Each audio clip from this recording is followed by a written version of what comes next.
This implies a curriculum aiming at cultivating qualities of imagination and creativity, developing a person's potential, memory, reasoning, aesthetic sense, physical capacity, and communication social skills, developing critical thinking, and exercising independent judgment. Wholeness holds that everything in the universe is interconnected to everything else. Everything that exists is related in a context of interconnectedness and meaning, and any change or event affects everything else. The whole is more than the sum of its parts. This means that the whole is comprised of relational patterns that are not contained in the parts. Therefore, a phenomenon can never be understood in isolation. The person is viewed as an integral being with 6 essential elements: physical, emotional, intellectual, social, aesthetic, and spiritual. These 6 elements play a fundamental role in the learning process. Even though, traditionally, the cognitive aspect has been favored, holistic education recognizes the importance of balance among the 6 elements. Holistic educators do not see the student as a brain that must be programmed, but rather as a whole being. In the course of human interaction, a community can be comprised of the school, the town, or even the family. When holistic education work with the school as a context, they transform it into a stimulating learning community, and meaning is acquired through the relationship with others. Learning how to establish appropriate human relationships is an objective of education, and to the goals we impose upon ourselves as a society. It is a crucial dimension of holistic education, given society's current situation, replete with the prevailing value of exploitation, control, success, and competition. The ideal of unlimited economic growth has resulted in people pinning their hopes for happiness on the consumption of products and superfluous gratifications. Holistic education recognizes this social crisis. The planet is the 4th context of our lives and of the learning process. Traditionally, the planet has not been taken into account because it has not been perceived as a context for holistic educators. The planet is Gaia, a complex and harmonious organism of dynamic processes and integrated whole that is alive and self-regulating, of which human societies, as well as economic, political, and cultural systems, are dependent subsystems. The primary whole, the complete context that gives meaning to our being, the spiritual dimension of human existence. In holistic education, taking recourse in the cosmos is the most significant response to the serious crisis humanity is now facing, and perennial human spiritual values, the dualism and fragmentation are completely overcome, and the self and all else in existence come together and awaken consciousness to its true nature. It is within this context that universal love, unconditional trion, brotherhood, peace, and compassion bloom. The essential meaning of the cosmos can only be understood through direct experience. The goal of holistic education is best encapsulated by the term ultimacy. He defined ultimacy as one the highest state of being that a human can aspire to, either as a stage of development, enlightenment, as a moment of life that is the greatest but only rarely experienced by anyone, or as a phase of life that is common in the population, but usually rare in any particular individual's life. For example, Maslow's peak experience, the concern or engagement that is the greatest that a person can aspire to. For example, being in service to something sacred. These two meanings can overlap or intertwine. Ultimacy, also called enlightenment or union with cosmic harmony, is a common theme throughout the holistic literature. It is the highest potential of the student who is involved in a holistic educational process. Forbes promotes the theme of ultimacy and through his research, provides enlightenment as to the philosophical coherence of what distinguishes holistic education from mainstream approaches to education. The notions of ultimacy lead holistic educators to their views of human nature and meaningful living. Holistic educators claim their view of original goodness stands in opposition to that of original sin, and that different views concerning the need or lack of need to control and shape children necessarily follow. Holistic educators feel they have a different view of development, which holds that people will naturally go towards the good, and that progress consists largely of unfolding, uncovering, or discovering what is natural or inherent in the child. The primary purpose of education is to nourish the inherent possibilities of human development. Schools must be places that facilitate the whole development of all learners. Each learner is unique, inherently creative, with individual needs and abilities. This means welcoming personal differences and fostering in each student a sense of tolerance, respect, and appreciation for human diversity. Each individual is inherently creative, has unique physical, emotional, intellectual, and spiritual needs and abilities, and possesses an unlimited capacity to learn. Education is a matter of experience, and learning is primarily experimental. Learning is an active, multisensory engagement between an individual and the world, a mutual contact which empowers the learner and reveals the rich meaningfulness of the world. Experience is dynamic and ever-growing. The goal of education must be to nurture natural, healthy growth through experience, and not to present a limited, fragmented, predigested a curriculum as the path to knowledge.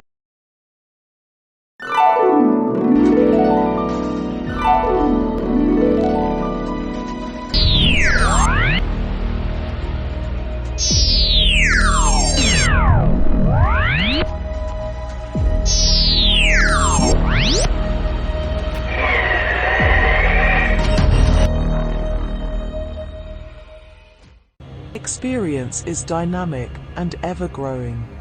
The goal of education must be to nurture natural, healthy growth through experience, and not to present a limited, fragmented, predigested a curriculum as the path to knowledge and wisdom. The concept of a wholeness should be at the core of the educational process. Wholeness implies that each academic discipline provides merely a different perspective on the rich, complex, integrated phenomenon of life.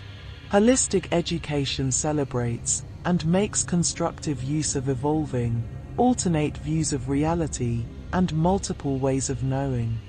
It is not only the intellectual and vocational aspects of human development that need guidance and nurturance, but also the physical, social, moral, aesthetic, creative, and, in a non-sectarian sense, spiritual aspects. Many of today's educators have become caught in the trappings of competitive professionalism, tightly controlled credentials and certification, jargon and special techniques, and a professional aloofness from the spiritual, moral, and emotional issues inevitably involved in the process of human growth. Educators ought to be facilitators of learning, which is an organic, natural process, and not a product that can be turned out on demand. Teachers require the autonomy to design and implement learning environments that are appropriate to the needs of their particular students. Students and parents should have opportunities for real choice at every stage of the learning process. Genuine education can only take place in an atmosphere of freedom. Freedom of inquiry, of expression, and of personal growth are all required. In general, students should be allowed authentic choices in their learning. They should have a significant voice in determining curriculum and disciplinary procedures, according to their ability to assume such responsibility. Education must spring organically from a profound reverence for life in all its forms and nurture a relationship between humans and the natural world. We must rekindle a relationship between the human and the natural world that is nurturing, not exploitive. This is at the very core of our vision for the 21st century. The planet Earth is a vastly complex, but fundamentally unitary living system, an oasis of life in the dark void of space. Holistic educators believe that all people are spiritual beings in human form who express their individuality through their talents, abilities, intuition, and intelligence. Just as the individual develops physically, emotionally, and intellectually, each person also develops spiritually. Spiritual experience and development manifest as a deep connection to self and others, a sense of meaning and purpose in daily life, an experience of the wholeness and interdependence of life, a respite from the frenetic activity, pressure, and over-stimulation of contemporary life, the fullness of creative experience, and a profound respect for the numinous mystery of life. John Miller frames holistic education within a transformation of education. The core motto of holistic education is to seek transformation, that is, to seek the continuing growth of the individual and society.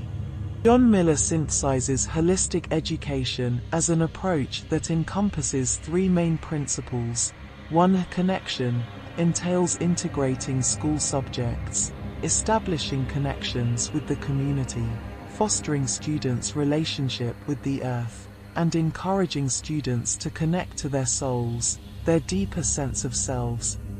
2. Inclusion refers to including students of diverse races and abilities, and providing a range of educational approaches to attend the differences in learning styles. And 3. The balance means reaching for equilibrium between complementary energies, individual learning and group learning, analytic thinking and intuitive thinking, content and process, and learning and assessment. Holistic education is an approach to pedagogy that can meet the needs of all types of learners, that can be a source of fulfillment and gratification for teachers, and that repairs future citizens who will contribute a concern and mindfulness for others, for their communities, and for the planet. It is compatible with both global education and environmental education, which are also based on the principles of interdependence and connectedness. Based on this interdependent perspective, holistic education seeks to create a society where we live in harmony with the surrounding environment.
The one thing that I wanted to mention was Obama's brain mapping program. He said that it was all purely scientific and that it had absolutely nothing to do with anything important. It was insignificant. Now, for me, I have an issue with that because of events that has taken place. Now, I want to point out a couple of things. First, we have to go to a guy by the name of Edward Snowden. Now, some people consider Edward Snowden a hero. Some people consider Edward Snowden a criminal. Me, I'm going to stay out of it, and I'm just going to explain who Edward Snowden is and what he did, okay? Edward Snowden right now is an American fugitive. He's a former Central Intelligence agent for the CIA. He was actually employed by Dell, and he was a subcontractee for the NSA. He was employed by the CIA as well, and his disclosures revealed numerous global surveillance programs. Okay, many ran by the NSA and the Five Eyes intelligence agency with the cooperation of telecommunication companies and European governments. Now, today, when you look at Facebook and you look at Zuckerman, he's not only going in front of Congress for hearings, he's also having to go over to Europe with the EU and give testimony as well. Alright? Now, in 2013, Snowden was hired by the NSA contractor Bose Allen Hamilton after previous employment with Dell and the CIA. On May the 20th, 2013, Snowden flew to Hong Kong after leaving his job at the NSA facility in Hawaii. And in early June, he revealed thousands of classified NSA documents to journalist Glenn Greenwald, Laura Papis, and Ewan McCaskill. Snowden came to international attention after stories based on the material appeared in The Guardian and The Washington Post. Further disclosures were made by other publications, including Der Spiegel and the New York Times. On June the 21st, 2013, the U.S. Department of Justice unsealed charges against Snowden of 2 counts of violating the Espionage Act of 1917 and theft of government property, following which the Department of State revoked his passport. 2 days later, he flew into Moscow's Sheremetyevo airport, but Russian authorities noted that his U.S. passport had been canceled, and he was restricted to the airport terminal for over 1 month. Russia ultimately recognized his right of asylum with a visa of residence for 1 year. Repeated extensions have permitted him to stay at least until 2020. In early 2016, he became the president of the Freedom of Press Foundation, an organization that aims to protect journalists from protect journalists from hacking and government surveillance. As of 2017, he was living in an undisclosed location in Moscow. Now, when Snowden did, he turned over this information. The information not only made it to the media that they're talking about, but it also made it to Assange, who runs WikiLeaks.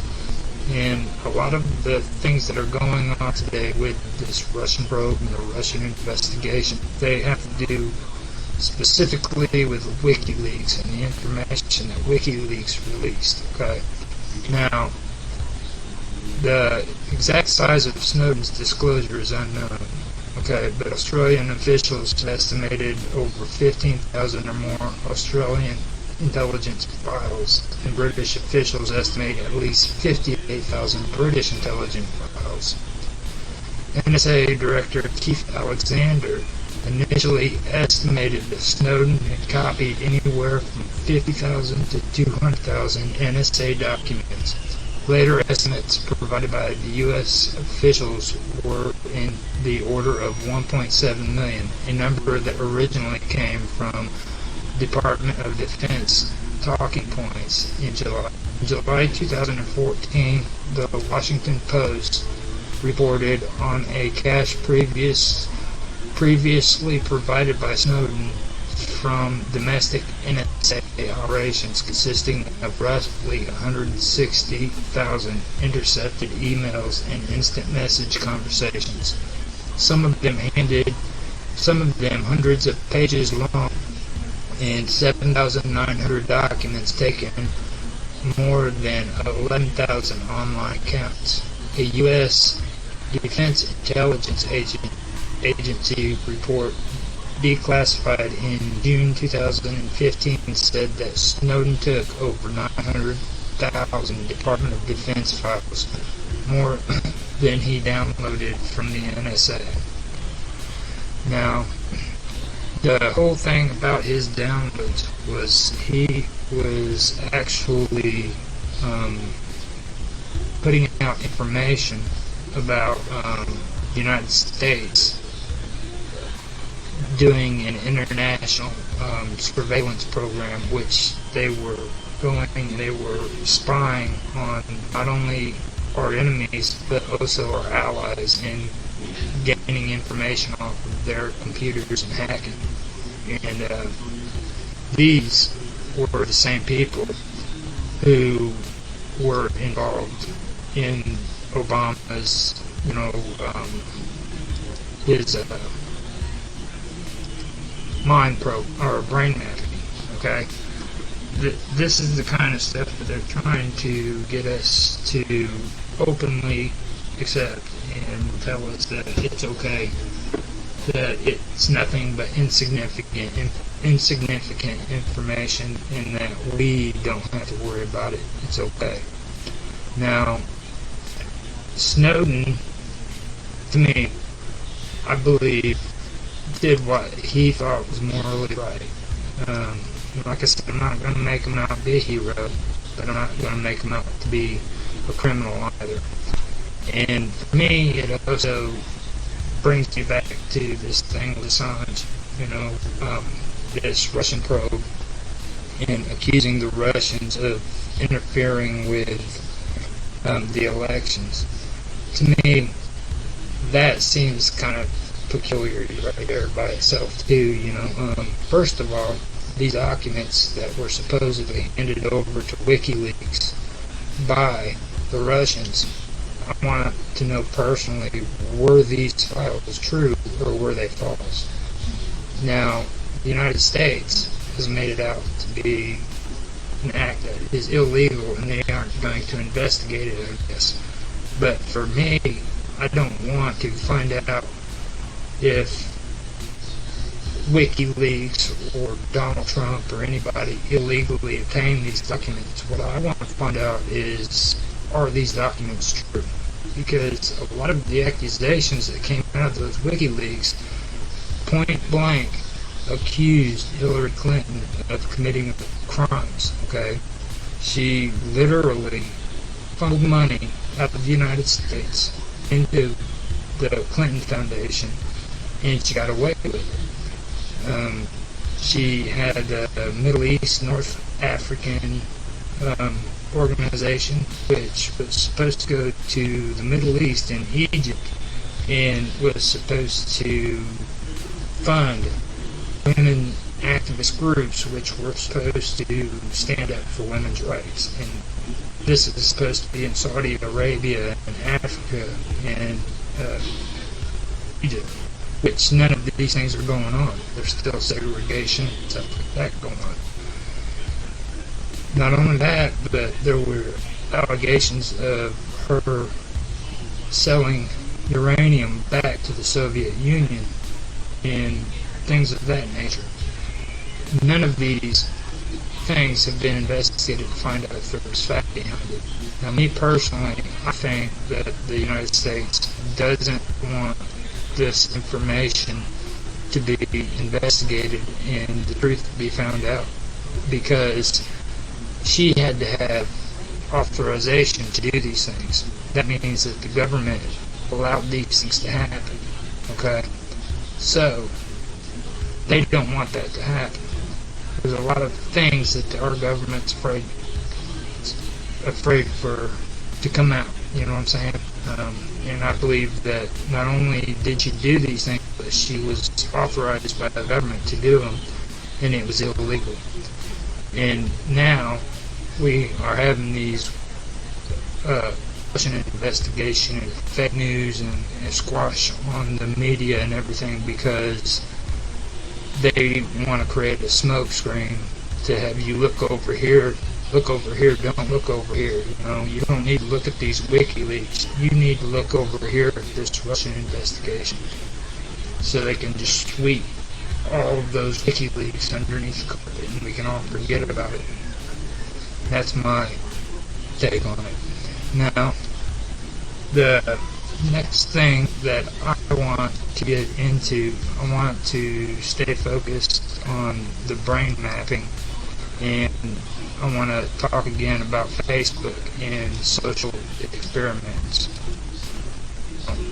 Back before Snowden's going to these hearings and when Obama was in office, you know, it was a different atmosphere. It was like everybody was all happy to hear about these social experiments. And you could even go on YouTube and see social experiments taking place in bus stations, you know, where people would just jump up and start dancing in public, and they were making it out like it was no big deal. Again, you know, no big deal.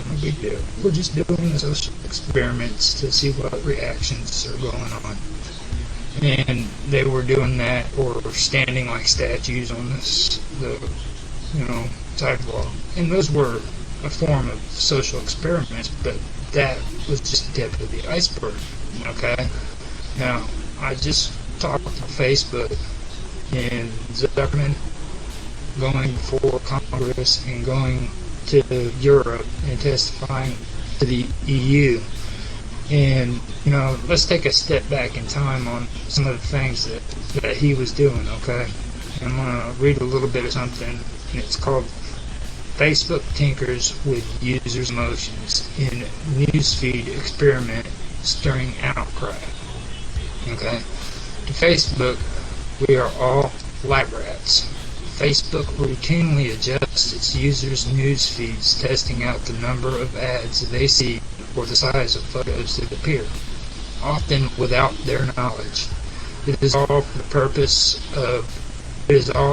purpose, the company says, of creating a more alluring and useful product. But last week, and this was written in June the 29th, 2014, but last week Facebook revealed that it had manipulated the news feed of over 500,000 randomly selected users to change the number of positive and negative posts they saw. It was part of a psychology study to examine how emotions can be spread on social media. The company says users consent to this kind of manipulation when they agree to its terms of service. But in the quick judgment of the internet, that argument was not universally accepted. Now, this terms of agreement thing, okay, this is an issue that I have with a lot of these platforms too. You know, it's like when you first start a Facebook account, or you first start your Twitter account, or YouTube or anything, and they have you do the first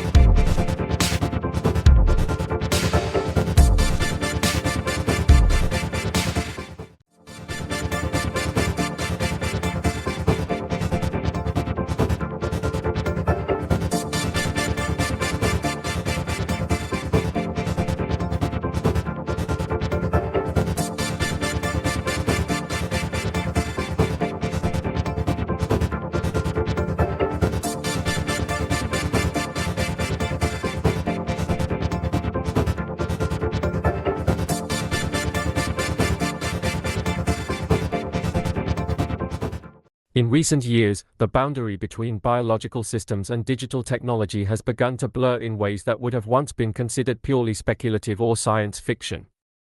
Nowhere is this convergence more evident than in the launch of Cortical Labs' biological computer, known as the CL1.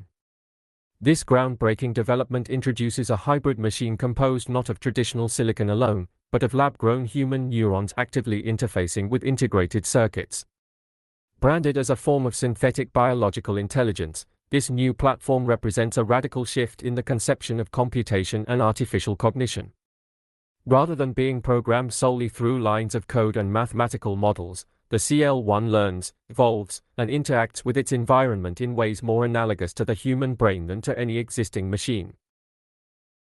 As a commercial product, it is intended for use in a wide variety of applications including drug discovery, neuroscience, disease modeling, and robotics, all while raising new ethical, philosophical, and technical questions that the world has only begun to explore.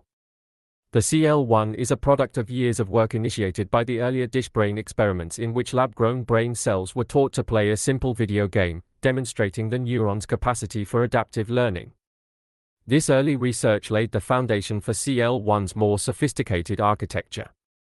At its core, the system consists of approximately 800,000 human neurons derived from induced pluripotent stem cells. These neurons are cultivated in a controlled environment and are spread across a grid of microelectrodes embedded in silicon hardware. These electrodes do not merely serve as passive sensors but act as interactive points through which the neuron cluster receives and transmits information. This bioelectronic interface allows the system to emulate feedback loops found in living nervous systems, leading to measurable responses that reflect an ongoing adaptation process. Unlike traditional computers that execute deterministic operations based on pre-programmed instructions, the CL1 learns through a form of reinforcement. In experiments, researchers have provided positive and negative stimuli to the neuron network based on how well it performed a task, such as tracking a moving object or selecting between different inputs. These signals influence synaptic behavior, causing changes in the network that improve performance over time. What makes this particularly revolutionary is that the learning is not imposed through software algorithms alone, but emerges from the inherent plasticity of living neurons. The system is not simulating a brain, it is a functioning, albeit limited, neural substrate capable of genuine learning and memory formation during its operational lifespan. The physical design of the CL1 reflects the hybrid nature of its biology and electronics. The entire unit contains a life support system that maintains the viability of the neuron culture. This includes nutrient circulation systems, temperature control, gas exchange mechanisms, and fluid dynamics that mimic the conditions neurons would require in a biological brain. This life support element operates continuously, much like an artificial organ, ensuring that the cells remain active for as long as 6 months. During this time, the system is capable of undergoing continuous interaction, learning, and experimentation, making it a unique platform for neuroscience and biotechnology research. One of the most compelling applications for the CL1 is in the field of drug discovery and pharmacological testing. Because the machine contains real human neurons, it can be used to study the effects of various compounds in a way that is much closer to actual human physiology than rodent models or traditional cell cultures. For example, researchers can expose the neurons to a potential medication and observe how it affects firing patterns, signal latency, network structure, and learning capacity. This not only accelerates the testing process but can reduce the cost and ethical concerns associated with animal testing.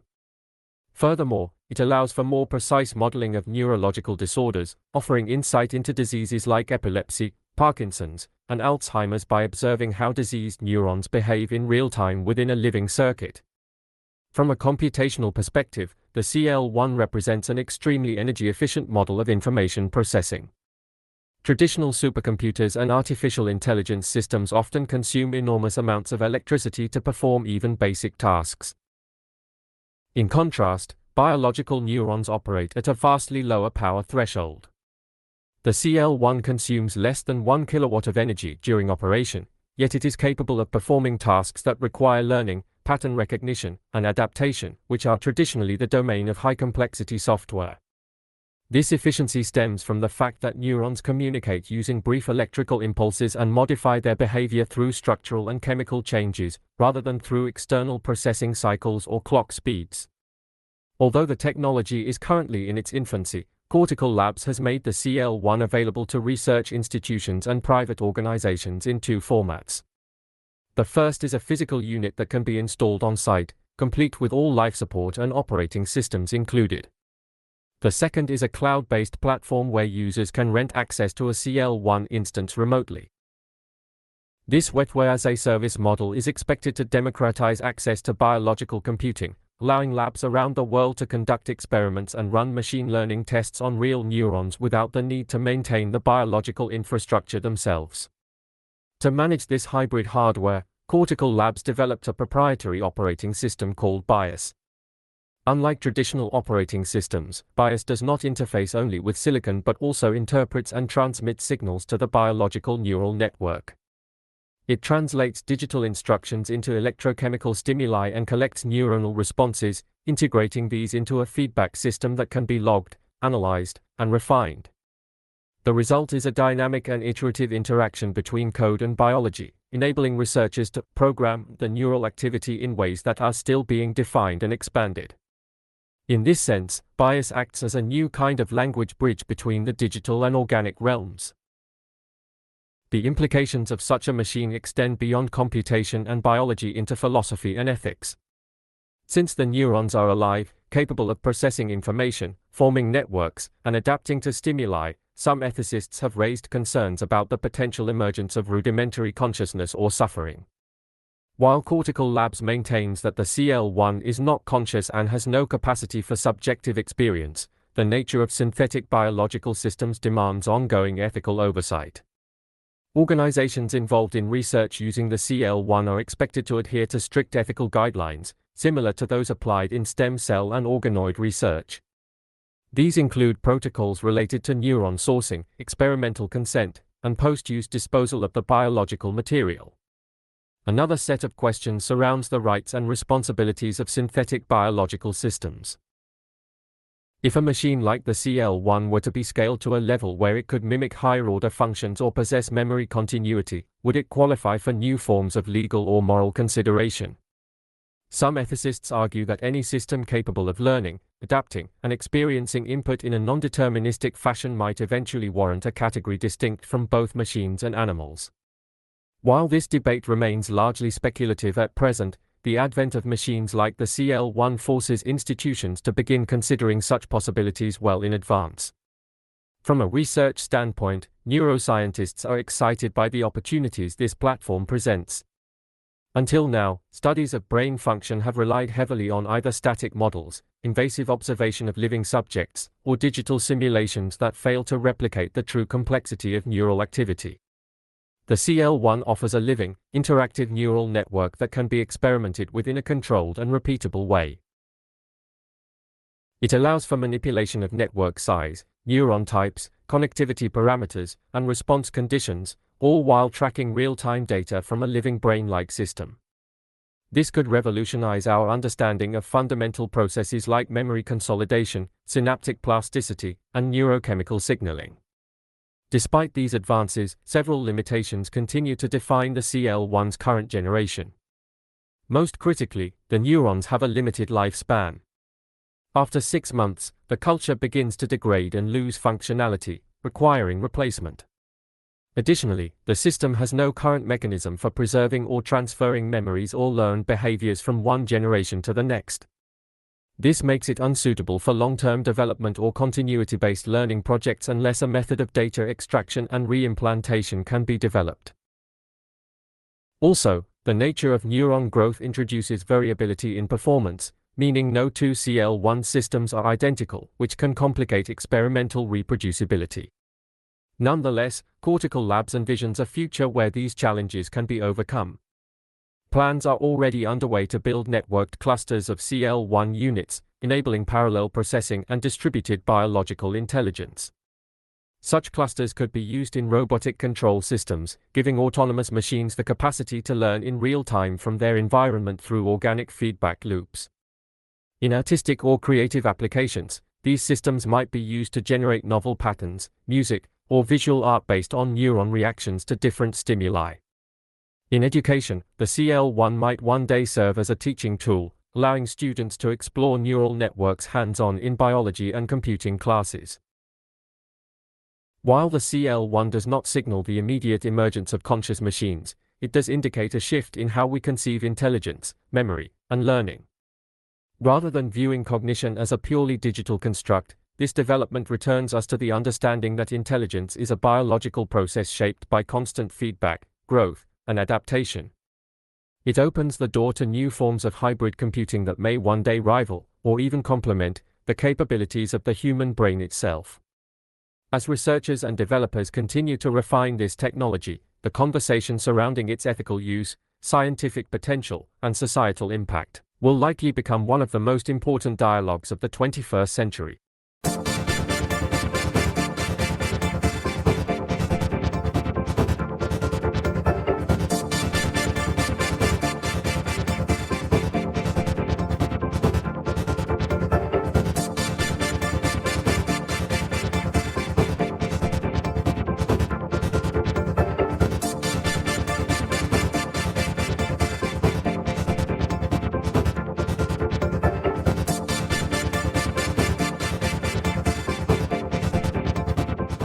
He liked it, so now I'm going to be testing, make sure that everything is going.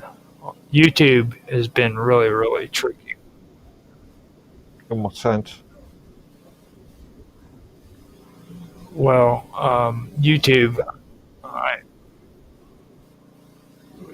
whenever I reset that, I need to do it without doing a live stream, so that's the only bad part about it.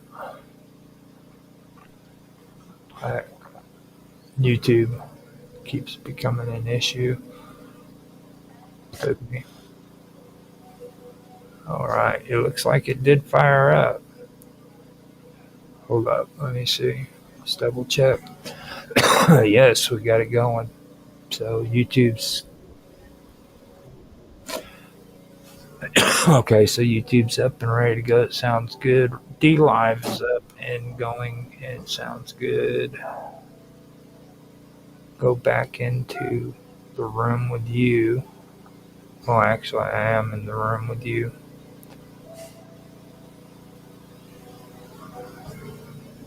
So that can go down. Gotta check Tech Talk on X, find out if it's going.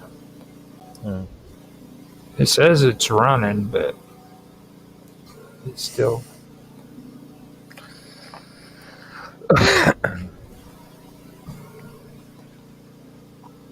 Yeah, okay, so it is going, it's just acting really weird.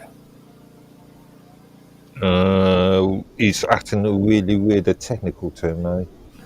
Yes, it is. It's a new technical term. But I can't tell you what that is. What's acting really weird? It's... Oh, okay, I see what it is. Okay, so it is. I had to manually fast forward to where it would be live. The bastards. Well, he's making it harder on the content creator. That's what they do. They're like, you lazy bastards. All you do is make videos. The least you can do is freaking do something really nice and simple.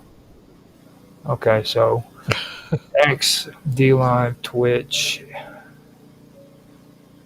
Kick, and YouTube are all up and running. We are good to go. So I think now is the perfect time for us to mention the fact that Mark Edworthy is in the room. Yay, Mark Edworthy! Yay! I'm gonna switch it back now to turn off the background so that your face can be on there. That was Well, it's better than this one. Okay. Yeah. I agree. Yeah, we'll go ahead and just let you sit there and relax and don't worry about it. We got this taken care of. So At least I've got no blue things coming out of my head or a monkey sitting on my shoulder. now, just to put the word out there on Tech Talk too, I want to tell everybody again there is a contest going on right now. Now, with that picture that we have of Mark Edworthy, we are trying to come up with the perfect name to put on it. So, hold up, I'll be right back. Got something happening.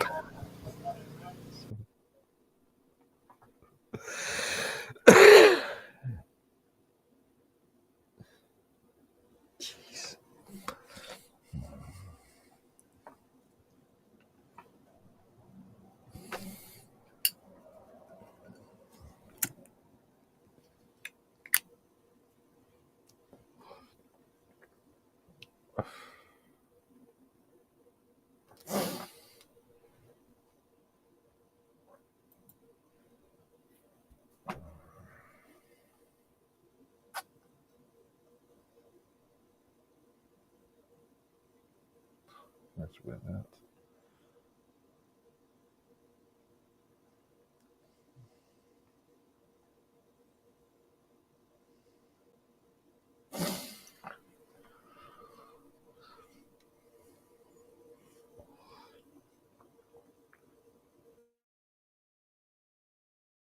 Yeah, there you go. Sorry about that. You there? Yep. Okay, it looks like your picture froze up. We had a slight little altercation I had to take care of. Okay.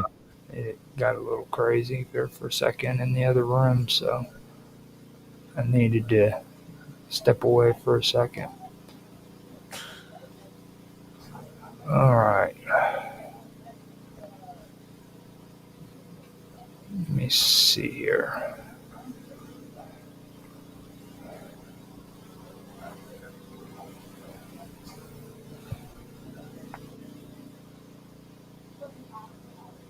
I got distracted.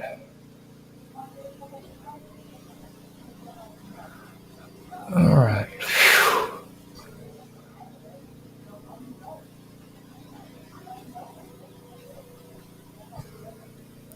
Now here in a second, we can go ahead and get on with the show if you want to.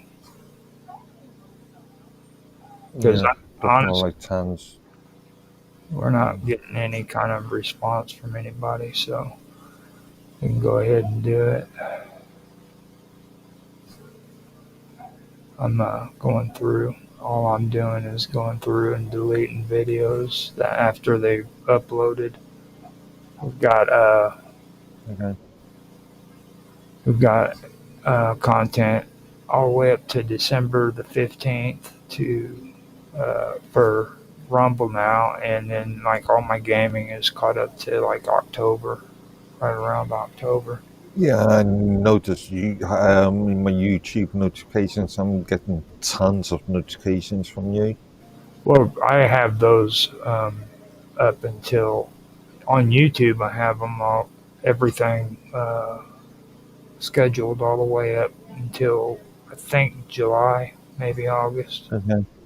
So those are separate from what I'm talking about. So 54. Yeah, there we go.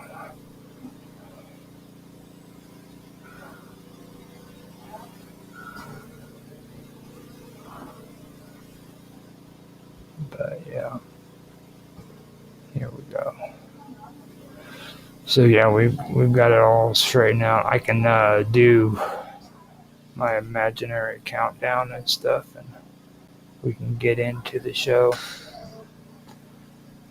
This is actually going to be a pretty good show. I really do believe that, to be honest with you. Okay. You only really put in very little information about what you want to talk about. Well, first of all, we're going to start talking about 5G, and Okay. then it's going to spiral down into more. So the entire conspiracy theories about 5G making you grow two heads and making you sterile. We're going to have a straight up technical conversation about Okay. 5G. So We don't have. This is tech talk, remember? This is tech talk. We don't do that here. Well, we don't do that here when Mr. Robot's not here. Now, I was just thinking that actually. when Mr. Robot's here, freaking, of course, we're going to have to talk about Atlantis. Yeah. So after that, I think it'd be good to start talking about virtual spaces. Virtual spaces. What do you mean by that?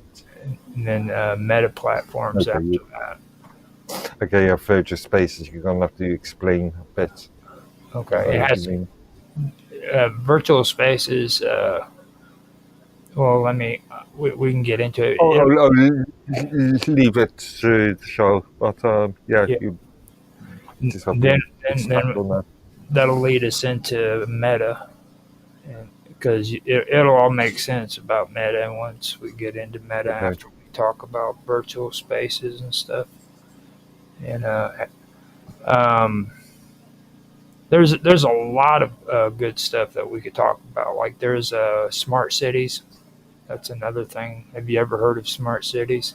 Indeed, more than well aware of um, the new world orders 15-minute STs. No, this is the real. Right, it's all the same. It's all related to the same thing. Yeah. Okay, so you're just making it to where I need another cigarette, dude. Like, okay, let me see here. Everything seems to be up and running. I did an audio check, so now I will. I'm gonna have to break away too after a little while to do something real quick. So Yeah, after, so, yeah, can take a small break in between. yeah. So after we're done there, or after we're done here, we're gonna have to do that. So let me do my invisible countdown, and then I'll start the show.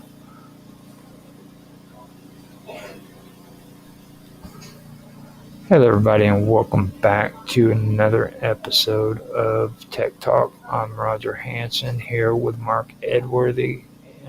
We're here to start another episode, and today is going to be a good topic. The first episode for this season was about Alphabet Inc. and the things involved with them. And we also got into AI there, but we did another episode last week concerning AI.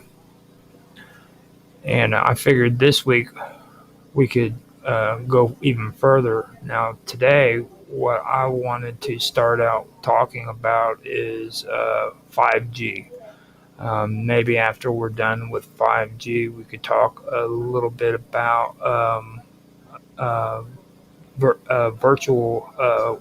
virtual worlds. Basically, is what I call them. But they're actually virtual. Well, 5G is the first thing, and then we can get into virtual worlds. Basically, is what they are. And then start talking more about smart cities and discuss what smart cities are, and the applications that go into smart cities with AI concerning smart cities. Now, I don't want to get too caught up in the AI this week, but I do want to bring them up. And after that, I want to start talking about Meta, which is the company that Facebook is. Well, for me, I have I have a hard time understanding which came first, Meta or Facebook. Mark, To be clear, you mean Meta Platforms Inc. yeah, Meta Platforms Inc. You're right. So, um, and it's actually virtual spaces is what they're referred to as, not virtual worlds, but virtual spaces. Um, that's those are the things I wanted to get into first before we start talking about Meta Inc. Or Meta Platforms. Is that what you said? Yeah, Meta Platforms Inc. Yeah, Meta Platforms Inc. So um, before we get started, what's your first take on 5G, Mr. Edworthy? It sounds it's just another cellular telecommunications technology. Okay, now In effect, for me personally, I just think it's the next step when it comes to wireless communication standards. You know what I'm saying? or cellular rather than wireless, because wireless encompasses a lot of different technologies, including Bluetooth and Wi-Fi. Well, I mean, it does define how devices like phones and Yeah, sensors yeah. So cellular, and using a machines cell. communicate. The thing that gets me though is a lot of people don't realize this is over radio waves. You know what I mean? And that's one thing that I think a lot of people have a hard time understanding. Like this 5G is actually being done. Like these machines are communicating over radio waves. So it's not like getting on the internet on the computer and doing it that way. You're actually communicating over radio waves rather than. All wireless connections are radio waves in one frequency or another. To say that it's not like connecting to the internet, it is connecting to the internet. Rather than using Ethernet cables, you're using a wireless a cellular connection. Yeah, well, I mean, you're not using radio waves over the internet. You know what I mean? When it comes to like land connections and things of that nature. So Okay, I'm not sure what you mean by that. when you have, well, we call it hard connect when you're connect. You know what I mean? When you're connected directly into something like a freaking coax. So in the US case, cable being a very popular technology. Yeah, actually, it really is. It actually is a pretty popular one. Now, I use wireless, but there are a lot of people who have the cable already in their house, so they go ahead and they get the internet directly through the fiber optics. Yeah. So, So you have fiber optics and then Ethernet inside the building. right. Now, basically, each generation, 1G through 5G, um, has just basically improved upon the last one in terms of like speed, um, the delay before data starts transferring, which a lot of people know as latency. When it comes to data, that's true, but when it comes to voice analog connections, not so true. With 5G, there are voice over IP, voice over LTE, which is a collection of proprietary frameworks. In that case, for a mobile phone manufacturer to allow their phones to be able to connect over voice over LTE, they have to buy a license then from another company. But quite a few phones still use 2G for SMS and voice over or analog voice calls. Now, Um, latency, though, that would also pertain to what you're talking about, like the actual latency between two people talking with one another, wouldn't it? Not so much. 2G technology has been around for decades now, and since the 80s, possibly. And there isn't very much latency. At times have you called somebody on the mobile, and have Well, you noticed that a well, for long gap? me, you remember whenever I was trying to do a collaboration between Austin Summers and Within the Vacuum, and then we're going to play music together. Like with me and you talking right now, we don't hear the latency, but like Yeah, yeah, but we aren't talking about over analog voice. We're talking over IP. We're using a digital form. but with me and you, we don't have latency. But what I was getting at was when I did them trying to actually play two different music or guitars over the internet together at the same time, they couldn't do it because the latency was screwing up um, their audio. They couldn't synchronize together. They could really hear the latency whenever they were trying to coordinate two guitars to play at the same time together. In that case, technically, they would have been better off just using a analog voice call. Now that would be interesting. Yeah, Do you- and then you could somehow transmit it to the internet afterwards. somehow, so you have no Well, idea how that would. I can think of a few ways of doing that, but just sticking a phone in front of a microphone is the most obvious way. Or Doing if it. it's got an audio, if it's got a TLS jack on it, TSS jack on it, and then stick it straight into a phone okay connection. All right, so you can actually do that just straight through the computer with a USB cord, right? Yeah. Because it is gone from analog to data, arguably you may find a bit more latency compared to using a straight phono connection. Okay. Maybe. Now, also, they say that whenever they went from 1G to 1.5 or to 5G, that it also helped improve the capacity, how many devices could be connected. Do you see that as being something that's true? The argument is that the more also this is also true for Wi-Fi. The more connections a single hot.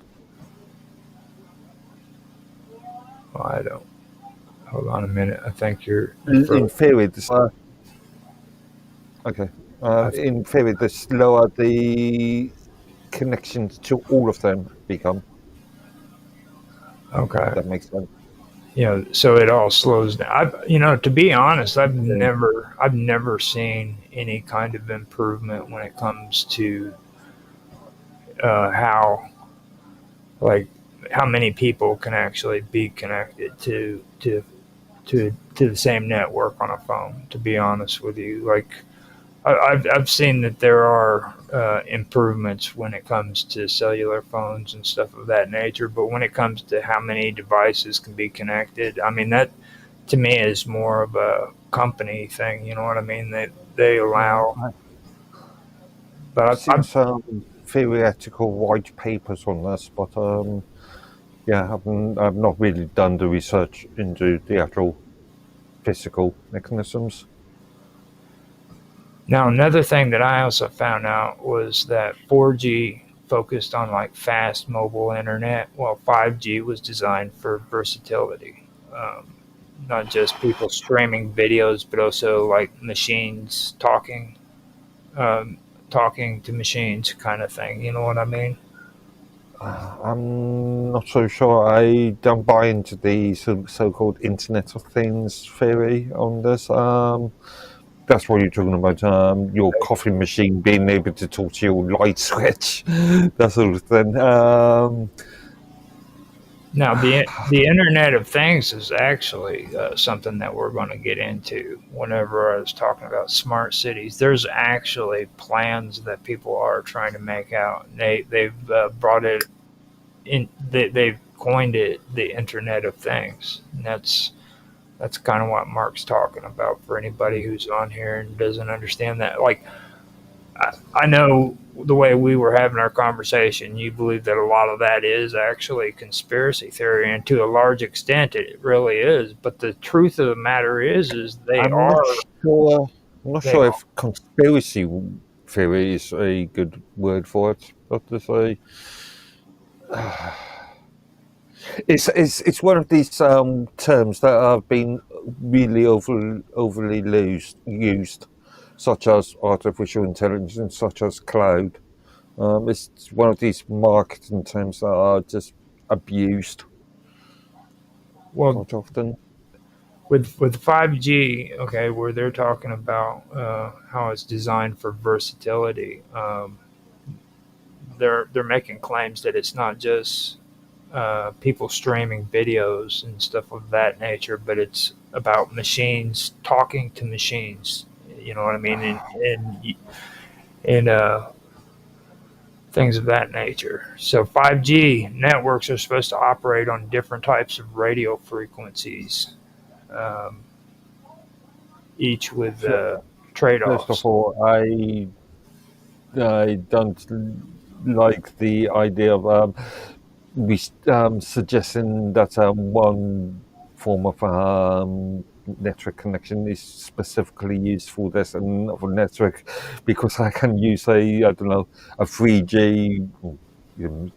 At the moment I can't, or a Ethernet cable to for multiple purposes. Now, what they're saying though is 5G operates off different type of radio frequencies. Now they're All low band. 2G, 3G, 4G, and 5G all uses their own set amount of frequencies. Just because you say 5G, that doesn't mean one frequency. There's an entire range. When you say 4G, there isn't a single frequency. There's an entire range. When you say 3G, so forth. No, they're talking about that 5G works off of low band, mid band, and high band. Okay, that's a very simplistic way of looking at it, but yeah, which is related to speed and distance. Yeah, exactly. Now, it's supposed to be extremely fast, but it only works over a short distance and can't penetrate walls well. That is Uh, the low band. yeah. No, actually, the low band actually penetrates buildings pretty good. If I And it, remember rightly, low band, I can't remember the frequencies off the top of my head, but you're looking at something like 500 meters Mhm. radius from the access point. No, it's supposed to have a sub of 1 gigahertz or 1 gigahertz, and it's got for low band, and it has low range, and it penetrates buildings well. Um, and the speed is only slightly better than 4G, is what I I'm not was. sure about where. I suppose it all depends on the material of the building, brick No, compared. okay. So now the mid band is between 1 and 6 gigahertz, and it's balanced between speed and coverage, and it's used in most urban 5G deployments. Like now, urban is in the city, right? Yeah, Okay, and because I yeah, always get that mixed. yeah. I, When rural one. in effect, both in the US and in the UK, you will only find good 5G coverage in larger cities anyway. Mhm. If you're And based in where I am, very little chance. And that would be because they have a balance between speed and coverage. So you'd have that balance going on in the mid-range. Yeah, well, it's all about infrastructure and logistics, really. Now the high band is the one that is supposed to be works extremely fast, but only works over short distances, and that can't penetrate walls. And that has an wave of 24 plus gigahertz. Yeah. It requires dense network and small antennas. And it's not practical everywhere. So that's arguable because even in the I can only speak for the UK here, but even in small towns, you've got lamps, lights, public lamps everywhere. slow down, you're getting excited. You've frozen up your stream. Right? Yeah, okay. You're gonna have to repeat yourself. You've done gotten excited and froze your stream up. But yeah, you were talking about public lamps. Yeah. Presumably let's say in a small town, if you've got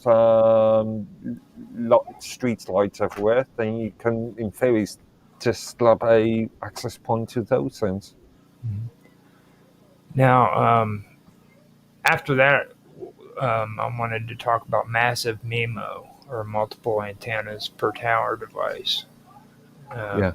That's used to increase signal capacity. So that would actually be kind of what you're getting into right there when it comes to the lamps. That would be like street lights here in the United States, right? Just so everybody knows. Plus, you got that British accent that really makes me wonder what the hell. Because like a lamp is a lamp, you know what I mean? So street lights. Yeah. Street light. Well, it's cool that you said it, but I wanted to clear that up. Yeah. So now beamforming.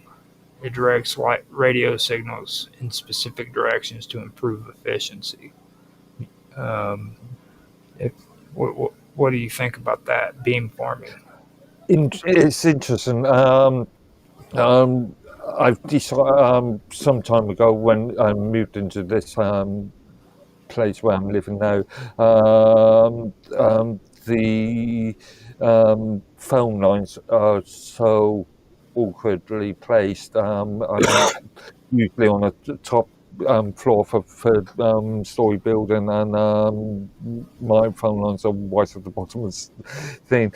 But so I decided to actually experiment with 4G networks. So in fact, my router is connecting to a 4G network now. And when I was playing around with getting the optimal sort of coverage, I was thinking about actually having direct line of sight antennas. So between me and the cell tower, which the nearest cell tower is something like about 6-7 miles away from me, maybe a bit further. So I did a lot of research on things like direct antennas and omnidirectional antennas. I'm using 2 omnidirectional antennas now. So in certain cases, direct line of sight antennas can be useful. But again, you have to have as little not interference. Lanes. You've got to lanes. You've got to have as little obstructions. Mm-hmm. Yeah, and that kind of leads right into network slicing, doesn't it? Oh, you froze. What's that? like in like network slicing creates like customized lanes of bandwidth okay, for like different purposes. You have here in the United States, we have like the emergency services and the police and stuff of that nature, and then we have uh, home use for the internet. So when you have network slicing, it creates customized lanes specifically for emergency services, and then okay. it's separate from like home use. So that's kind of like what that is, isn't it? What you're talking about? You're Uh, creating your own customized lane of bandwidth. yeah, yeah. Well, obviously, in both the UK and the US and most of the world, there are only specific or the bandwidth regulated. So Okay, so I've got. Oh, you're free. You're freezing. Yeah, frequency. yeah. You If I froze up. buy a license for So you'd have to buy a license for it if you got busted and they found out that you. if you use an unregulated, not a uncommon frequency, then yes, you probably would have to. Okay. Again, laws change on country by country, but yeah. All right. So now, from what I'm finding out, the theoretic floor for 5G latency is about 1 millisecond. Um, and it says that 1 millisecond is useful where milliseconds matter in stuff like robotics, remote controls, or gaming. Okay. Now, in practice, real world latency is usually higher, is what I'm hearing. Yeah, Okay. yeah. Never base all data on theoretical speeds. No, they're saying like in the real world, it's actually higher than what the real world latency or what the theoretical floor is. And Again, this depends on localization, infrastructure, logistics. Again, in certain countries, I mean, I think in Saudi Arabia, they've got some of the best 5G connections in the world, and they've got well, because it's Saudi Arabia with the amount of money and these, they've got they can build really good infrastructure compared to the US and the UK, or North America and the UK. now my whole point though is what's your thought on this 1 millisecond thing? Do you honestly believe that any network has freaking latency of around 1 millisecond? For me personally, I find it kind of doubtful. I really don't think that any. Again, this goes back to logistics and infrastructure. If you've got the ideal sort of infrastructure, then potentially yes, but Well, I mean, if you're standing next to the tower and there's no freaking obstructions in the way, maybe you could get 1 millisecond.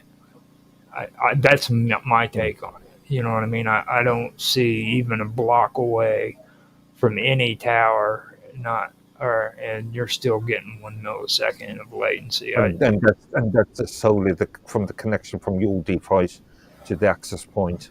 Right. That doesn't mean any other sort of interference such as DNS and the other end. Well, we're talking 1 millisecond. You know. Yeah, but that's solely between your device and Right. cell tower Right. or the access point. That's pretty fast. I mean, you got to admit, 1 millisecond is pretty fast. So, I mean, from my point of view, I just don't see that happen. I've never had the opportunity to actually, uh, be able to measure latency that quick. So, I mean, but that's just my personal opinion on it. It's crazy. Um, Now, I've also heard that, claims being made that 5G can support more simultaneous connections and higher data throughput. Um, they say that's key for like dense environments like urban centers. Um, they They also say that device coordinates enables better machine-to-machine communication for things like traffic lights, factory robots, and agricultural sensors. Um, I'm not so sure about this because when you come down to these sort of use cases,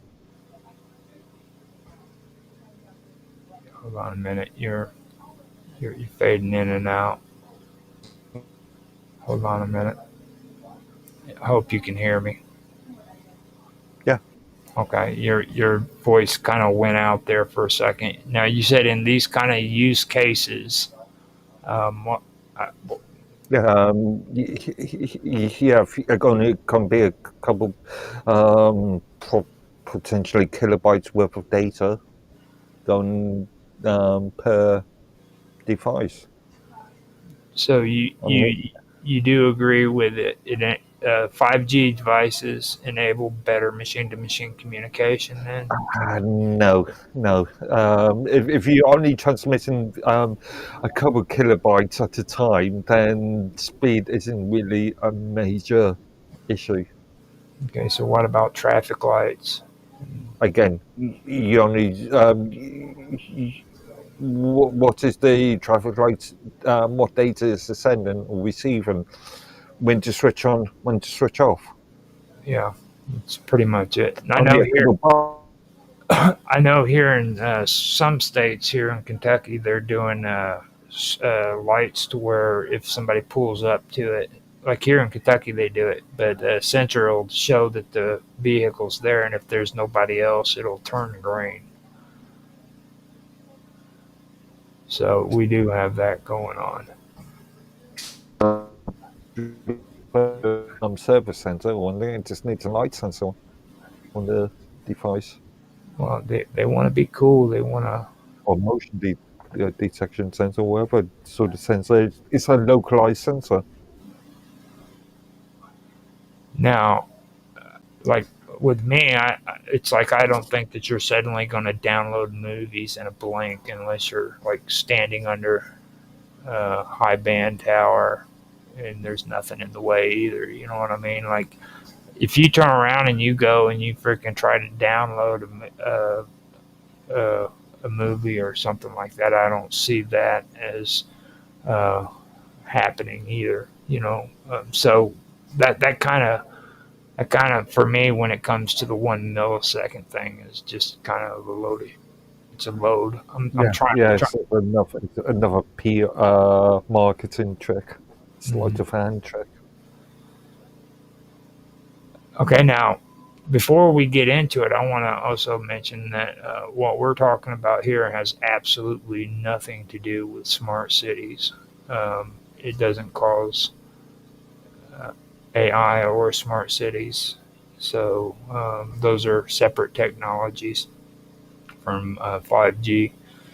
5G just makes like a better data or makes data move faster. You know what I mean, and more efficient.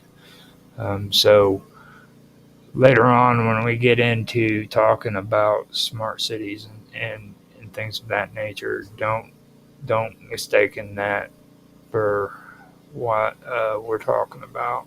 It looks like Mark Edworthy has had a problem, so I'm going to have to put a background up in his place until he gets back. So, um, yeah, that is one thing that I do want to mention. It doesn't cause AI or smart cities. You know what I mean? These are separate technologies. 5G just makes data move faster and more efficiently, um, and it helps systems function better, basically. Now, practical uses for 5G. That's the one thing that that I do want to get into next. And I let me see how much time we got on here. Your Mark Edworthy is back, but I'm gonna wait until he unmutes before I switch the background around. Um, Also, I want to see if we got anybody. That doesn't matter. Yeah. For There you some go. reason, I'm just frozen. Yeah. Well, there was Okay. different cutoffs and stuff going on. You know what I'm saying? Where you were kind of going in and out. So it as ironic as it is, it could be because of your network. Just putting it out there because It could be a number of different things. it sounds like Actually, for, no, for some reason, Firefox totally froze for a second. So could be something weird going on with my workstation. Now let me see exactly how far we've gotten into. 44 minutes of the stream now. One thing that I do want to do is I want to take and get into more of the practical uses for 5G. You know, since we've covered the basics and everything. And I did point out to everybody that this isn't what we were talking about earlier with the smart cities and things of that nature. Like this is specifically for 5G. You know what I mean?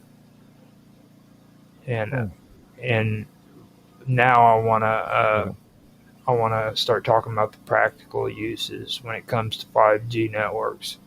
And after, if you want, we can take a quick break, come back, and I want to talk about 5G networks and how they coordinate fleets of robots and drones or machinery and stuff like that, and also vehicles, how they can communicate with each other and things of that nature. Um, and they can do it in real time, stuff like that. So, sound like a plan? Okay. And kind of go over some more of that stuff. Um, now, I'm gonna go and I'm gonna get some coffee. I'm gonna smoke a cigarette, and I'll be right back. What do you want to hear another cool song from Mr. Robot, dude? If we got to.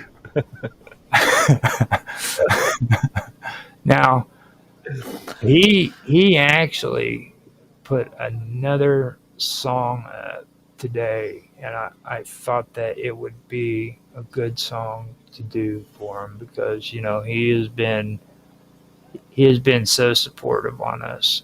Only he just never shows up on time or at all sometimes whenever it comes to like being on the show. So that's the reason why I've been putting his music up on here because he really does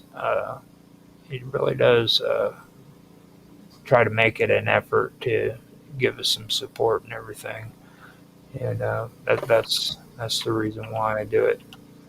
So whenever he's actually awake in the daytime, that's whenever I actually get a chance to, or I actually do go in and do something now.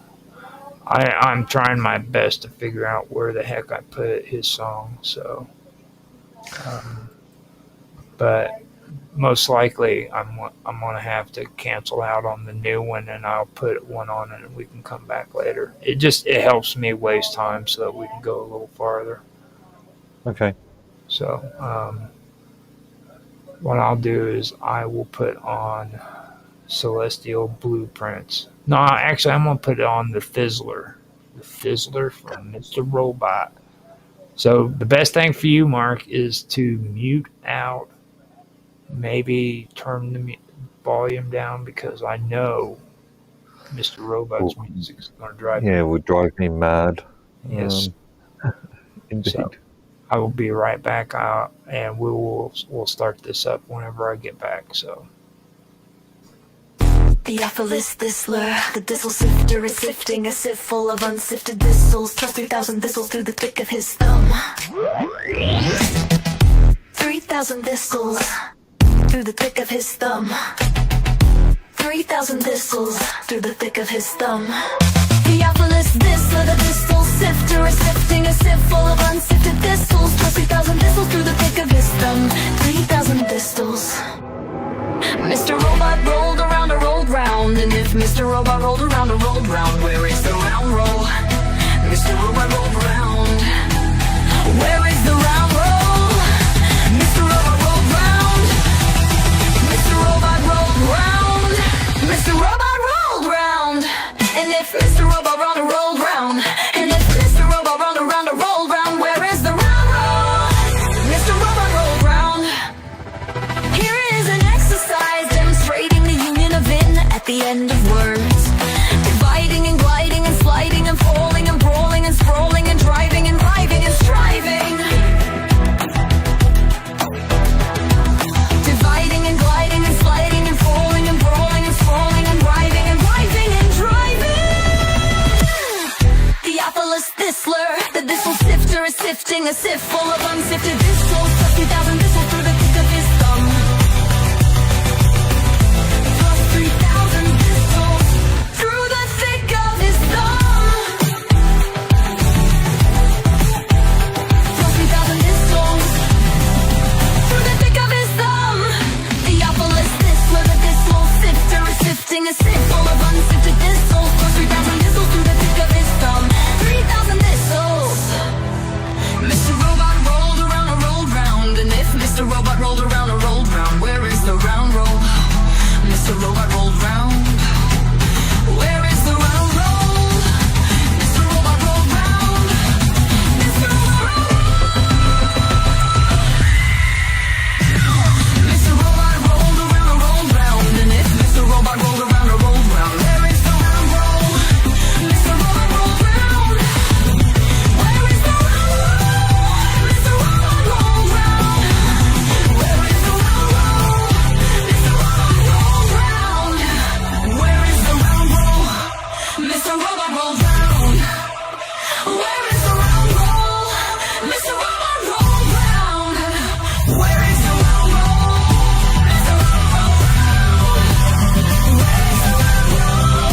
Mr. Robot rolled round. Hardly had his Hail Highness heard the easy hedgehog when he hit the humming bee by the hunter who had horrible beetles in the human hall. I love to hear the horse's hard iron hooves go hammer, hammer, hammer, hammer, hammer on the easy highway. I hit my horse hard. I'm going around the hunt up hard. Theophilus Thistler. Theophilus Thistler. Theophilus Thistler. Theophilus Thistler. Theophilus Thistler.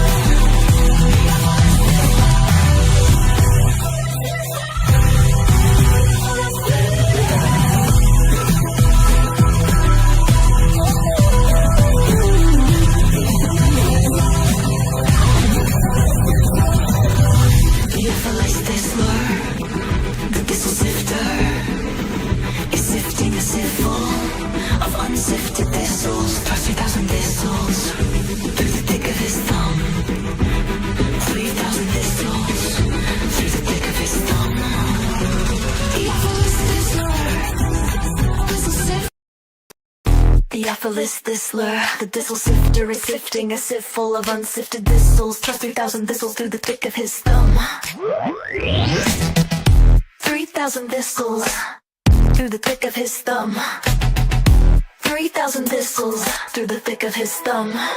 Theophilus Thistler, the thistle sifter, is sifting a sieve full of unsifted thistles. 3,000 thistles through the thick of his thumb. 3,000 thistles. Mr. Robot rolled around a rolled round, and if Mr. Robot rolled around a rolled round, where is the round roll? Mr. Robot rolled round. Where is the round roll? Mr. Robot rolled round. Mr. Robot rolled round. Mr. Robot rolled round. And if Mr. Robot rolled a rolled round, and if Mr. Robot rolled around a rolled round, where is the round roll? Mr. Robot rolled round. Here is an exercise demonstrating the union of in at the end of words. Dividing and gliding and sliding and falling and brawling and sprawling and driving and driving and striving.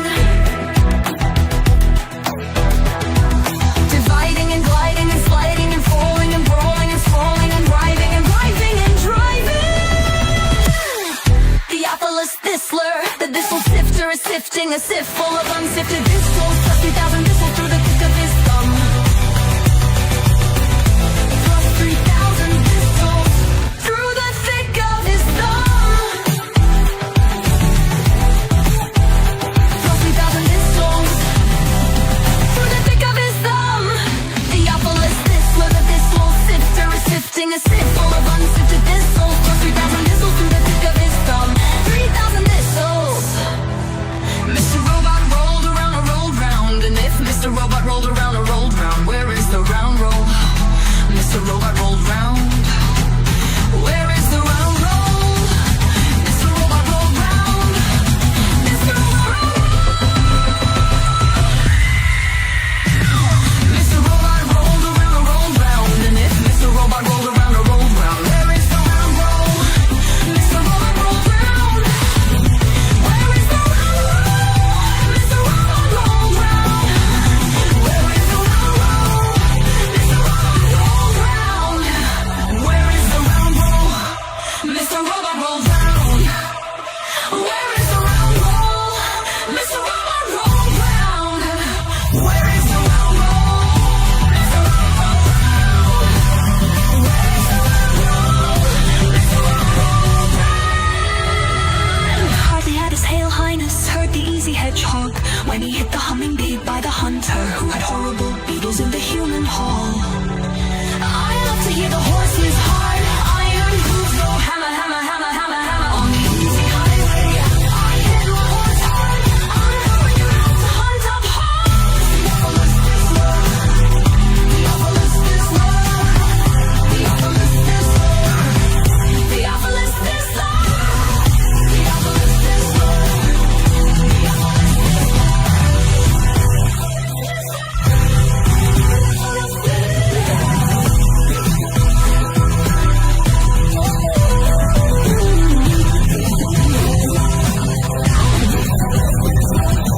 Theophilus Thistler, the thistle sifter, is sifting a sieve full of unsifted thistles, plus 3,000 thistles through the thick of his thumb. 3,000 thistles through the thick of his thumb. Theophilus Thistler, thistle sifter, thistle sifter. Theophilus Thistler, the thistle sifter, is sifting a sieve full of unsifted thistles, plus 3,000 thistles through the thick of his thumb. 3,000 thistles through the thick of his thumb. 3,000 thistles through the thick of his thumb. Theophilus Thistler, the thistle sifter, is sifting a sieve full of unsifted thistles, plus 3,000 thistles through the thick of his thumb. 3,000 thistles. Mr. Robot rolled around and rolled round, and if Mr. Robot rolled around and rolled round, where is the round roll?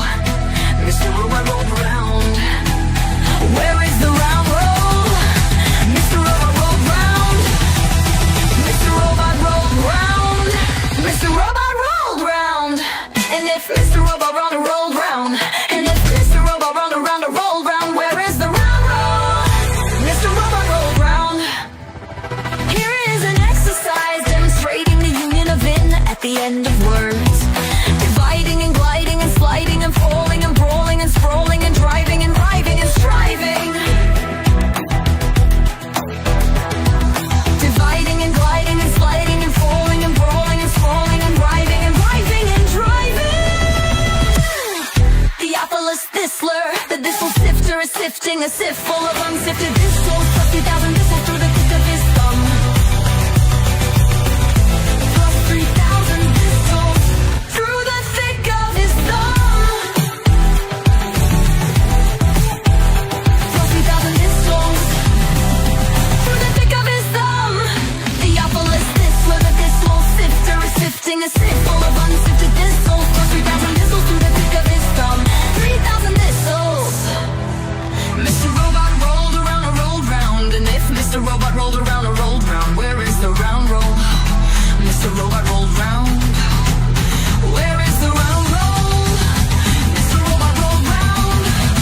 Mr. Robot rolled Mr. Robot rolled around and rolled round, and if Mr. Robot rolled around and rolled round, where is the round roll? Mr. Robot rolled round.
All right, I'm back.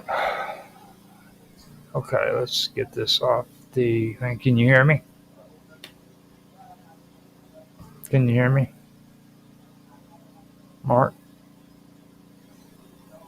Sounds like we're having. Blah, blah, blah, blah, blah, blah. Yeah, now you can. Okay, it took me a second. Yeah, Uh, I muted this tab. I was watching something in relation to yesterday's UK Supreme Court ruling. okay, now hold on a second. I have somebody yelling for me real quick. Okay, I'll be right back.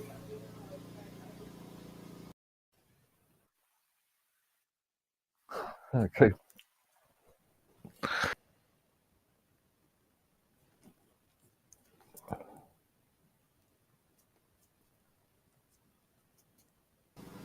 Okay, never mind. I think it got taken care of. Okay, so you can hear me though, right? Everything's working fine.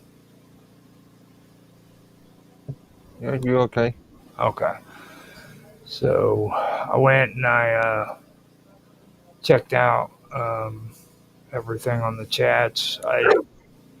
I believe freaking we have a dude on there that's going to have to be blocked.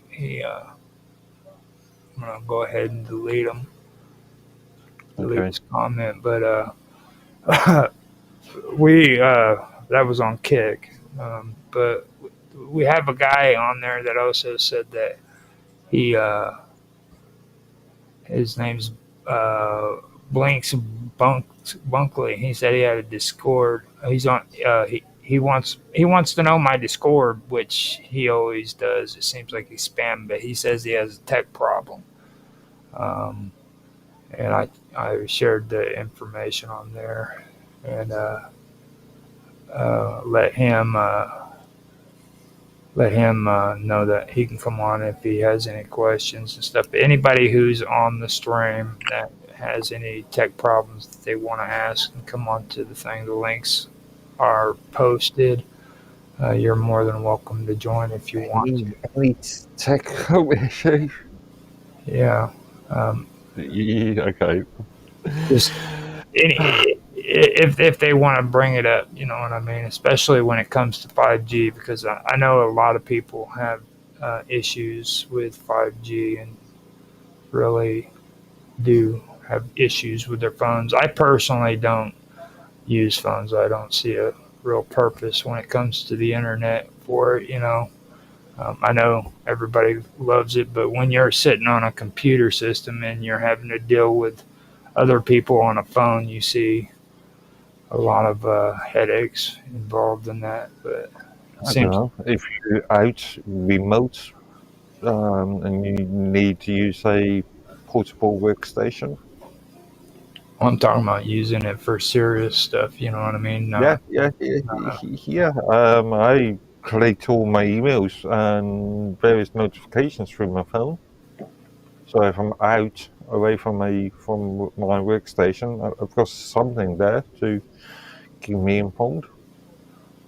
well, I mean, emails are emails. I'm talking about like actually doing projects and stuff of that nature. Like most of my time on computers deals with like editing videos and freaking making sure that they're scheduled on YouTube and being able to upload from a computer to YouTube and put schedules on it and things of Okay, that nature. maybe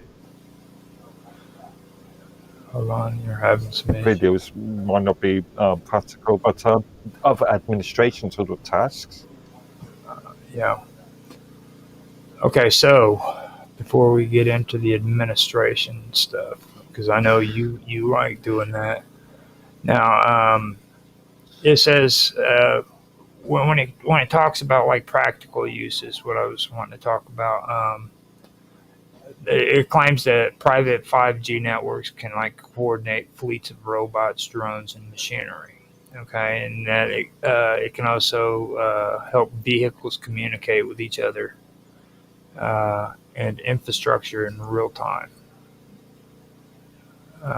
It's supposed to be helpful for automation and traffic management. I'm not sure if you can argue that 5G itself is aiding. Well, I mean, you know, when you were mentioning the antennas, those antennas that are on the Hmm. stoplights, or the the the stoplights that you have at stoplights, Hmm. traffic, you know, Yeah, that traffic lights. Yeah. traffic lights that they're becoming more and more prevalent everywhere. I mean, even small towns now have them. You know, so you know,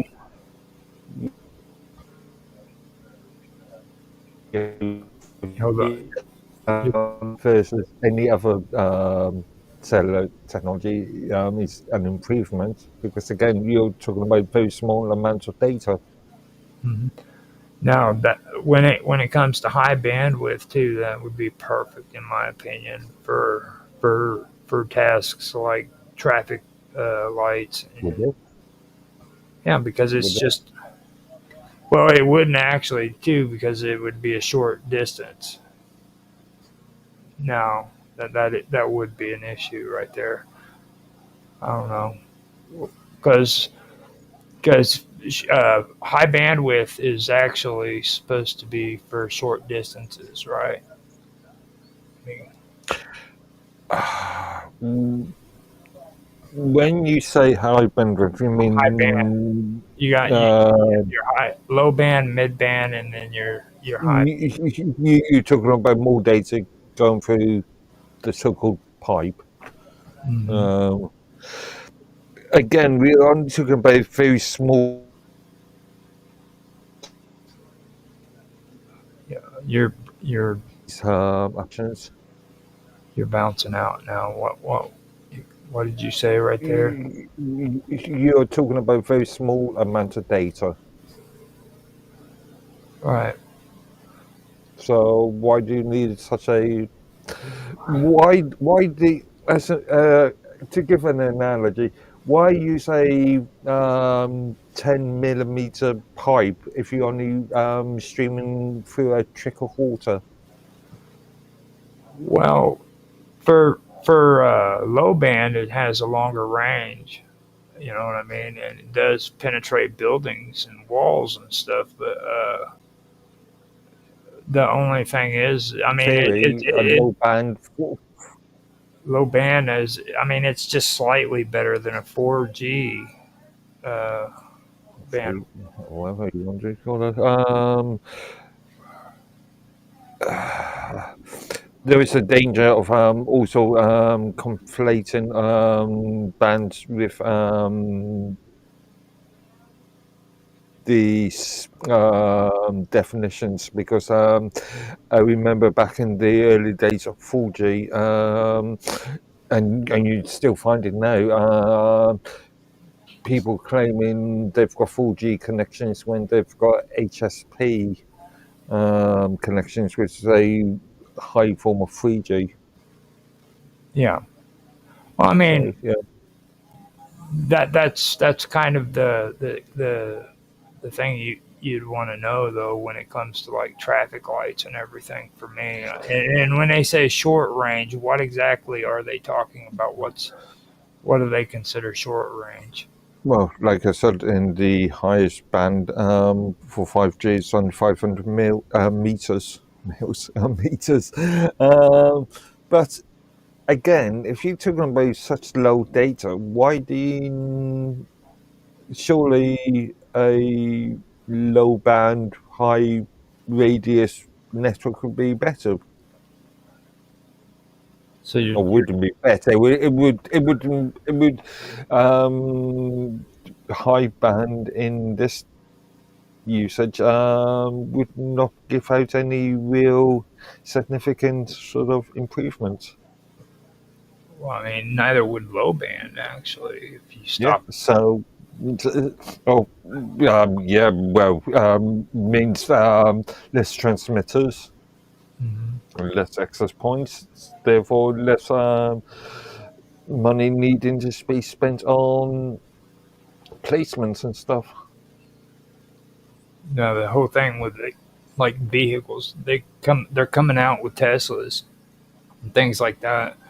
That's another area where I guess they feel that um, 5G would be helpful because it would help vehicles communicate with one another as well as with the infrastructure. You know what I mean? So that it could drive, they could self drive themselves without colliding into one another. You know, In theory, in yeah. theory. Again, there's an entire argument about regulatory sort of regulations and stuff about this, but in theory. Well, I mean, go over that. What do you know about those regulations? That You ask me such a broad question. just you don't have to like get all technical. Um, This is tech talk. Now, Tan is the one who likes doing the presentations let, and stuff. We're just having a conversation.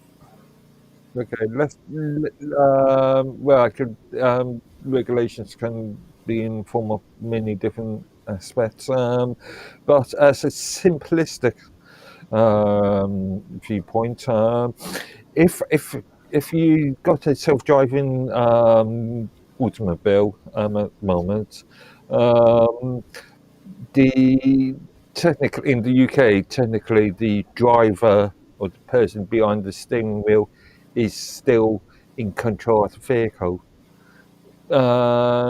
Let's say we go to a concept of complete self-driving automobiles, and there's a crash. Who should be blamed for the crash? Should a person behind the wheel be blamed? Should the company that produced the vehicle be blamed? Should the people that created the software be blamed? That's a good question. Actually, that's actually a The really good question. infrastructure providers, yeah. And so you didn't have to have legal jargon to bring that up. You know what I mean? That's a Well, that's very that's the logical most question. simplistic. Yeah. That is a really good question. Who's held liable for that accident? You know, I mean, because the driver wasn't driving. You know, I mean, so that makes you wonder what's going to happen if this becomes mainstream and everybody has a self-driving car. What's going to happen to auto insurance and things of that nature too? Yeah. You know, so that is. And let's say some pedestrian gets knocked over and dies. Oh yeah, Yeah, you exactly. can see the complication there. Hmm. Now, what about real-time monitoring of like water, energy, and waste systems?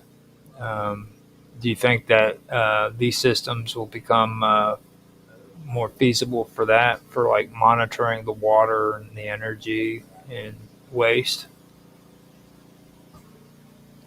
We've already got mechanisms in for monitoring both at a No, I mean, do you think using 5G would actually be beneficial when it comes to real-time monitoring? Like whenever you monitor these systems in real time, when it comes I to can't see on a general principle, I can't see how fast the speeds are going to improve monitoring. And also, if you are, let's say you're in a water, I don't know, purification plant, hold on a minute. your distresser is mainly wired because you are on site, aren't you? Yeah, but All these, let's also take into consideration water meters, electric meters, okay, things of that. okay. When it comes to domestic sort of situations,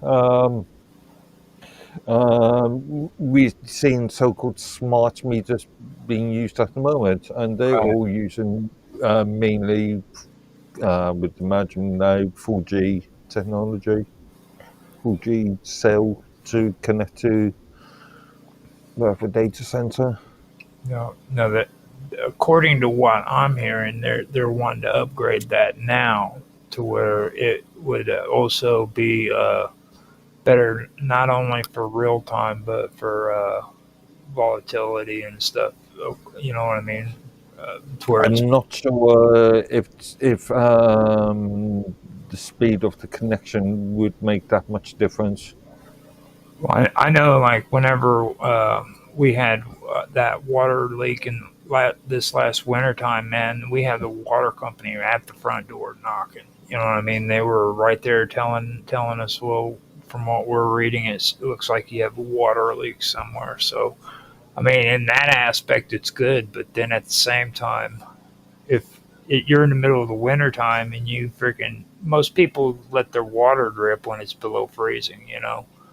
So what happens then when you have your water dripping and all of a sudden you get a knock on the door from the water company, you know? That's one issue that I see with the whole situation. You're constantly going to have the water company bugging the hell out of you because in the wintertime you Mhm. have, you know what I mean? Because not everybody has the perfect plumbing, you know what I mean? Mm. There, there are people who have. We're one of them where if it gets too cold, man, we have the water dripping during the wintertime. So that's an issue that I do see happening. You're going to have a lot of that taking place. I guess it gets. But Oh, go ahead. I can't see how the speed on um, cell connections is going to dramatically change the efficiency. Well, I mean, yeah, that is true. I mean, especially with like 4 and 5G. To be honest, I mean, in a lot of this, it seems to me like it's a lot of overkill when it Yeah. comes to it. It's not really It's these executives jumping on and marketers jumping on. Oh, this is the biggest, greatest new thing, so let's all jump on it. yeah. Let me figure out what the hell I just did. And also remember that any infrastructure changes will come back as costs back to the customer. Mhm. Somebody has to pay for this. Now, when after that, I also wanted to kind of go over more stable remote monitoring on patients or high resolution videos for telemedicine. Um, I've noticed they're mentioning a lot of stuff when it comes to like monitoring patients in um, like high resolution videos for like telemedicine. I'm not really for sure what telemedicine is, but they brought that up too. And Monitoring people. yeah, What? High resolution monitoring. What? Showing. Sorry, I'm a bit confused. yeah, and see the thing of it is much of this stuff is it still works like over wired networks, just regular Hmm. wired networks. It to me it seems like it's overkill. You know what I mean? Hmm. And like for me, I know like denser networks that usually means that there's going to be more towers, and it's going to need more power requirements than you have with like infrastructure. Infrastructure Hmm. is expensive. You know what I mean? Um, Indeed. especially when you're talking about wave deployment. That's really expensive, and that's what they're wanting to put in. I don't know if you know much about wave. Millimeter wave. Again, 500. And did I say 500 meters? Oh, 500 millimeters. And also remember, just a little while ago, we were talking about 1 millimeter, of latency time. So you're talking a lot of expensive infrastructure going into hmm. place. You know, they're talking big projects with this 5G. And I can't remember the actual numbers. I was just trying to read that. Yeah, I can't remember the actual numbers I'm thinking of. If you go into after you have a access point every couple of meters away, in a city the size of, I don't know, New York, that's quite a number of different boxes. yeah, it is. Now, from what I'm getting, it's this whole thing like you were just talking about with monitoring when it comes to hospitals and stuff. Um, the one thing that I get out of it is like that's what they're really going for is more potential for monitoring. It's like they the more connected devices there is, then that means more data. I mean, the more potential they have for monitoring people and stuff of that nature. So that's my take on it. But if you've got an enclosed place, let's say you're in a hospital and you've got all these devices, then why not just wire them? Well, I'm trying not to get into conspiracy. It's not conspiracy. Well, how is it conspiracy? You've You got all these. know, You've got all these static devices. You've got this CAT scan that's over there. You've got this I don't know, IV drip that's over there, and it's all static hmm virtually. So why not just stick Ethernet cables? Why not well, just wire them?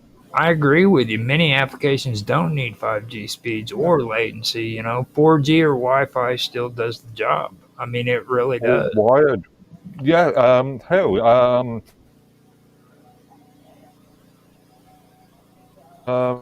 We've seen Ethernet connections going from 1 gigabit per second to 2.5, and I think recently there's been retail sort of 10 gigabits per second connections in Ethernet. Right. So why create another load of infrastructure when you've got physical wires there, which is less prone to issues? Well, they've been really making it. They've been making it very very important that they state that 5G isn't like a revolution. Okay, it's just like a technical upgrade. Yeah, yeah. You know what I mean? And they have been pointing that out. They also say that it's supposed to give wireless networks more flexibility and better speed. Sorry, who are they in this? I presume some Well, of course, organisation or entity that's claiming to be an expert, but who are they? you know who they are. They're the commercialized freaking Okay, advertisements that are going out. okay, so marketing people. I, So, I so, so I've been trying my best to keep the commercialism out of the stuff that I've been pulling together because I know you get annoyed when you hear it. Okay, so when I say they, that means I'm trying to spare you from the aggravation of hearing commercialism. It is just commercialism. well, have you actually looked at the white papers? Have you actually looked at the data points made by engineers? Have you looked at the white papers that have been written by engineers? Well, I don't ever want to read a white paper from any of these people, okay, whatsoever. This is stuff that you enjoy, but I would never want to read the white papers on this stuff. I guarantee you, the pages on this stuff is insane. I know they are. So, Can be, can be. how many pages do you think, on average, companies and corporations like this have? How many pages? In relation to what one individual technology. Just like this right here, what we've been talking about. Just a stuff here. I don't know. A thousand. What's that?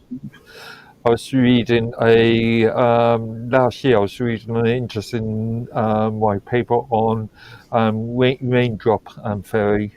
Um, that is the principle of in certain conditions, and if you've got a bit of a tropical rainstorm, that can affect 4G and 5G connections because of reflection of and interference in radio waves, and that came out, and one document came out to something like 500 pages. That's actually interesting because, like, one thing that I do know, um, they were talking about freaking like environments. 5G is supposed to be helpful, like environments where devices need to connect at once. Like right then and there. So I know they were talking about that, and then they were talking about lower delay in some of the stuff. So that was something that really stuck out to me. And the impact of 5G, uh, according to some of it, says that it depends less on technology itself and more on how industries and governments choose to use it. Um, Yeah, how it's implemented. I mean, as an example, in my 4G situation there, I've got one 4G router, but it's connected to multiple devices. yeah, So I'm using one 4G access point, but one cell point, but that doesn't mean I'm restricted to one device. right. So now, since we're done with 5G, do you want to talk about freaking smart cities? Carry on. Just Carry figured on. I would ask, but see if you wanted to do it. This could be the best way to end this area, and then we can go on to the other stuff later on. But Okay. I'll just read my note to you, and we can cover some of this stuff. Like we can go in now. A smart city uses digital technologies, data analytics, and automation to improve the quality of life for residents, streamline operations, and enhance sustainability. The goal is to make cities more efficient, safer, and responsible by using connected systems. Think traffic lights that adjust in real time, public services that respond to real needs, and utilities that manage resources better. AI is like the brain of a smart city. It processes data, recognizes patterns, and makes decisions or assists in decision making. While IoT, which is Internet of Things, connects devices like sensors, cameras, and vehicles, AI interprets all that data and drives intelligent action. So that is what I got there. Now, with the key applications of AI in smart cities, you have the first one is traffic and transportation, where AI will analyze traffic flow and adjust signals to reduce congestions. Then you have apps like Google Map, which use AI to suggest optimal travel routes. Then you have self-driving shuttles and buses guided by AI. Then AI helps drivers find available spots using real-time data. After that, we go to public safety, and that analyzes video feeds that detects crimes, accidents, or suspicious behavior. Okay, AI helps dispatch police, fire, or ambulance units faster based on location and severity. After that, Yeah. you have AI models. AI models forecast floods, earthquakes, or pandemics with better accuracy. AI Okay. monitors pollution levels and recommends traffic changes or health advisories. Okay, then smart bins tell the city when they're full. AI optimizes pickup routes. AI balances energy grids, integrates solar and wind, and cuts waste. So now we go into the fourth one, which is utilities and infrastructure. AI tracks pressure and flow to identify leaks in real time. AI distributes electricity more efficiently and reacts to demand spikes. AI predicts maintenance needs for bridges, roads, and pipelines before failure. Okay, now we get into citizen services. AI chatbots help residents access services like permits, billings, or complaints. Voice assistants in public areas provide directions, updates, or accessibility support. AI helps streamline administration, budgeting, and policy decisions. Now, in Singapore, they use AI for traffic monitoring, energy management, and facial recognition in law enforcement. Barcelona tried smart lighting, waste systems, and water saving public parks. In Dubai, they have an AI powered police services, autonomous public transport, and predictive healthcare. Now in Toronto, they have something called the Sidewalk Labs, and they tried to build a data-rich smart neighborhood, though it raised major privacy concerns. And this is where I know you're going to have some sass in your face. Okay, now with that comes cameras, sensors, and tracking systems raise serious questions about surveillance and consent. Okay, now who owns the data? That's the question for me. And how is it being used?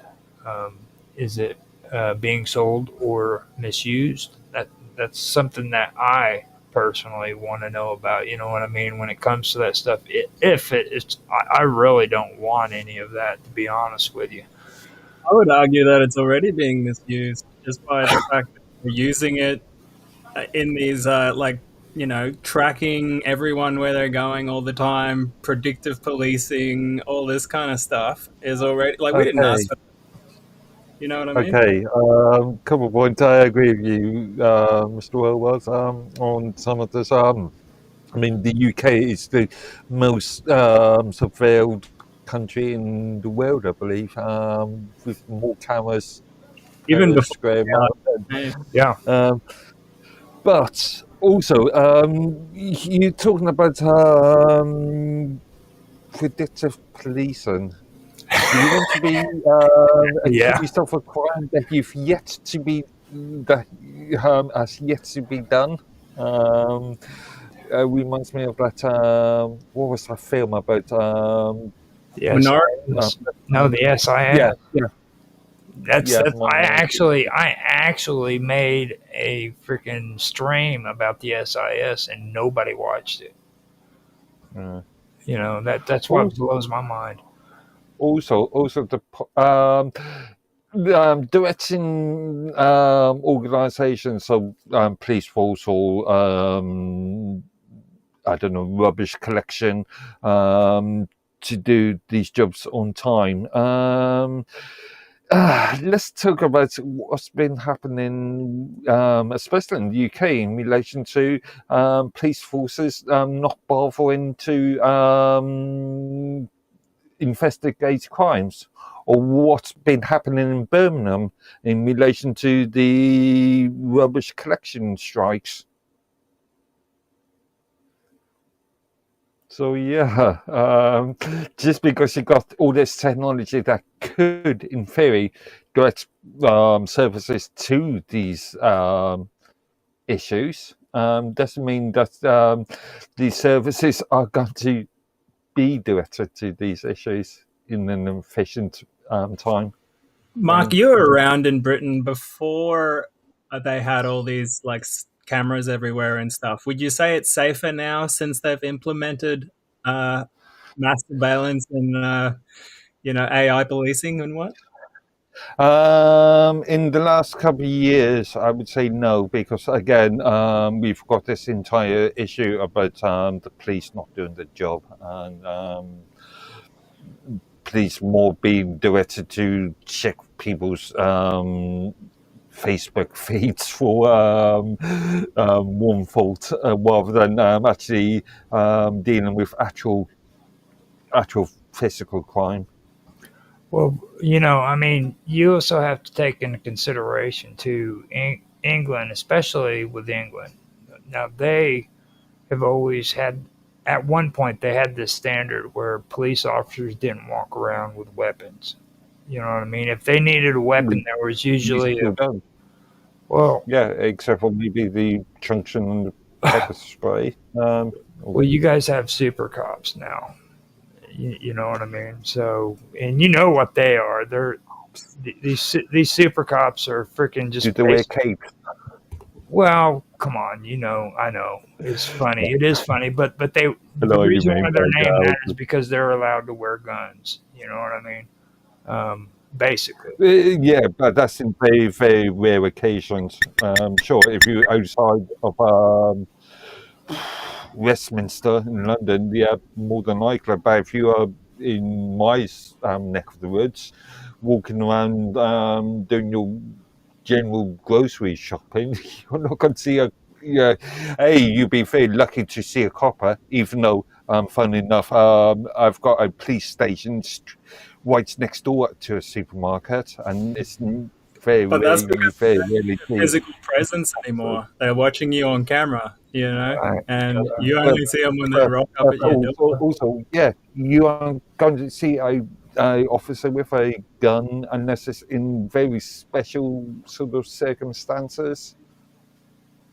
You aren't going to see anybody from special SO19 in daily use, daily sort of occurrence. What would you say is the point of all this mass surveillance and everything if it's not making everyone safer? To arguably to control a population, to Well, that's kind of been the whole trademark of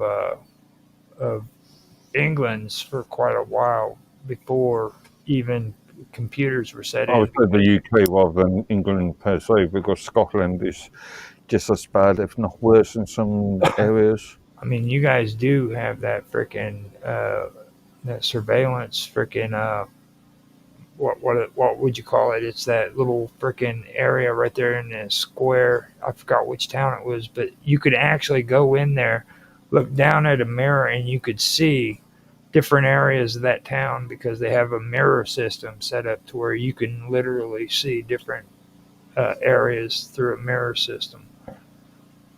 Okay. But it's like, especially England, dude. I mean, specifically England, they have always been into wanting to monitor everything. You know what I mean? Like, how many years now has it been since you guys had cameras set up? It's been since at least the 80s, hasn't it? 80s or 90s? Yeah, it's just crept up on. Again, I'm not sure if you can just blame England per se, because again, the Scots, especially in the last couple of years, in relation to the Scottish National Party, has taken some really draconian stances. Yeah, but you guys are the ringleaders. Well, let's call it the United Kingdom rather than just We'll blaming call it the England. United Kingdom. Now, uh, it is a good question though that Mr. Robot asked. Where do you what do you see this as being something that protects? How do you see it as being able to protect people more? Well, historically, right, like kingdoms have always had an interest in knowing whether the population wants to revolt against the power structure. So the more insight they can have into that possibility and the more ways they can quell rebellion, the better it is for maintaining their status quo. So I would argue it is a necessary part of maintaining an empire to be able to monitor and control your population. You know? Like in the old days, they'd have enforcers in their vassal states and stuff like that. They'd have like kings in each region that would like control the area for them. And this is just the modern, cheaper iteration of it. That's probably a I lot would more. also remind you of what happened in the Soviet Union, political commissars everywhere in China. To be frank, I'll just remind you of the famous Benjamin Franklin quote: "Those who give up essential liberties for a modicum of safety deserve neither liberty, essential liberties, or safety." You see, he uses American politicians from the past when it benefits him. Okay, have you noticed that? Like It's a good quote. It's a good quote. everything in England is like the best, and America is horrible. Only when it serves his purpose. He's very, very. Yeah, if I could find a good British quote that's related to that, I would use that. I'm Can sure. we read out what the commentator is saying in the chat? Which Huh? chap? Can you see in the Rumble chat? There's a UL No, Adamus. He's saying that technology is not being used for the community and for the growth of the people, but for the advancement in power of a certain group of people. The police are just another group that has been given power to manipulate via the illusion of law that only serves that same group that wants to use technology for their own and not for everyone. But also throughout history, them trying to maintain and double down on that empire mentality is the reason why their empires fell. That's a good point. that's in YouTube. Does it YouTube? As far as the UK police is concerned, there's always been this concept of policing by consent. Right. And in When has effect, that ever actually happened, though? Yeah, that's a good question. Now, also, let's remember what we're talking about here, okay? This isn't people, because we make mistakes. And we've proven that we make mistakes, okay? But you need to also put it into this perspective.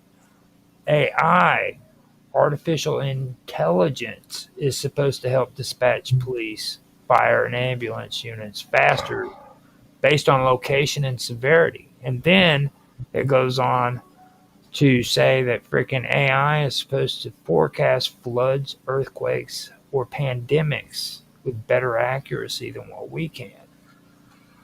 Okay. What So I saw some politicians talking amongst themselves recently in some leaked documents, and they were basically saying in the future, people are going to make policy decisions based on AI's output, right? So they said the way to get ahead of that is to pollute what's on the internet with misinformation so they can trick the AI into saying what they want. So in the future, they're going to basically be able to program the AI through SEO, website rankings, and stuff like that, and putting information out there that benefits them in the future. Big error. You're making a big. You're conflating various artificial intelligence frameworks as being a singular I'm just telling you what they entity. said. Yeah. Just because you've got some search engine algorithms looking at the amount of data coming from the internet doesn't mean that that same algorithm or that same framework is also monitoring crime in your local area. No, but There AI is there models are isn't a trained off single public there isn't a data, you know. single artificial intelligence no, framework. hold on. Let Mr. Robot respond to that because Okay. So, like, yeah, AI is trained on like government statistics and stuff like that, like official data, but also like more recent models like DeepSeek also like search the internet, go through the top results, and basically give you output based on that. So I'm saying like that can be poisoned. So yeah, Yeah, but you miss my point. Just because DeepSeek is doing that, that doesn't mean DeepSeek is also administrating police activities.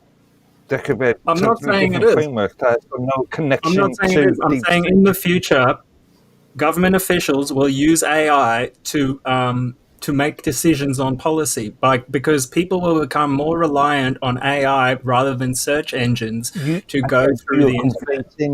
you are conflating artificial intelligence.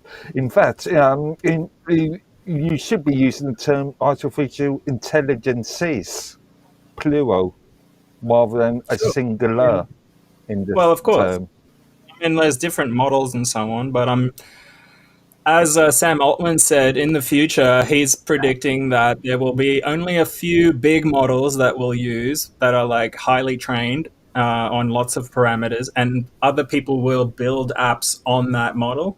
So, like, there is a chance of like reducing AI down in the future to only like a few big players that have the machine power to do it.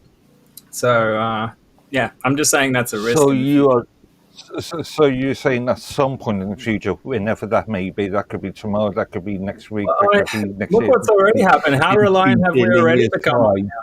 You know? But you I'm just saying that telling you, there this is is going to what be some government sort of officials are monopoly. saying.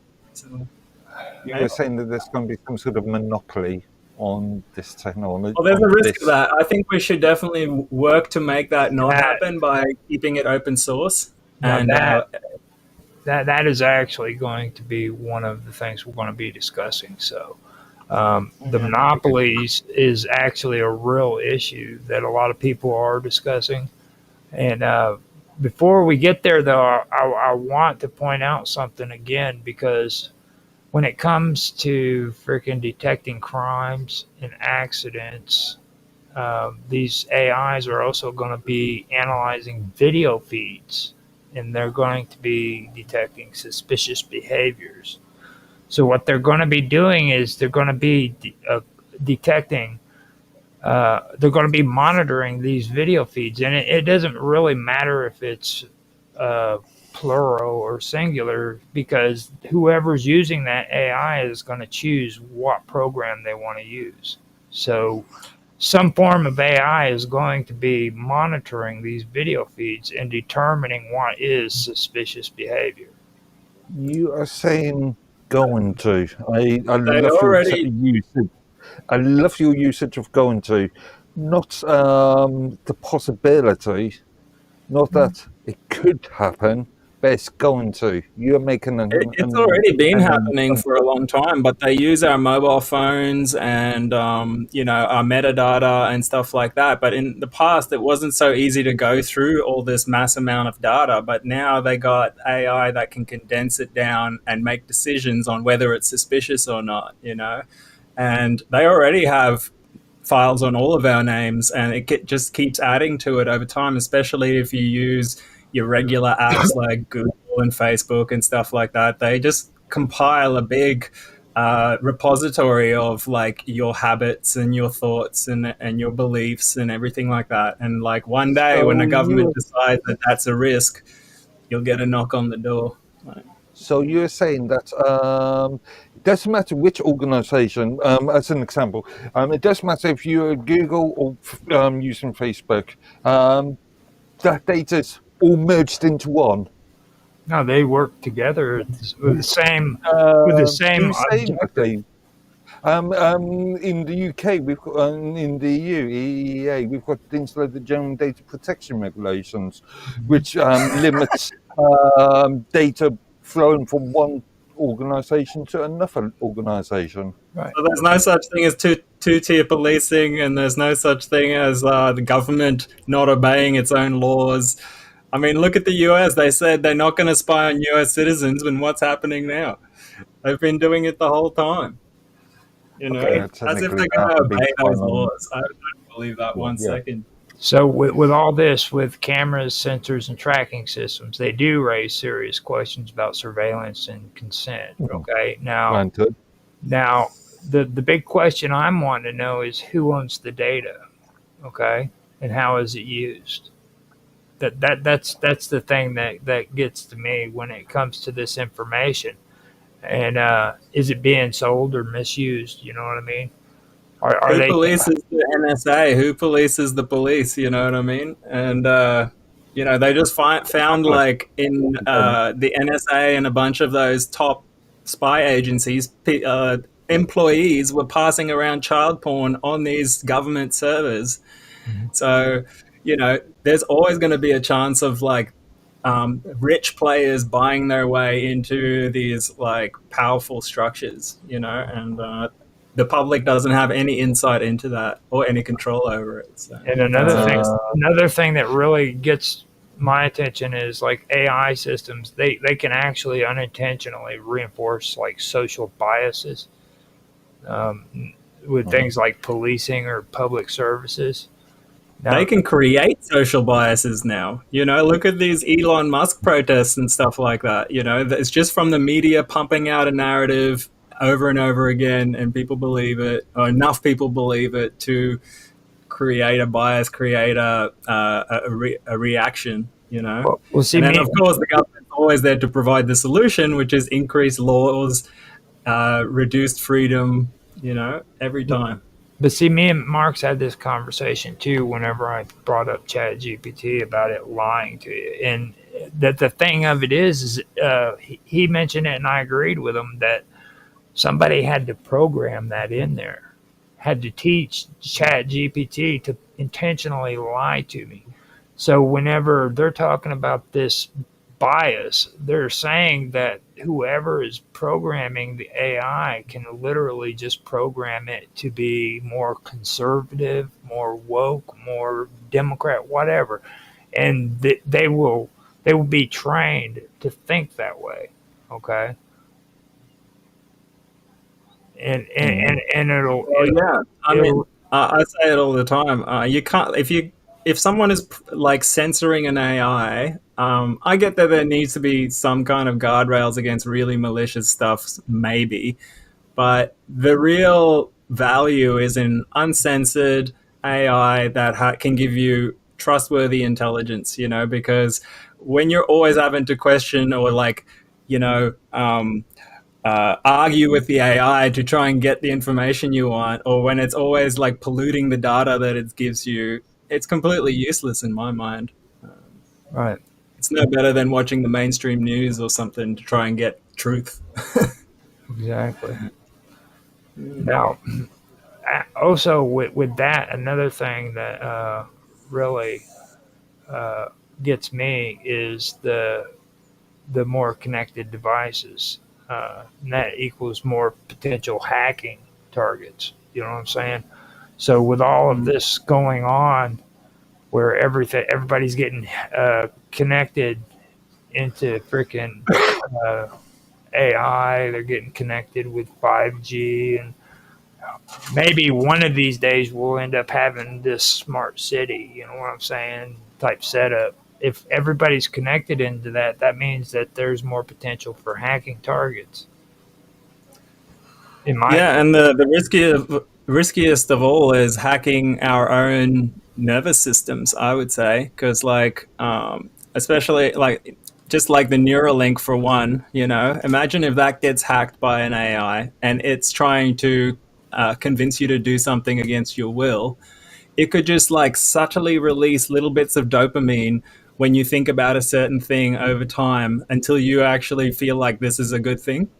That's just one example. They can do that with actual light beams, where they're in a monitor screen. They can change the frequency of the beams that hits your eye, and that goes into your nervous system, because now your nervous system is regulating at that frequency, and it can induce states of consciousness. That's why I believe, like, when you're watching regular TV, sometimes you go into like a trance, and you're like, what the hell? I wasn't thinking like the last 10 minutes, you know what I mean? So yeah, I would say that's, I mean, obviously data hacking and all that is a big risk too, and we'll have to just keep improving our security there. But yeah, there's a lot of area. I think we're developing we're going too gung ho on AI too quickly for us to even really understand what we're doing. It's like monkeys playing with fire, Especially when it comes to critical infrastructure like water, power, and transit systems. You know what I'm saying? I don't think that I honestly think that we also have to, before we start getting into that area, we have to be secured against cyber attacks first. They need to make sure that freaking that doesn't happen, because, I mean, you think about it, if we get freaking water, power, and transit all hooked up into freaking some a smart city network like that, it's just it's vulnerable. Could you imagine an entire city without It freaking? already is, man. I mean, all that stuff is already connected up to the internet. And I guarantee you, there's already governments that have figured out ways to hack into all of it. They could shut down the whole country from another country right now if they want. We're talking about AI though. Yeah, I mean, AI just increases the speed and the accuracy of finding zero-day attacks and stuff like that. And you couple that with quantum computing, you can hack anything. So they are working. Why even bother on that? I mean, a lot of I'm only going by UK infrastructure, but a lot of UK infrastructure is already being manufactured by Chinese. Well, that's true too. Yeah, yeah. The And, Israelis also put backdoors in. if we do see a war in, let's say, 10, 15 years' time against the Chinese, well, the UK is screwed. Well, I mean, when it comes to these smart systems, though, when it comes to these smart systems too, they're very expensive to maintain.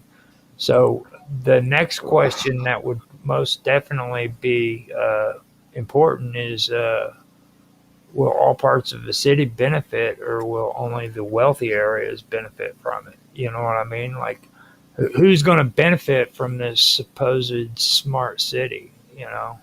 Because it will be very, very expensive to build and maintain. Again, I'm not sure about very expensive to maintain and build because of prefabrication. But you are talking on what ifs, and I could say, what if the entire infrastructure is paid by produced by taxation? So everybody. If it's taxation, it's not going to happen, dude. Like, if it's off of taxes, that's just not going to happen. If it does, freaking, there'll be riots. That is also the only power that we have as individuals over the government, is if people en masse refuse to pay taxes based on ethical concerns. That's the only way you could really rein in what they do. No, there's other ways of reining in government. Mass riots, maybe. I don't know how else. No, but there's also peaceful ways of doing that. I was thinking that, but yeah, there's also peaceful ways of doing that. Also, we live in we are meant to live in democratic societies. We can knock on our local MP's door and say, "Oi, I don't like this. Do something about it." Now, UL Adamas I'm not convinced that works very well. He said AI. Well, in theory, at least. in He said theory. AI right now is crowdsourced human data and algorithms. It's people communicate on the level that we've made networks available.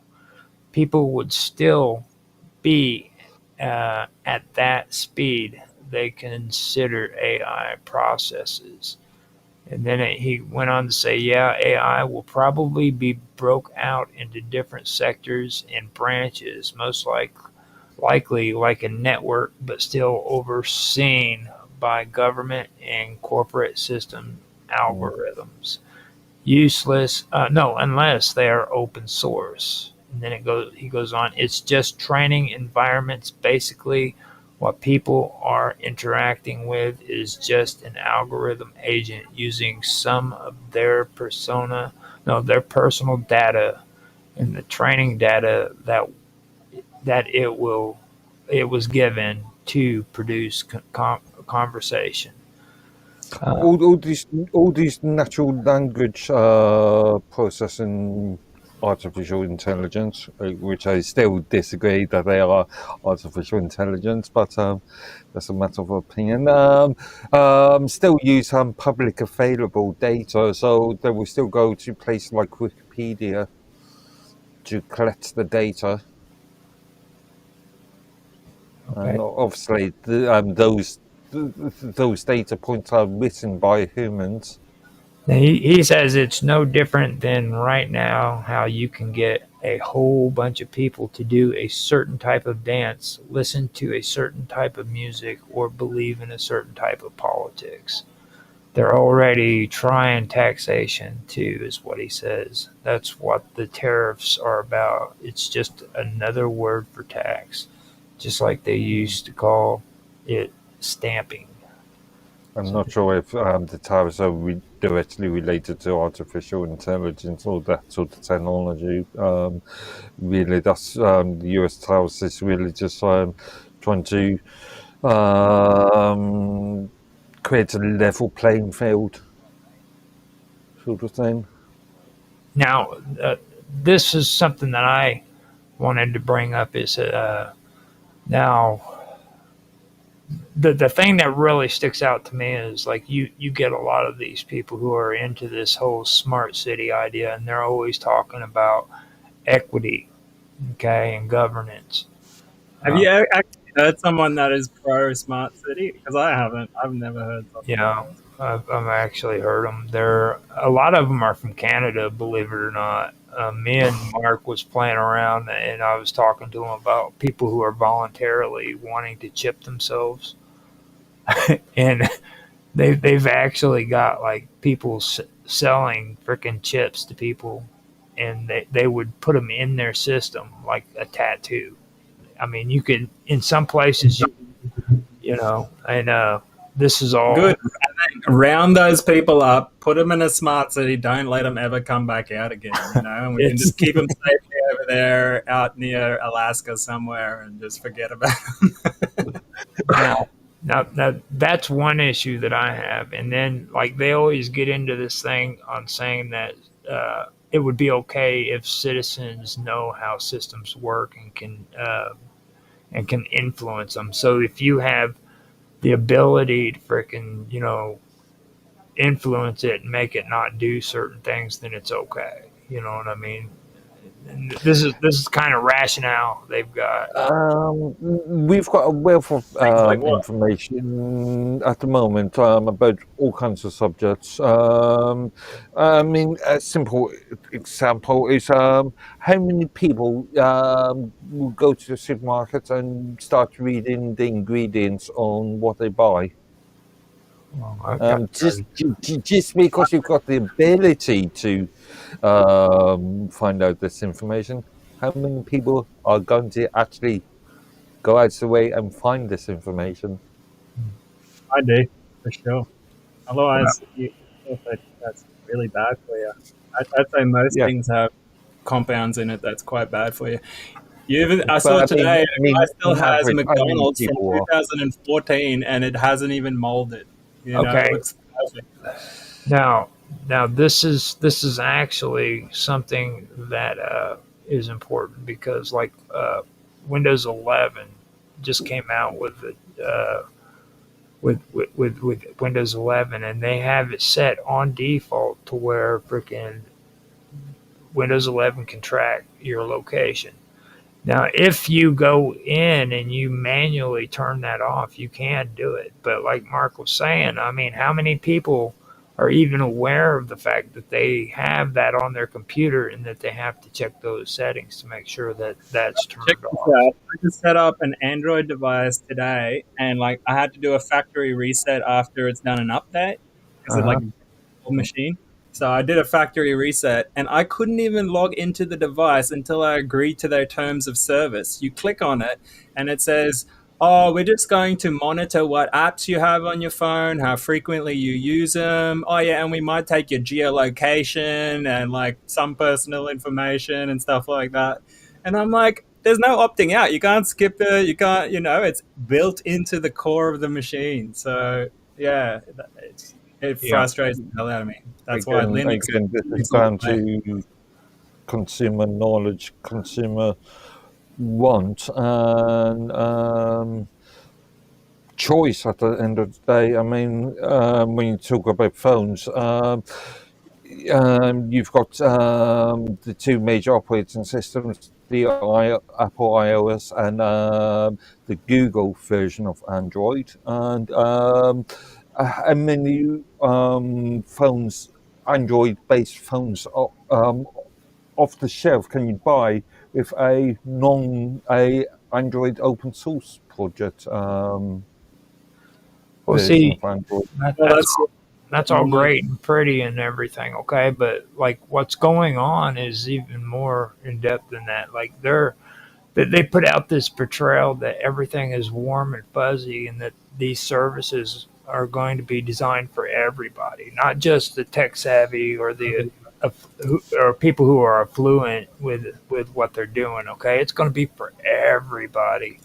Well, the new Windows computers come out with an actual AI processing unit, an actual chip that's just for the AI, and that is constantly in communication with Windows servers and stuff. So like, there's basically infinite amount of potential to be tracked through your operating system now, and you can't turn it off.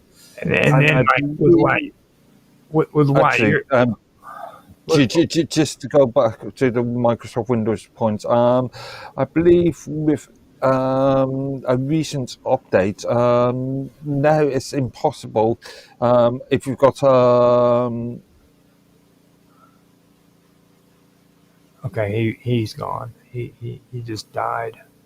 Homo Pro versions and the educational versions, you have to actually, if you want to install a copy of Windows, Microsoft Windows on your machine, you have to sign up for remote accounts.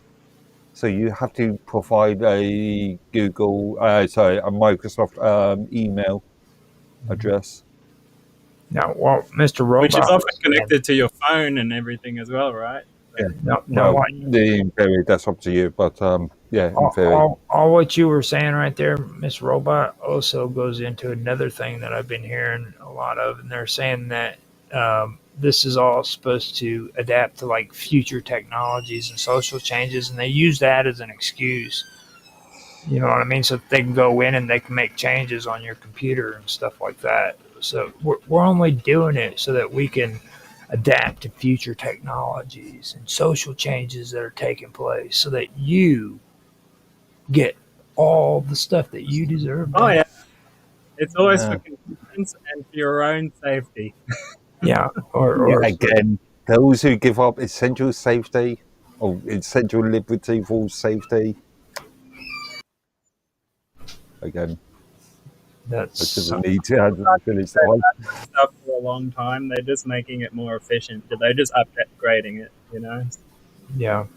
That doesn't mean it makes it any better. I think the sooner people become conscious of this stuff, the better decisions they can make on, what kind of software they're going to use in the future.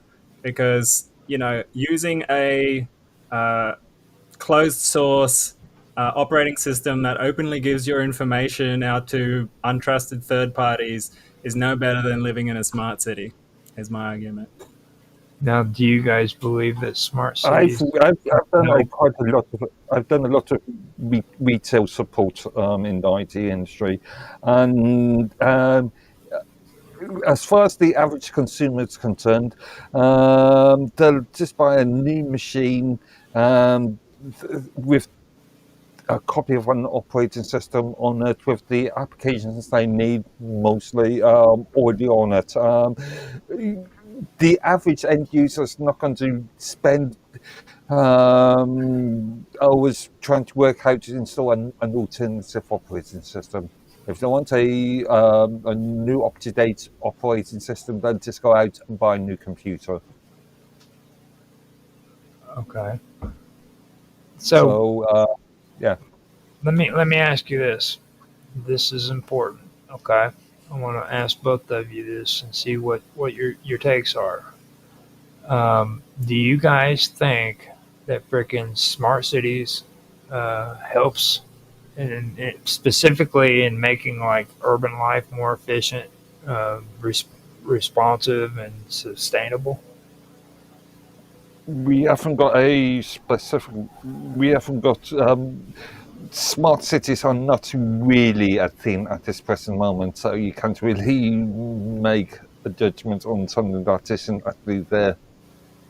Well, they're attempting My it. gut feeling on it is Yeah, that something, but yeah. it's part of the Um, overall control agenda. Same with smartphones, smart meters, smart TVs. All this stuff over time has just been proven to be there to monitor and control us. And I think actually the Amish is more sustainable than us going into smart cities that could potentially be used to, coerce and control us through limiting our access to essential needs rather than being out on the land, being in touch with nature, growing our own food, stuff like that. And plus, you're going to live in an environment that's like an electromagnetic nightmare, along with like toxins in the air and the food and everything. So I think we need to take a leaf from our ancestors and go a little bit back to connection with nature and like doing things the natural way. I think there needs to be a balance there somewhere. Plus, again, for us to adopt whatever the powers that be gives us is silly, considering they've just been proven over and over to be psychopaths that want to control everything. So until we solve that issue, we're just putting ourselves at risk when we listen to them. Okay. yeah, but there's two approaches. Either technology controls you, or you control the technology. All right. Now, For some before of us more knowledgeable, more they've got now, Same goes for your biological computer, your wider brain. technical You don't think acumen. for yourself. Get the technology to. Again, you're talking hypothetical. Now hold up. Now before we go any further in the conversation, I want to ask you guys. Commercial range at the moment. Now Mark is freezing in and out, so while he's He's freezing, actually just having an epileptic fit. yeah, I know he does that. It just kind of like flips out on him. His whole camera and shit flips out, and like Okay. now the thing I want to ask is like at this point. This is where I want to get into virtual space. Now, virtual space gets caught up into the metaverse. Now, if it's up to you guys if you want to go any further or not, or we can continue this at a later time because it's already at like 2 hours and 15 minutes, and Mark is like in hyperbolic mode. Okay. I could say something about it. I've got a little bit of experience recently. I just want to point out one thing there. Do not conflate He froze up again. He's lost it. principle with a product. Conflate it's a principle with a product. Roger, you talked about virtual spaces and then you jumped into metaverse, which is a product. The concept of metaverse is a shared virtual space where users can interact, work, and But do not play, conflate the two. and has gained substantial traction in 2024. Okay. Yes. Yeah, I mean, just because Facebook called themselves Meta doesn't mean they own that concept. It's been around for a long time. It's only recently that we've made big strides in making it actually happen. I remember playing those online Second Life and stuff like that, where you had like a Yeah. metaverse type thing, you know. But I will say I've gotten to play with a little bit of those like virtual reality headsets recently, and they're quite convincing, and they trick your body into feeling things that feel like as if it's real, you know. And I could see that being developed to the point where you almost couldn't tell the difference between reality and the machine world. And then we're getting very close to a Matrix type situation where maybe a lot of people will try and escape into the fantasy world, which I think could be not good for humanity in general. But also, I'll say, like, once you merge your whole perception with like machines, there is a potential to trick your nervous system into feeling and believing things that you wouldn't normally do. So it comes back to the trust thing. Do you trust the companies that are making these things um, with your nervous input and output? You know, so um, yeah, that's the first thing that comes to mind for me. Now, the whole thing behind virtual spaces is well, what it refers to is a simulated environment that is generated by computers and experienced by users through digital references, and that's often in three dimensions. Now, unlike physical space, which is grounded in tangible reality, virtual space exists only in the realm of data and code. It can be accessed through a variety of devices such as a desktop computers, smartphones, or immersive hardware like virtual reality headsets. That's what you were talking about, Mr. Robot. Now, what makes virtual space compelling is its ability to create the illusion of presence, interaction, and scale without the physical constraints of the real world. Now, in many applications, virtual space is used to represent environments that mirror or extend physical reality. In architecture and design, for example, virtual space allows for the modeling and walkthrough of buildings before they are constructed. Now, in gaming, it becomes a fully interactive landscape filled with characters, rules, and narratives. Now, but in social and professional contexts, virtual space is where meetings, events, and interactions occur in digital form. And that often is represented by avatars and personalized icons. Now, a significant development in virtual space has been its integration into the concept of the metaverse. Now, the metaverse is a broad term for a persistent and shared virtual space that blends digital environments with social interaction. Now, in these spaces, users can move, communicate, transact, build, and even maintain a continuous digital identity. Unlike traditional websites or applications, which are largely static and two-dimensional, metaverse environments strive to offer a sense of immersive and real-time engagement.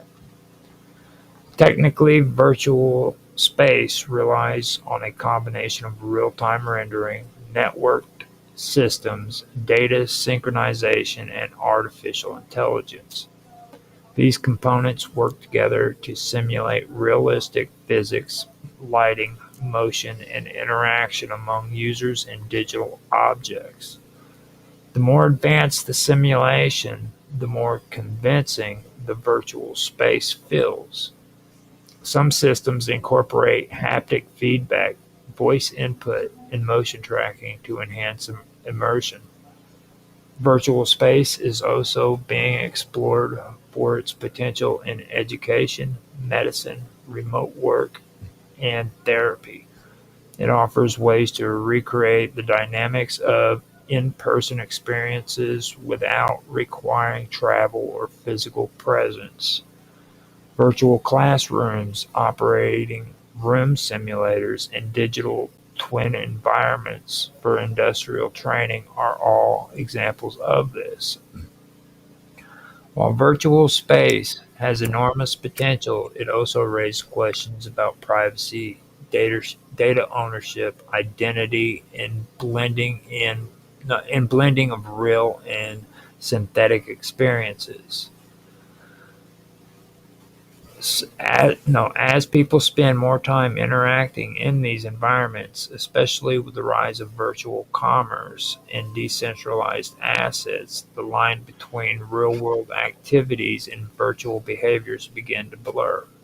The future of virtual space is expected to evolve beyond mere representation and into forms of embodiment where users not only see and hear virtual environments but also feel and respond as if they are physically there. This could change how people socialize, work, learn, and even express themselves on a daily basis. Now, Meta Platform Inc. is a multinational technology company based in Menlo Park, California, best known for developing Facebook, the world's largest social media platform. It was founded in 2004 by Mark Zuckerberg and a group of Harvard classmates.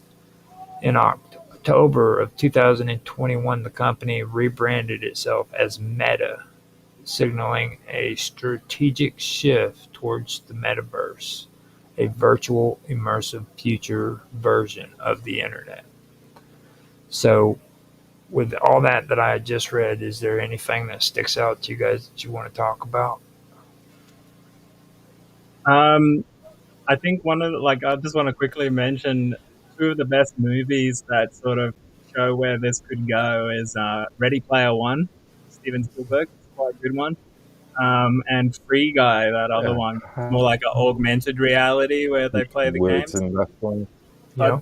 basically, the idea behind it is like people either neglect the real world for the to escape into the metaverse, or the lines between reality and the metaverse become blurred to the point where you potentially put yourself and others at risk for playing these augmented reality games, you know.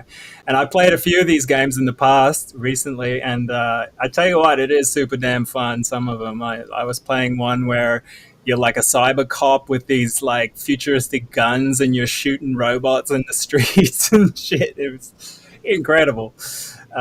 But so I could see like it is probably the future of gaming. It's where it's going to go. Um, but yeah, ultimately, I just think we should try and push it towards the open source kind of world. But you know, it's going to cost a lot of money probably at first to develop this stuff. So Yeah, I'm going to stay away from it until I see what people turn out like they use it. I see, like right there, when you brought that up, you kind of jumped ahead of me again, right there, because what you're discussing there with that movie is kind of ironic because, or the movies period, because those are considered hybrid entertainment, and that's a term that's being used a lot here now since they've started incorporating AI and gaming in with movies. Like you'll see some movies that have come out here recently that involve gaming. So what they've done is they've created hybrid movies that incorporate video games with movies.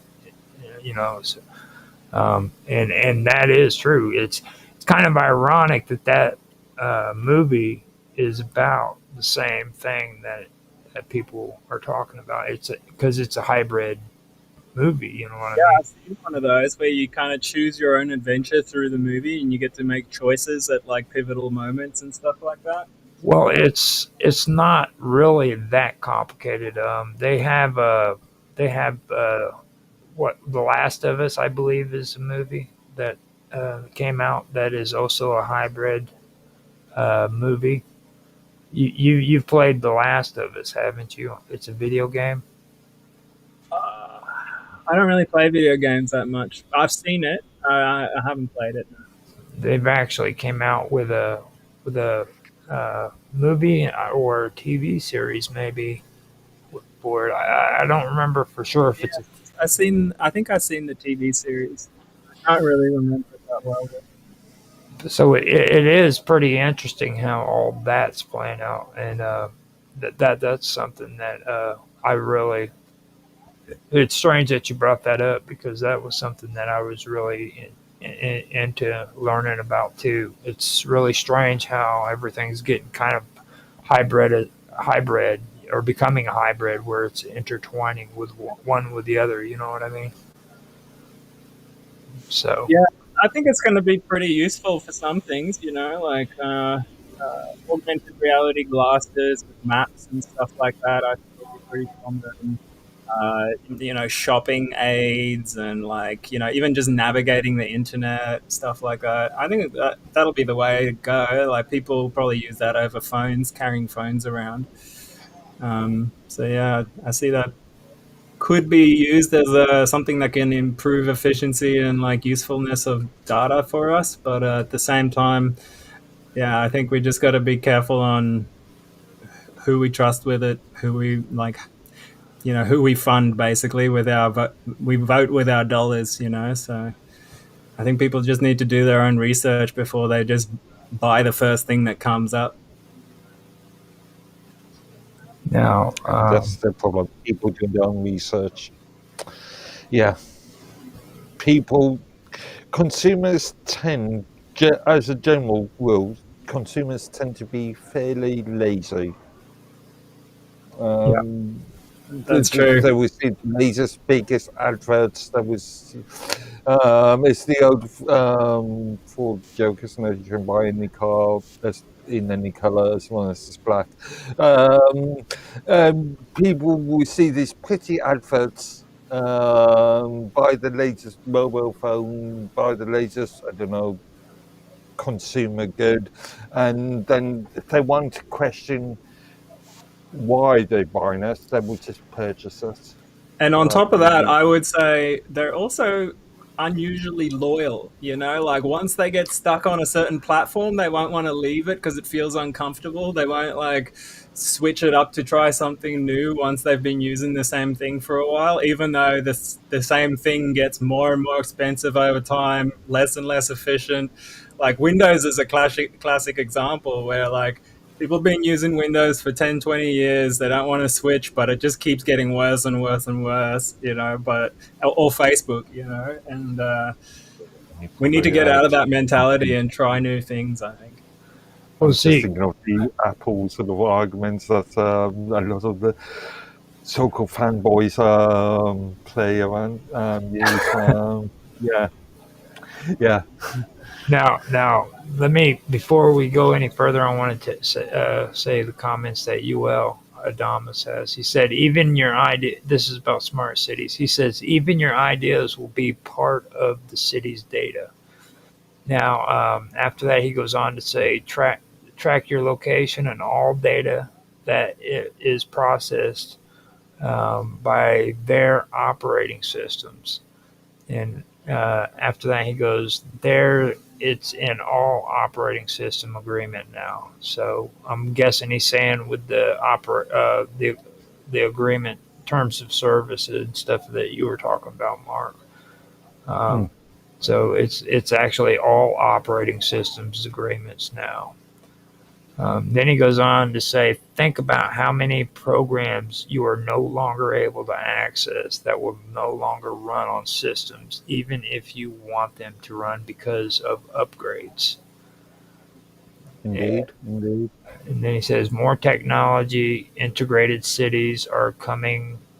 How that technology is integrated is how the people will allow it to be integrated. And then he goes, yeah, the metaverse is just a virtual space. They want to encompass a large, vast area of the network through social adaptation via cheaper devices. And then he goes on, he says, the exploration of physical space has become hampered by social systems and the environment. These explorations will have to be taken in, so virtual space is the next environment.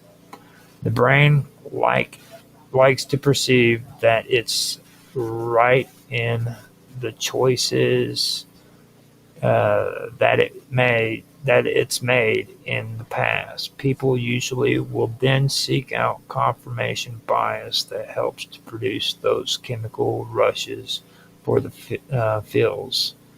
A lot of wood plays on people's minds is nostalgia and novelty.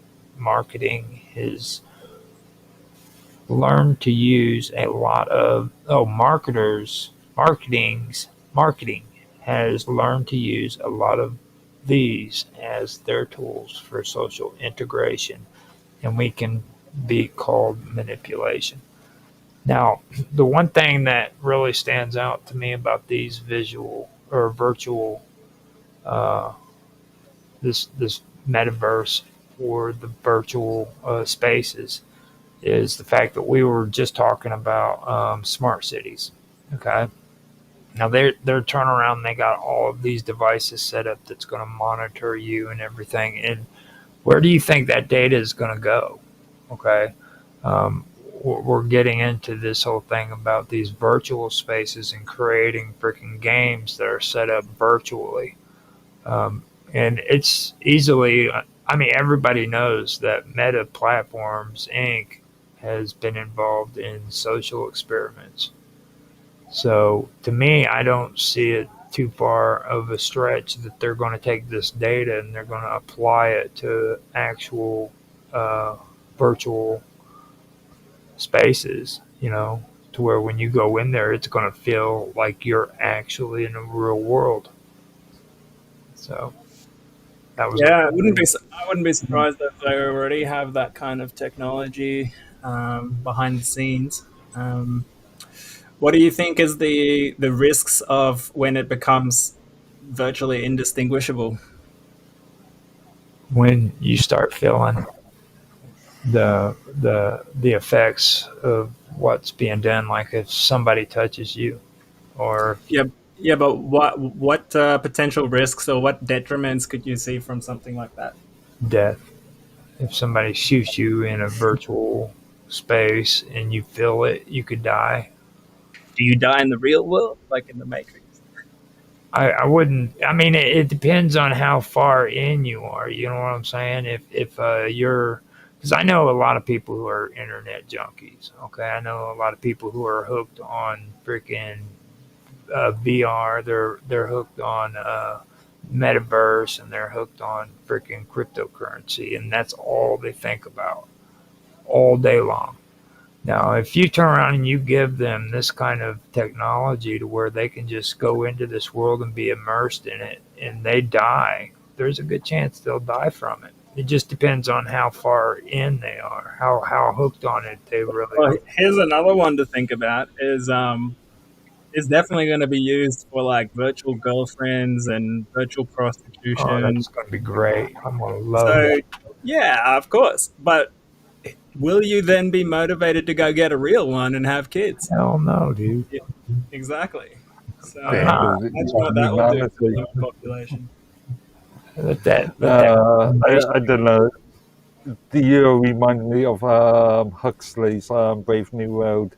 Um, if we ever get to that situation, I want to be the character John the Savage, like the only person that still believes in touching grass and going out and being the person that's living off the land, yeah. whereas everybody else is being controlled I'll be by. there with you, Mark. I'll be there with you.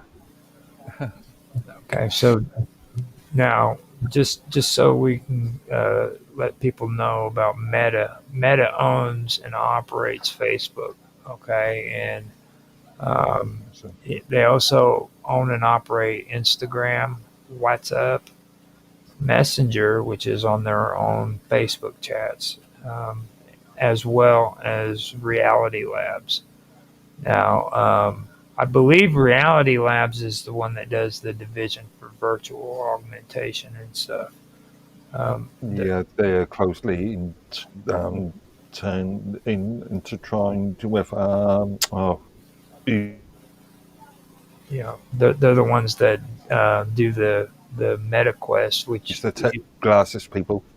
yeah, they're the ones that, and that used to be called Oculus, right? Yeah, that's the one I'm not sure if Oculus was a Ray-Ban product. Oh no, not Ray Ban. Yeah, I would have to do research on that. I can't remember. It was a separate company, and then Facebook acquired it, or Meta, or Okay, whatever. okay. Now they also do the VR Yeah. headsets and the AR glasses. That's that would be the alternate reality glasses, right? Isn't that what it stands for? AR.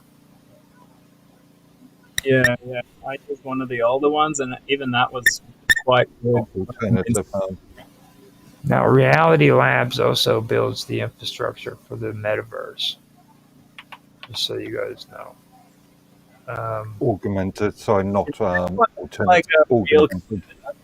to Meta at the moment in that space. So What'd there you you say? Is there any other big company that's like a decent competitor with Meta in the virtual reality space? They have some, like Minds Gaming is playing around with A-Frame, and I go. mean Also, as Meta, can't really compare it. me and Roger was discussing this before the stream, but has Meta really made any major inroads into this situation? Because, as far as I can see, consumers not really interested. Well, I think they've lost a lot of trust over the last few years, that, especially since COVID, when they like just tried to manipulate everyone. So I would suspect a lot of people are dubious about their products now. I But mean, I must say, you, like, you can some of create the products, but if people are not going to buy into those products, then Well, those products, yeah. well, yeah, I believe there's something more going on because you are right. Even like there's been billions of dollars that have been annually invested into Meta in their what they envision. Okay, but people don't really want, according to what they're saying, people don't really want to spend significant time in virtual worlds, and it's not doing like they want it. But also, for me, I see it from a different direction too. I find it odd that Facebook is doing the virtual reality over here, and then Alphabet Inc., which we talked about 2 weeks ago, is caught up in the AI over there. So, and I still believe 100% that eventually these two technologies are going to be incorporated with one another 100%. So, Not sure, because obviously there's the sort of competition sort of that aspect. well, I know that, but I do see them collaborating with one another to where they can kind of further their technology. Like you take this, I take this, and we'll freaking come together eventually with something. You know, I mean, you know what's more Not fun than necessarily. reality goggles? Let's create competent products. hold on, Mr. Robot said something. What was you saying? I was just gonna say, what came to mind is what's more fun than virtual reality goggles is reality goggles. Uh, where you like, have you ever flown a drone with a headset on and you're like in the drone? Oh my god, it's like the best. Especially those tiny little drones, you can like fly underneath cars and shit. You're like a bumblebee flying around. It's so cool. I Oh my prefer that god, over virtual reality any day. Yeah. that is. I mean, I don't even think I'd want to do that. So, Some um, can go like 200 kilometers an hour in like a few seconds. Right. now, the thing that also, whenever we were talking about smart cities and it comes to Meta, in AI and what they're doing in these virtual spaces that really stuck out to me is how they're using AI now. Like Facebook and Instagram, they're moderating harmful content uh, with AI now. And I find, Who gets to decide what's harmful? You know what I mean? yeah, These bloody Uh, multi-billion-dollar companies that have an agenda. It's ridiculous. facial recognition and advertising too is something that apparently AI has taken over on when it comes to Meta and Facebook. So not only are they is AI determining uh, what's harmful content, but they're also using facial recognition and advertise for facial recognition and advertisement. Which I think is really, really. I don't know if you guys have this, but here in when you do self checkout in the supermarket, it has a little camera on the checkout station, and then you give it the credit card, right? And so now your face is tied to your name, and where does that data go? Who do they sell it to? And that if that gets incorporated into like a city surveillance grid, they can just know who you are without your phone all the time, where you are, what you do. So yeah, yeah. but presumably this is data that's been handled by governments, and therefore you've got Well, governments would have a massive interest in regulatory. acquiring that data. You know what I mean? Legally or illegally. Yeah, So my yeah, but as a British citizen, if I can go to any government body and say I want a subject access request form, and then I can demand all the data that they've got on me, or well, the majority of data they've got on me. I can review that data. well, in theory, but look how long it's taken for the JFK files and stuff like that to come out. We still don't have the Epstein files. I'm I'm just talking about personal data. Sorry, JFK died 60 odd Well, years ago. Why would well, a corpse well, be hold on, interested in looking at me through these personal data? hold on. Let's keep it off politics and everything on tape. so my point is Uh, I think that we're in the last year or couple of years now where we're going to have any privacy whatsoever. It's coming up to the point now where everyone's going to be able to be tracked all the time, regardless of I consent, think, regardless and by people that we don't know or elect. And yeah, it's I only a think, I matter of think you are hypothesizing and being a bit well, I'm just aware of the unfortunate. technology that's coming out. You know, they already have satellites up now that live monitor the entire globe visually, electromagnetically. Now they got the 5G Wi-Fi, which is also basically location detectors. Um, when you combine all these data sets together, you get a pretty clear picture of what's going on the entire surface of the planet. They can even penetrate into buildings and stuff like that. So, yeah, Yeah, that's my prediction. And it's, you're just basing your arguments on technology per se. You're not looking at legal frameworks. You're not looking at regulations. You're not looking at Legal frameworks are there the to control us, implementation not to control the of controllers.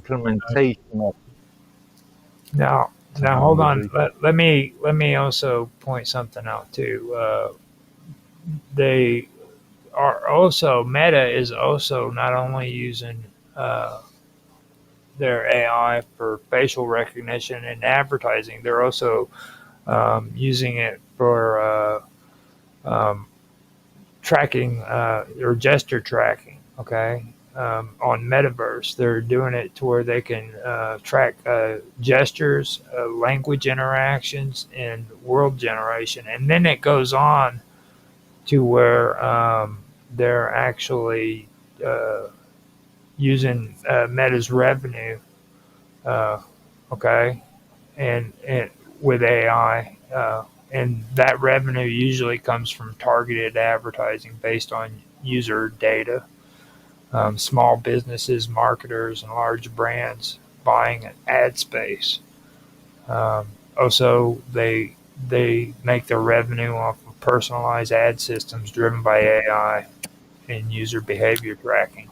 So that's how they're making money. Okay, and this is all um, what AI is being used for. It's for targeting advertisings. Like when you go on and you start having a chat on Facebook about a topic and you mysteriously look over and there's an advertisement on the side of your page that just so happened to coincide with it. That's what that is. And they're coming How for your about dream. how You hear about about that? for those people who don't use Meta platform software or platforms? Well, It's not affecting them, isn't it? we're talking about Again, Meta. this is down to consumer choice. We're talking about Meta. We're talking Yeah, like 2 weeks ago. We were talking about. how many Meta platform products do you use? Let's stay You focused on yourself? Meta. Mark, the fact Yeah. is, most Androids have Facebook pre-installed and they won't let you delete it. Uh, So you're already okay. basically Okay. agreeing their terms of Okay.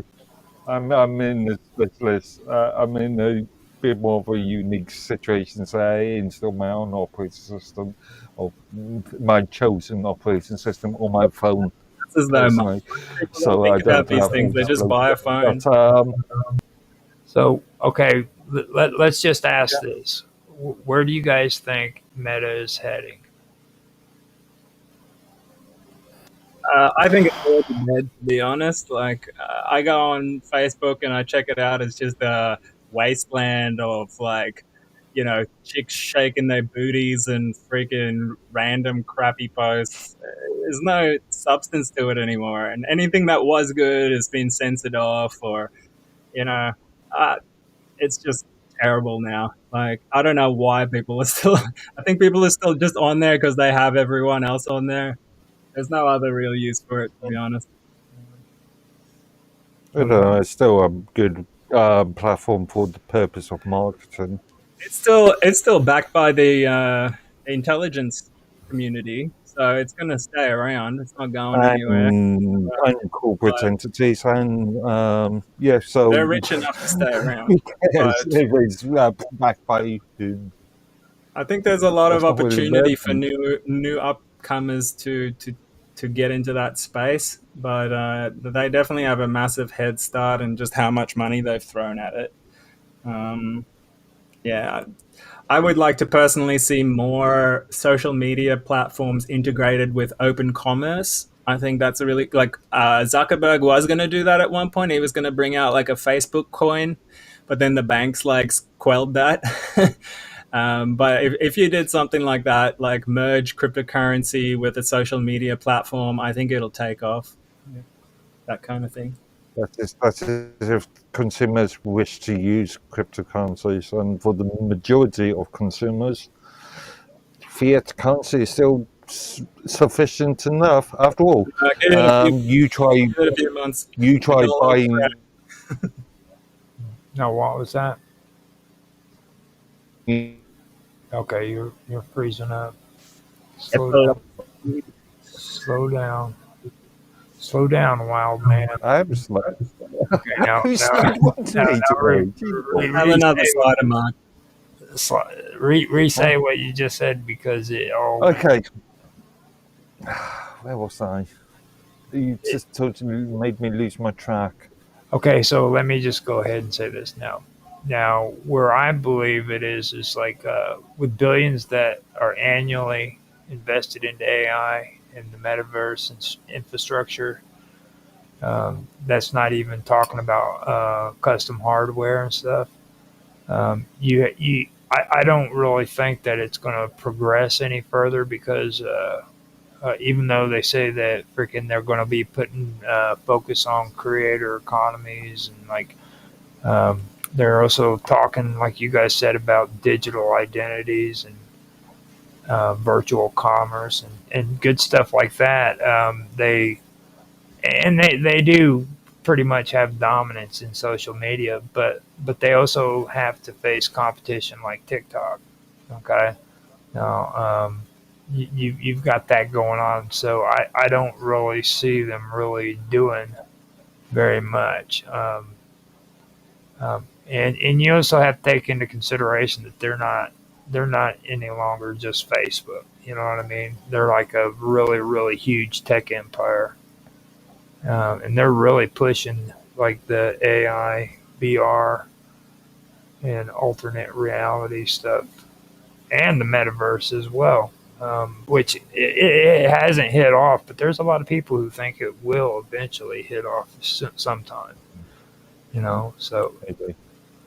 But there's a lot of people that still believe that the Earth is flat. When they make it cheap and convenient enough, people will take it up. yeah, Possibly. You can see a lot of Reality arguments. is cheaper than a smartphone. I think people will just automatically get it. yeah. Well, yeah, just because there's an icon on the phone that allows you to access these things doesn't mean you have to tap that icon. Doesn't mean you have to use the services. I That's foolishness. Right? I mean, Well, it's complete foolishness. You mean to tell me that? what? You mean to tell me that if you see a button, you're not going to push a button? Reminds me of a load. He's got you there, Mark. No.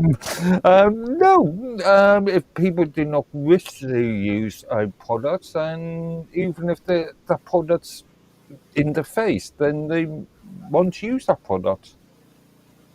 Okay. Whatever, dude. Whatever. Not everybody is a stupid, blind consumer that would just say, "Oh, pretty picture, pretty icon, let's tap." Yeah, but majority would be, wouldn't they? Okay. Thank God I'm not the majority of people. Yeah. Not counting pets and stuff. Yeah. That is just completely wrong, guys. I mean, no. Why? Well, first of all, it's just wrong because, like, if you see a button, freaking, it's your responsibility and your duty to push that button.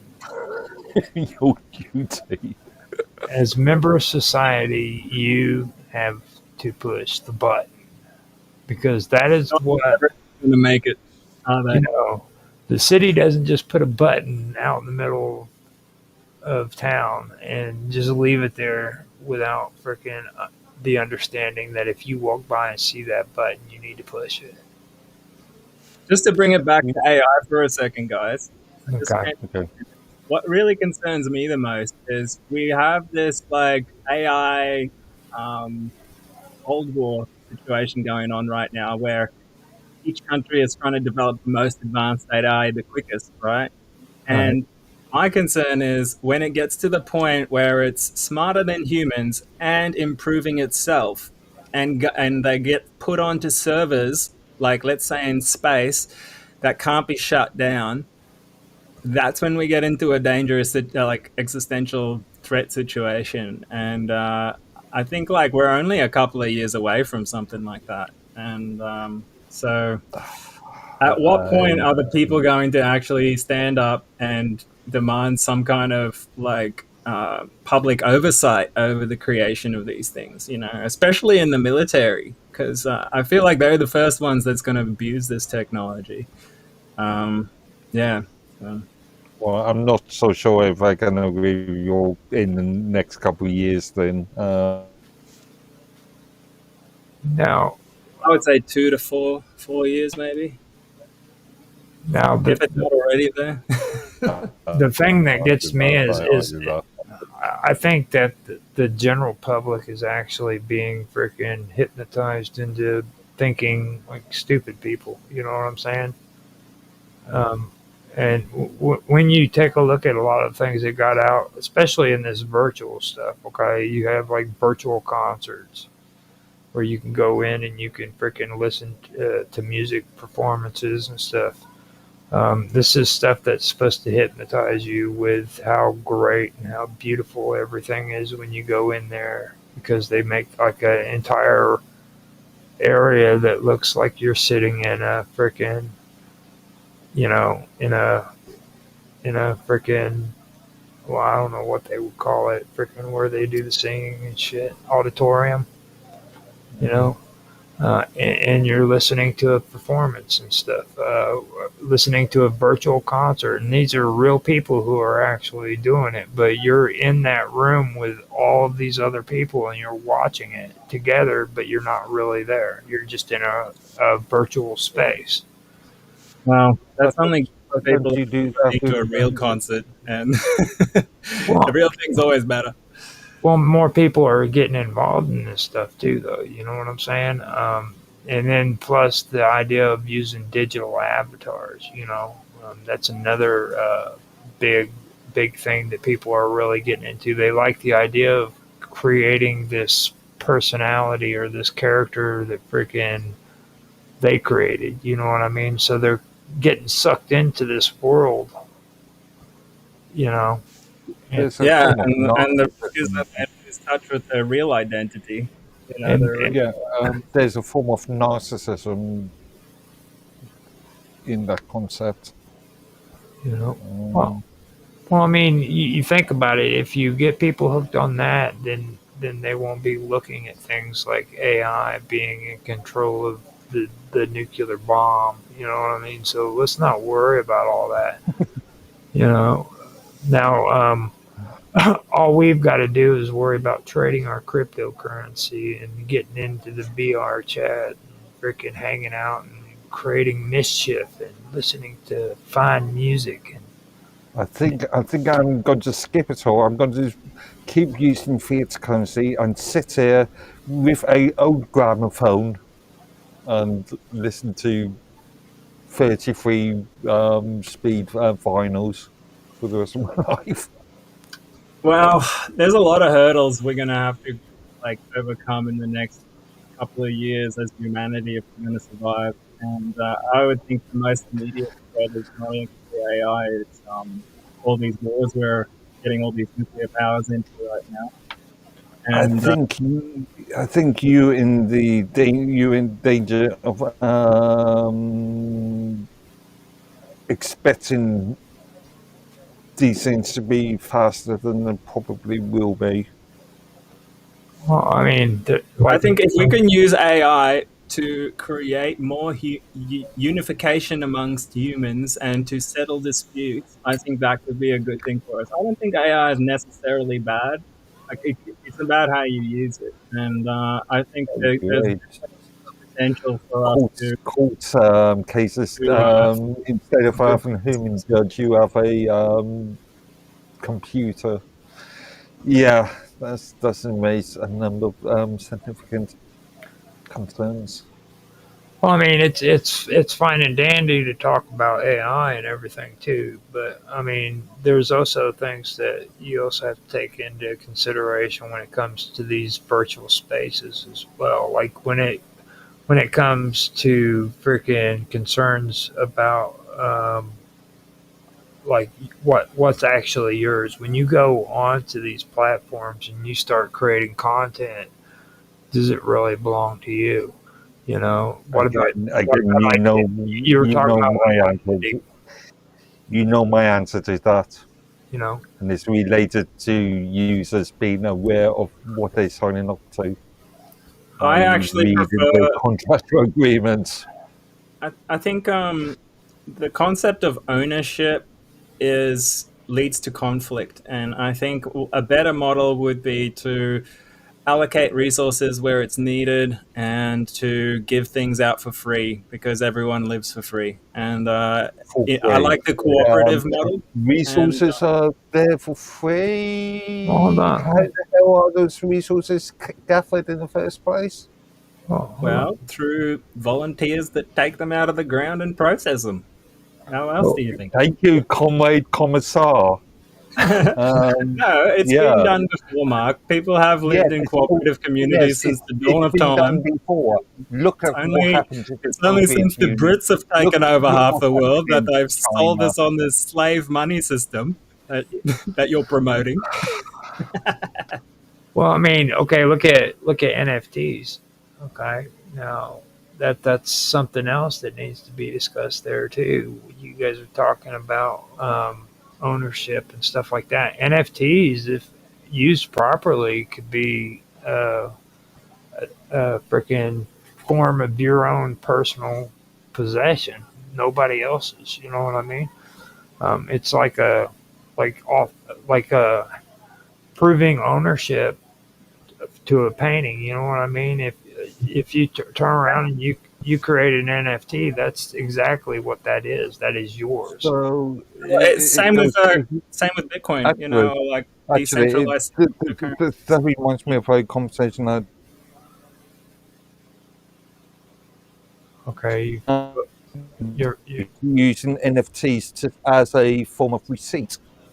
right, So right, or no more different than the transaction. paper-based Also, receipts. the idea is that you don't have an intermediary. You own the keys in your own wallet on your own system, and you don't have to rely on like intermediaries like banks and stuff to look after it for you. Then you have to trust them, you know. So You've that's still the got to part. trust the people who create the blockchain. So you've still got to make sure that the infrastructure's there. So you're still going to have to If trust it's open source, somebody. then you know people can verify that it's legit, and they've done a pretty good job, I think, so far. But people can verify. If I, let's say, bought a mobile phone, people can verify me purchasing that mobile phone because I've got a paper-based receipt saying I bought a mobile phone. Well, you got to understand that shit's not as cool as buying NFTs. Whatever, cool, whatever. You got to understand it's a level of coolness, man. You got to, Oh, please, please. you know what I mean? There's nothing cooler than having Yeah, you are the height of fashion, aren't you? That's right. Money on NFTs. Look at that bad. Like, haven't you seen all those cool NFT girls that are on freaking X, formerly No. Twitter, dude? They There like, needs to be a use case for it that's more than just owning a novelty. You know, you can generate like now with AI, you can generate 1,000 images in a minute if you want. You know, I can if I lose control of one, I can just generate another one. So I think NFTs have lost their value to a degree there. But yeah. once you can start using it as for something else, like as let's say a currency or something, or a form of trade in a game or something like that, it might be good. But Well, Again, hold on. Let me also bring that up too. Like, yeah, okay, they've lost value on the market when it comes to freaking cryptocurrency, but you still have to understand that it is yours. Okay. Um, NFTs have never had any sort of real usefulness, and all right. that's Yeah. Well, in, other than you proving that this is yours. well, here's the thing. This is where I think this technology is going. Is when we can use that NFT principle on commodities and resources. When we can track how many resources they are, where they are, who they belong to, then we can start to actually fairly allocate resources. And I think that could be a potentially good use case for it in the real world. You know. Well, I mean, also it's how okay. you use it. Yeah. Again, Mr. Robert, with all due respect, I sometimes wonder. He's frozen up. See, that's what happens when you start shit talking.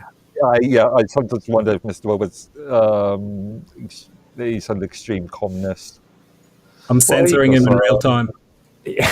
He's using that remote viewing to freaking screw up your audio and Denial of service. like that's what I was saying before you came on here. I was like, we're going to try to keep this to tech. We usually do that unless Mr. Robot's here. When Mr. Robot's here, that's all thrown down freaking. We'll get to the metaphysical soon, but Well, you've already covered. I just want to plug quickly. Me and a bunch of guys on Element, we're looking to design a blockchain-based voting application, which can be used alongside regular elections, or if you want to do like local governance or anything like that, we want to create a blockchain based application where anyone can check anyone else's vote if they get given the private ID. Or you can audit the entire system to verify publicly where your votes went. So you don't have to trust anyone. It's a trustless service, and it also employs zero knowledge proofs like they use in Zcash or Pirate Chain and stuff like that. So your personal information remains private through the whole time. And if anyone would like to join in, you can go on element.io, download the chat, and you can find us under hashtag vote project. That's pretty cool. Now, we have covered NFTs. Now, I was we covered it pretty good right there. But what I was wanting to get into, but I don't know if we really need to, is user generated content when it comes to this virtual virtual stuff. Now, like Well, in your principle, if everything's done by artificial intelligence, quote unquote, no, that was a part of, then what's the point of any sort of use? And what's the don't point get of fired up. creativity? What's the point about intuitiveness? What's the point about why? What's the point about us? Why should we even exist any further? Well, I'm getting to this whole thing about content. You know, You're getting it fired up. yeah, Okay. user. This is the part that has to do with user generated content on in these virtual worlds. Okay, now they usually call it UGC, and what it basically is like you get to go into platforms like VR chat and all that, and you get to create your avatars, the clothes they wear, and stuff of that nature. Okay, you can see that also on Roblox. When you turn around and you play Fortnite, they've got this thing on Fortnite called Fortnite Creative. And Minecraft has been doing this stuff for the longest time, where you can go in and you can do that, and you can actually create, I forgot the name of them, but it's not worlds because they've separated from it, but it's your own platform. And you can actually make money off of it. But that's one thing they do. They allow you to go into a lot of these games and set it up to where you can, in these VR chat and virtual worlds, where you can actually sell user-generated content on there and make money, or cryptocurrency, however you want to do it. But I was wanting to bring that up, but since we have been on here for like 3 hours now, I'm going to freaking just put that out there and then see what you guys think about that. If you have anything to say, and then call it quits, because Mark is just a wild man. Well, I think it's going to create new forms of income streams for people who want to do, content creation and stuff like that. I think that's good, especially if we tend to go more towards the cryptocurrency side of things. I think we should really consider moving away from fiat to more open, transparent models that we can verify that they're not going to inflate the currencies. But yeah, other than that, I'll say something else at the end. But what do you think about it, Mark? Well, in when you talk about Yeah, hold up, stop for a second, because you're why would I want sorry. you start over, because your voice just went dead right at the last. Right. Well, I remember back in the old Diablo days, playing Diablo, people used to pay like real money for armor and stuff like that. Now you can get custom made ones, Mark. I did that. I'd say that it still allows some people to be creative without needing such automated systems to generate this creativeness itself. I do agree. But I if the AI went off today, how many people would have lost like a lot of skills just because they've been getting used to using AI for everything? I indeed. mean, I've been using it to write a lot of my like hardcore papers and stuff, and if I had to go back to manual right now, geez, it would take so much longer, you know? Then you are looking at the dumb down of society. Hell, why do you have to think when you can get a machine to think for you? I mean, what's the Well, point yeah, of we're education? What's the sacrificing point of skill anything? for we're sacrificing skill for efficiency. You know, I can code up apps now that I couldn't do before, and but I probably, if you asked me to like manually code from scratch now, it would be very difficult for me. It'd take a long time. You'd have to So relearn all over again. Because I know with me here recently, I was trying to do some projects for Minds Gaming and Bob Dub and all of them, and I freaking had to learn how to do A-frame. And I had literally freaking lost all my memories of all this stuff. I haven't touched code for at least 4 or 5 years. You know what I mean? And within 4 or 5 years, I had completely forgotten how to freaking code. I mean, I had to go in and kind of like catch up on stuff all over again. And then, the brain is like a muscle. If you don't use it, you lose it. Eh? And I find I'm remembering less stuff, like rote learning stuff, but I'm learning more contextual stuff. So like, the more I use the AI to help me like brainstorm and create new projects, I'm learning like new forms of information. But if the AI went down and the internet went down, how much of that is actually in my brain? I don't know. yeah, But yeah, it's it's interesting. true. Now, when it comes to that, sometimes it's best to, from what I've learned with Blender, and how I do Blender, because like most people who learn Blender, they did it off of YouTube tutorials, and that's how I started. And that's just basically a tutorial, and you follow directions. And after a while, everybody on Blender says you need to stop doing it.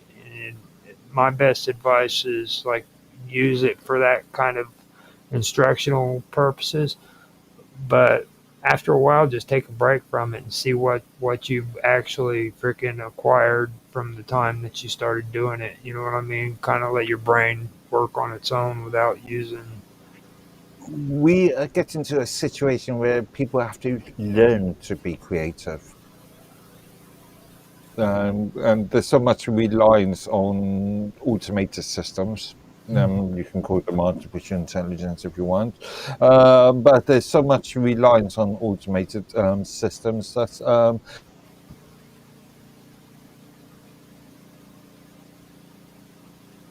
I'm not reason. It's diluting creativeness. Yeah, well, We're in the losing a part of it. in the past, like you had to become a master at a skill to be like highly creative. Like, you know, your Leonardo da Vinci's and people like that. They had to be really good at what they were doing already before they could like create these masterpieces, right? And so it's basically shortening that time. You don't have to get as good at a skill to be creative now. Like I can create entire songs just from a prompt and an idea, which is kind of good in a way because I get to do create like have a creative outlet that I wouldn't have been able to do before, and I can do it much quicker. Like I can pump out a few things in an hour, whereas before it would have taken me months. You know, so it is good in a sense, but I do agree with Roger that you got to take a step back from it and see how much of it you actually can do yourself, and like also learn skills at the same time. Like, Right. And so find out how you can actually use that stuff you learned to create something of your own. You know what I mean? Because if you turn around and all you're doing is like regurgitating what somebody else did, then all you're doing is duplicating something in your version of it. You know what I mean? It's like taking and doing your version of the Mona Lisa. You know what I mean? It's not the Mona Lisa, but it's a copy. You know, Well, to a degree, it is useful to duplicate stuff. Like I know with like coding, for example, I duplicated a lot of already like known projects just to like get my head around it, but you had to like manually learn how to do the coding first. right. Now people tend to just rely on the automation generation stuff and not so much on the actual skill building. So Yeah. yeah, I think there needs to be like adults actually should step in with kids, especially using this stuff, and like force them to, manually do stuff so they don't get into that habit of like just relying on it all the time. It's like when calculators first came out. Remember, like we just started getting into the habit of just relying on the calculator, and our math skills just went down and down. So yeah, I think it's just like any other new technology. We got to learn how to use it responsibly, especially now that it's so powerful, and that just comes with a bit of experience and wisdom as we go along. I think. So here's the deal. It's up to you guys later on. Let's come back, maybe discuss social hubs more and some of the stuff about coding and about this whole AI thing and stuff like that. Like we've just started doing here because I think it'd be something to go back over and talk about, especially when it comes to coding, you know, and the stuff that we've been done because I think that's important. But we're like at 3 hours and 15 minutes, and if we don't end it now, Mark, his head's gonna explode. I just want to have a final thought for the viewers that are still Okay. with us after all this time. Okay. My argument is that all this technology that is so amazing to us right now, we already have within us. And we are actually the most ultimate AI that has ever been created.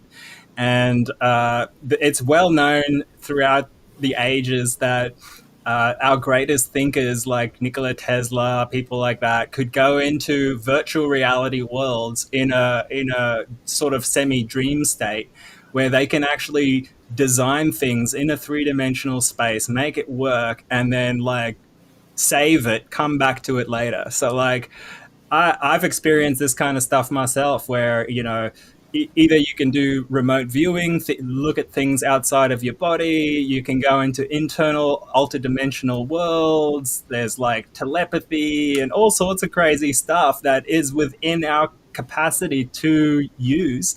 But if we become reliant on machines to do it for us, like mobile phones, AI, stuff like that, we lose connection with that higher aspect of our own selves. We don't get a manual on how to use our own nervous systems, So it's something that has to be honed over time, and that can only be done through shutting off the machines, shutting off your thinking, and like doing a better meditation and self development every now and then. So I would encourage people to strike a balance between a little bit of metaphysical, spiritual work alongside whatever other technical stuff they want to do.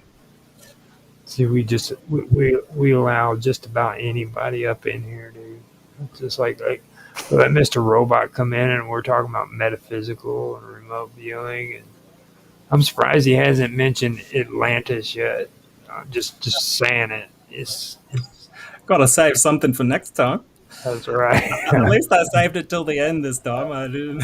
You did good. You did good. And with that, I'd like to thank everybody for listening. I'd like to thank you two for showing up and being a part of this because I think I told Mark before it started it was going to be a good episode. I really had a good feeling about it, and I think it did turn out pretty good.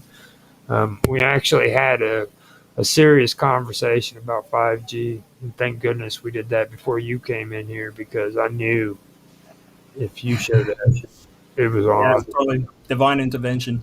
Yes. So I figured that you were probably still asleep because you're like about 3 hours in a day, or no, Yeah, day and a half ahead of me. So I just woke up and then I'm like, oh crap, you guys are on. So just in yeah. time. So next week maybe you can get an alarm clock and be able to. not artificial intelligence. I don't think any type of Framework. artificial intelligence is going to wake Mr. Robot up. I am actually designing AI with AI. I'm designing a chatbot right now on Telegram to give me alerts. So I'll make it next time. Okay. And then we'll come back to a lot of this and we'll have a good conversation. And then, like I said, thank you guys for showing up. If you guys liked what you heard, please like, subscribe, share, make comments. Please make comments because, like I said in the previous episode, we are fucking losers, dude. We sit around watching the computer waiting for your comments because that's what losers do. We need the approval of all of you guys because we're just pathetic nerds, and we need love. We need love and care and guidance. Nerds need loving too. So That's right. So be good and make comments in the comment section. Now the thing of it is I'm gonna take a roll off of what Jaffe says, Jaffe Ryder, and he says just don't be a dick, okay?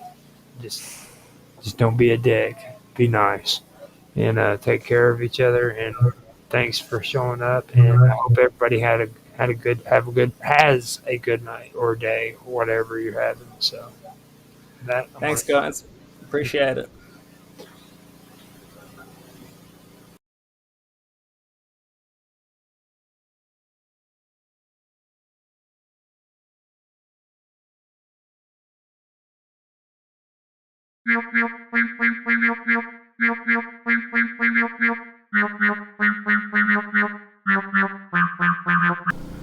They do have membership options too with NVIDIA, and it's got a free tier which has limited. It's limited to 1 hour gaming sessions, and it also does give you like access to standard servers, but it's only like limited to like 1 hour gaming. Then you have priority tiers, which is longer game sessions. And that is what includes the RTX on support and priority access to servers. Then after that you have the ultimate tier, and that has the highest tier, which offers access to servers powered by RTX 4080 GPUs, and then also it has up to 4K resolution at 120 frames per second. It's supposed to have the best performance too. But see, this also breaks down into what I'm talking about, you know what I mean? Like you get the free tier with limited 1 hour gaming sessions. And of course you can pay for the priority tiers, you know, so, or the ultimate tier. So it just, to me, a lot of it appears to be a money maker and nothing more, you know. I'm one of those guys who don't like the idea of getting rid of downloads for your games. Like I enjoy the fact that I have a download version of Elder Scrolls Skyrim or Elder Scrolls Online on my computer.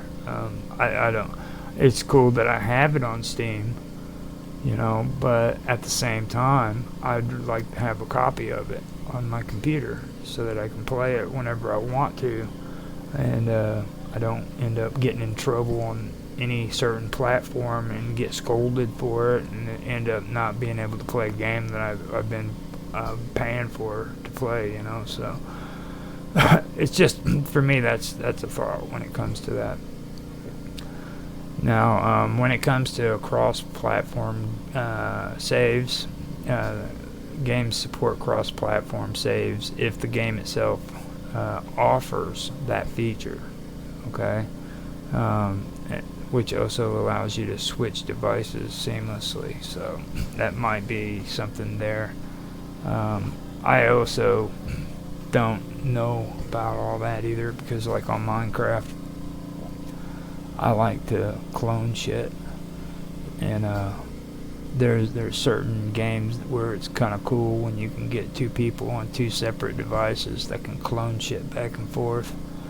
I'm a bad boy. I'm a bad boy gamer. I like to do stuff that's, just not recommended by the frickin' PlayStation or Xbox community.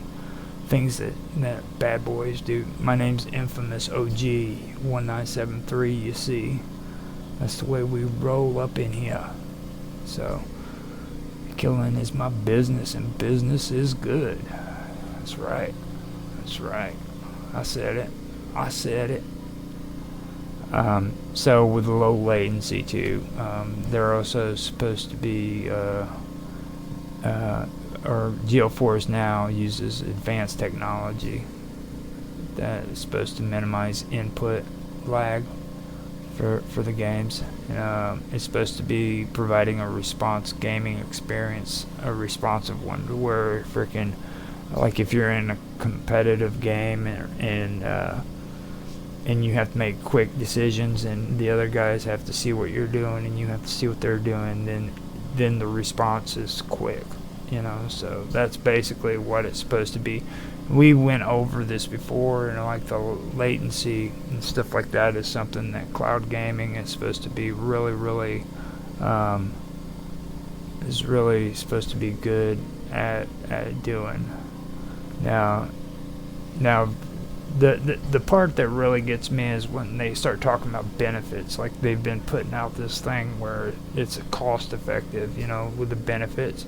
They say it eliminates the need to upgrade hardware frequently, but I mean, that's not really true. If I'm paying a monthly subscription fee, or I'm having to pay for like higher tiers in order to get more gameplay, which, don't get me wrong, an hour a day shouldn't be a problem for somebody who just plays around every once in a while, but a lot of the guys that I know, they just love to sit and play for hours on video games. So in order for them to actually get a good gaming experience, they're going to have to pay that extra. Like, because I can tell you, at least 70-80% of the people I know in gaming, they don't just play an hour of gaming and just walk away from it. So that's something that I don't buy into. Now, they claim that it also has the benefits of allowing gaming on older or non-gaming devices. Okay, but they also say that you have to make sure that the internet connection is sufficient. I don't know that for sure. I don't know.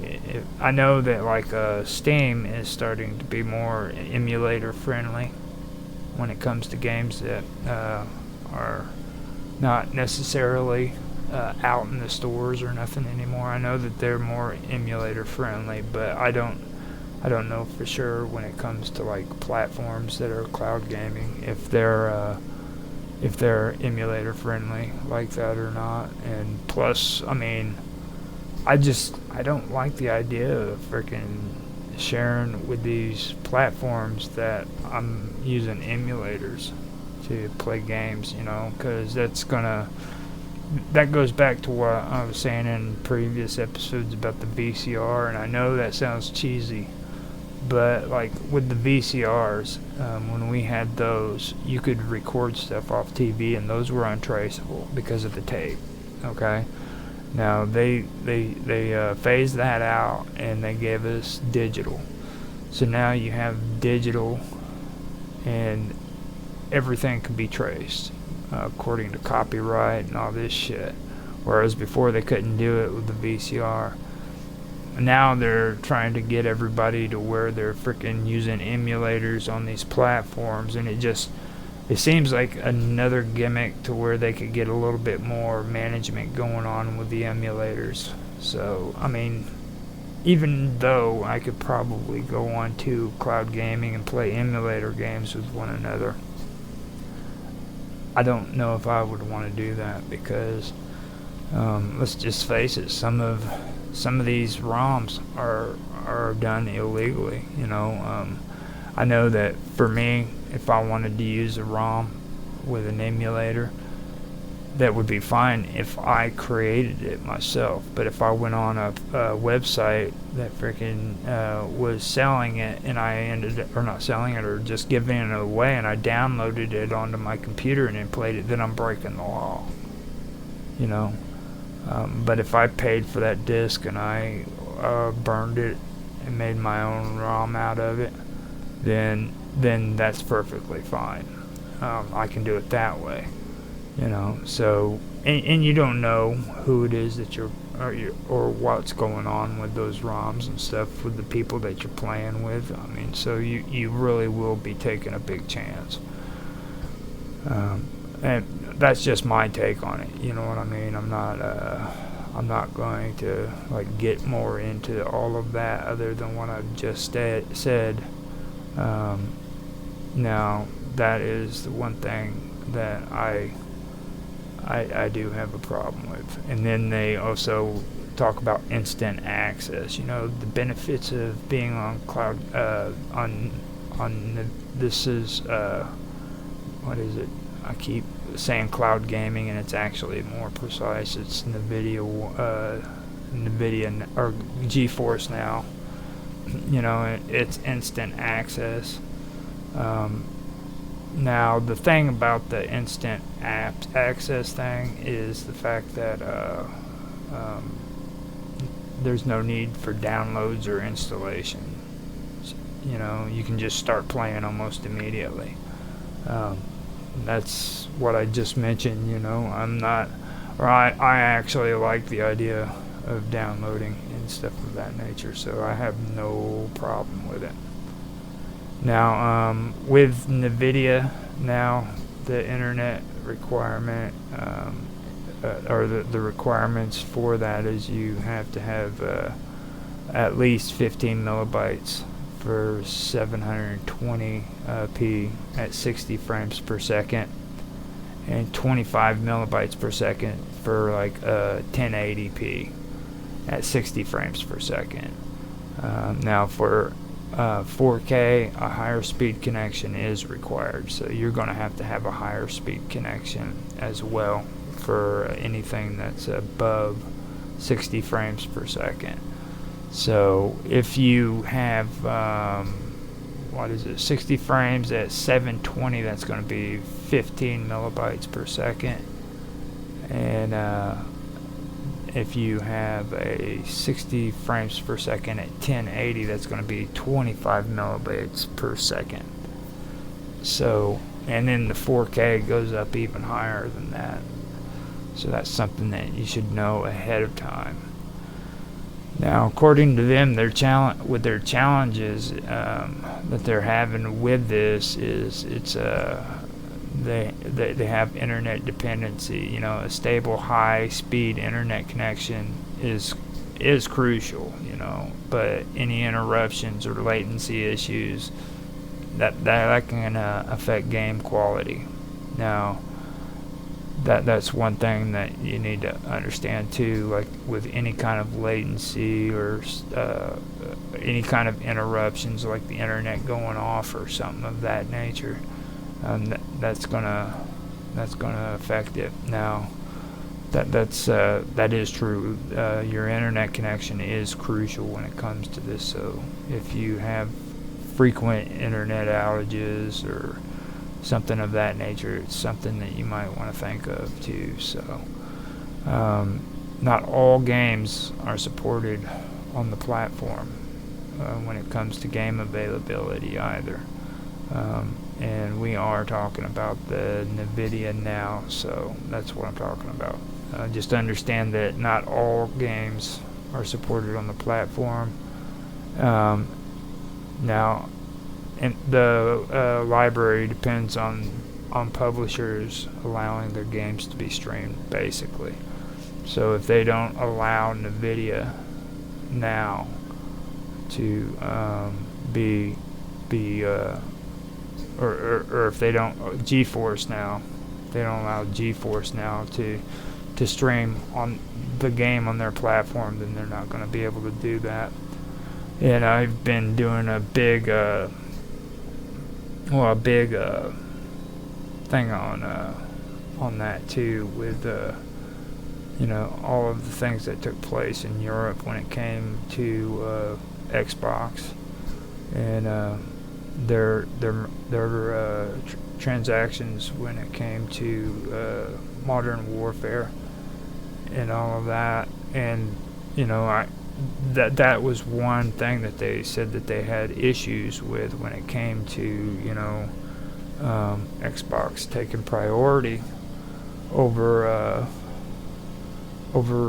the game and what console or anything that could be used to play those games. And the more I go through this, the more I think about it, is that they can do the same thing when it comes to cloud gaming too. Like, I mean, there's not just one gaming cloud that everybody gets on and they play games. There's actually quite a few of them. So that's something that really struck me when I thought about it. You know what I mean?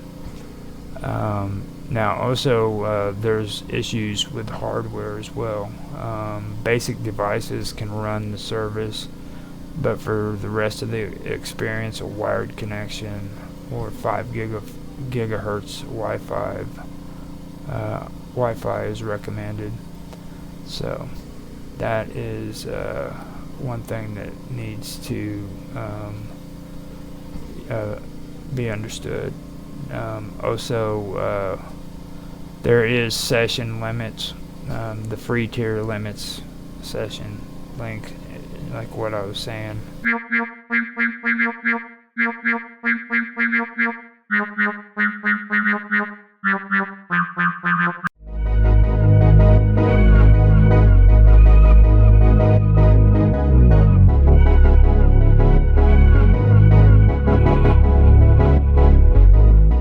You think he's worried about losing money? It's probably He's about worried about this. he's probably thinking it's a temporary thing that'll correct over time. Yeah, he'll probably be able to. Yeah, because it's kind of like he's attempting to do what these people already here at Minds have started, like the freedom of speech. Yeah. And I feel like because they already have the traffic that Minds is missing, it makes sense. But at the same time, there's so many people against it. But I feel like if they could kind of integrate so that they can see what Minds is doing, so if they could present Minds is doing, I mean, like, that's something that is a different conversation at a different time. But I'm just saying, like, with Twitter, it already has the traffic that Minds is attempting to accumulate. And if I could get you on this type of wave span, then it's going to make it to where more information is being able to be dispersed. But right now you have so many people so many people bugging about what he's doing because they're so afraid of change. It has nothing to do with him actually doing something wrong. It's literally like, well, we've always done it like this. You know, those old people that sit on the porch and complain about the kids actually growing up. It's literally who they are. And then we've done it for this long, blah, blah, blah. Why does he have to do it like this?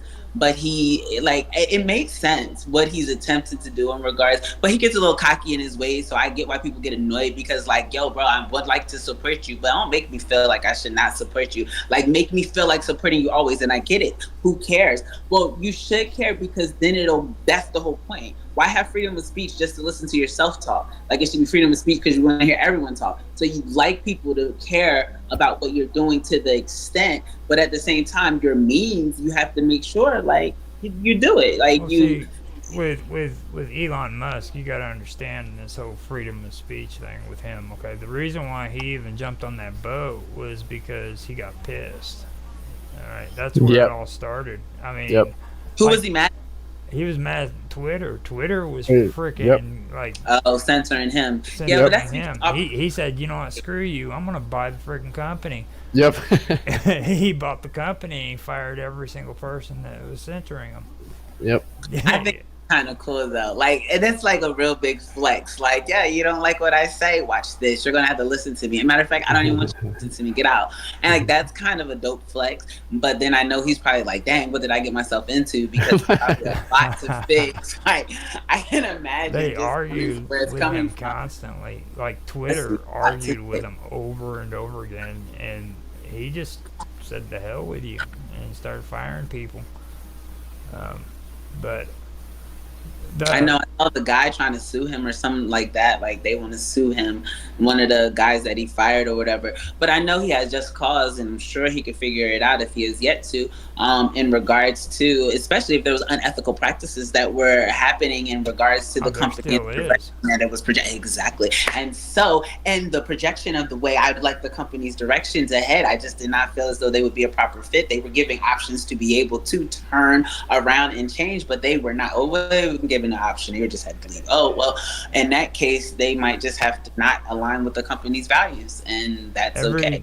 Every message I get from Twitter or X now goes straight to my trash on the email, because I know that it's usually coming from some hot MILF that wants me to see her titties. Serious? Dead On serious. Twitter? On Twitter. See, Really? like, and yet that's no lie though, because for a long time there was like weird, like porn almost all the time. But I voiced my opinion about that, and it changed. So my stuff is kind of good now. They changed those algorithms, but it was worse when Aubrey ran it. I mean, when it was the other way around, because like it was just a different type of situation. You just accidentally click on freaking a link one time, dude. That's all I gotta say. I did it one freaking time, and I got all these hot freaking vixen milfs that want to get to know me. You know what I mean? Twitter? On Twitter. Why don't I get the big mandingo dads that want to get to know me? Like, what do you mean? How do I get to your Twitter, but on the opposite? What? I'm sure they got them somewhere. I'm sure they got them somewhere. No, but I guess mine's. I guess I choose what I follow. It's really gender friendly there when it comes to like that. Like you're not gonna find too many people that are men on freaking Twitter saying, "Hey, baby, come check me out." You know what I mean? 'Cause men are the horn dogs. We're the ones that freaking really want to see that stuff. The majority of women don't get into that. They want to talk about French kissing and shit. No, guys they will want be you to read them no clothes poetry. on. Look, I'm working out. Don't you like my hot body? I don't see any of that. I know that it exists because it's on Instagram. So you're not going to tell me that they're not on Twitter too. And they be working out and eating fruit in slow motion and putting whipped cream in the middle of their peaches and stuff like that. I've seen this stuff. I know it exists. I know it exists. So guys in the gym. Guys at the gym, you know, all that sweat just coming off. Yeah, just sweat like, oh, I'm so hot, and the sweat's just like, oh my god. See, that's the insanity of a woman's world right there, man.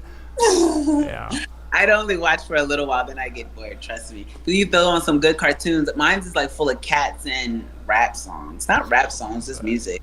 But yeah, it's like cats and music. And you know how you guys were talking about Twitter and like doing all these things, like there was something that all reminds me of that YouTube did, and it never got any recognition. Like when they actually started doing their freaking YouTube Prime, I think it's called, or the upgrade where you can actually watch television. Oh yeah. Now, they were actually the ones that had the freaking the people, you know, the viewers and stuff. And I remember when they came out with local television for YouTube, and all the other ones like Hulu and everything were saying, we're going to have it soon, we're going to have it soon, we're going to have it soon. And YouTube was able to pull up freaking local television for every part of the United States, I think, within 3 months. And it was because of the amount of people that were on their network, on their platform. Already, yeah. You know what I mean? It was that easy for them. But when it comes to Twitter, I mean, I think freaking Twitter could actually do more if they really wanted to. You know what I mean? I don't think it necessarily has. I don't think it necessarily has anything to do with like a good, you know, social purpose or anything like that. A lot of it, I think, came out of, you know, Elon Musk getting pissed off and saying he had enough of it.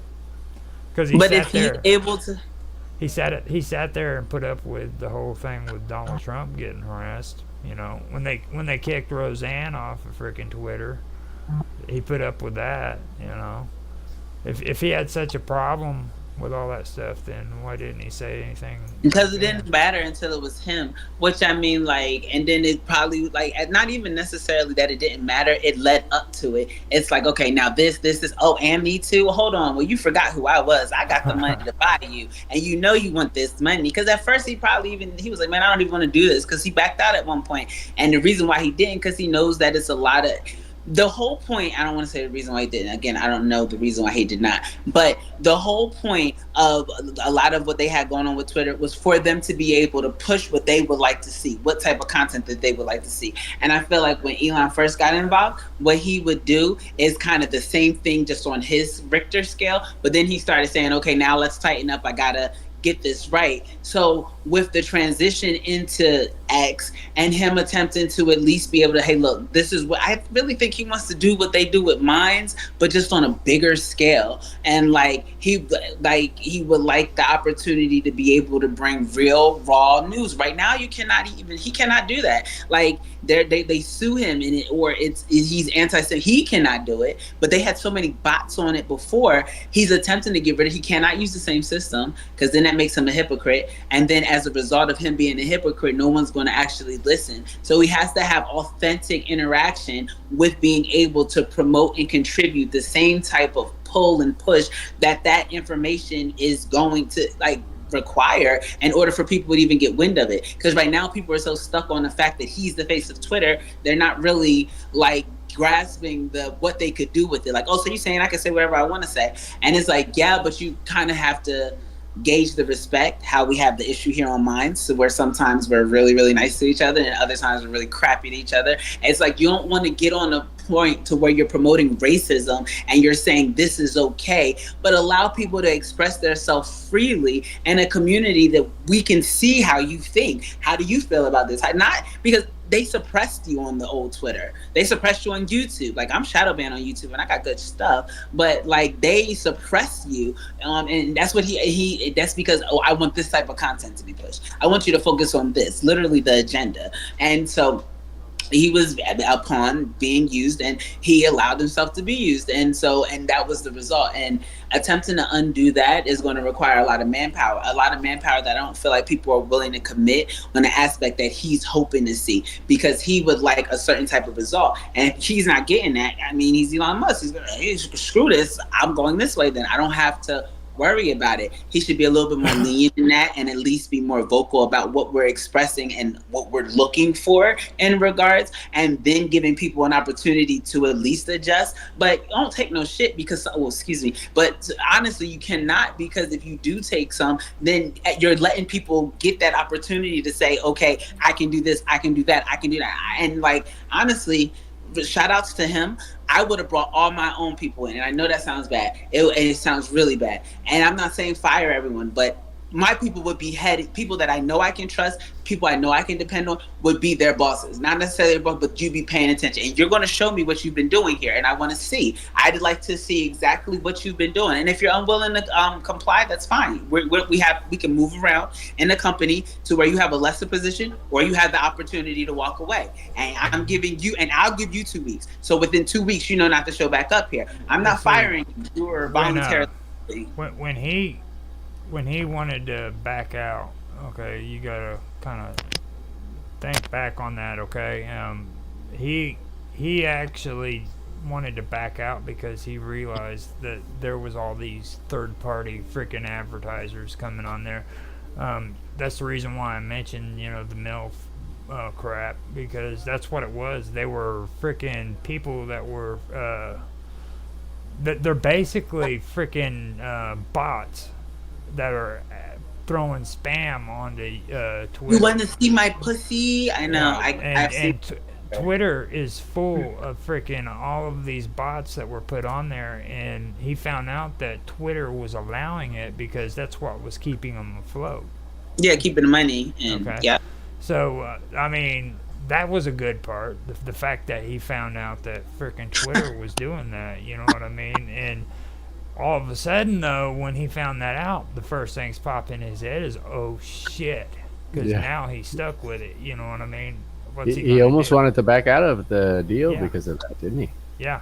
I mean, and it was like fucking all of a sudden, I find out all the bad news, and I'm not too eager to freaking do it.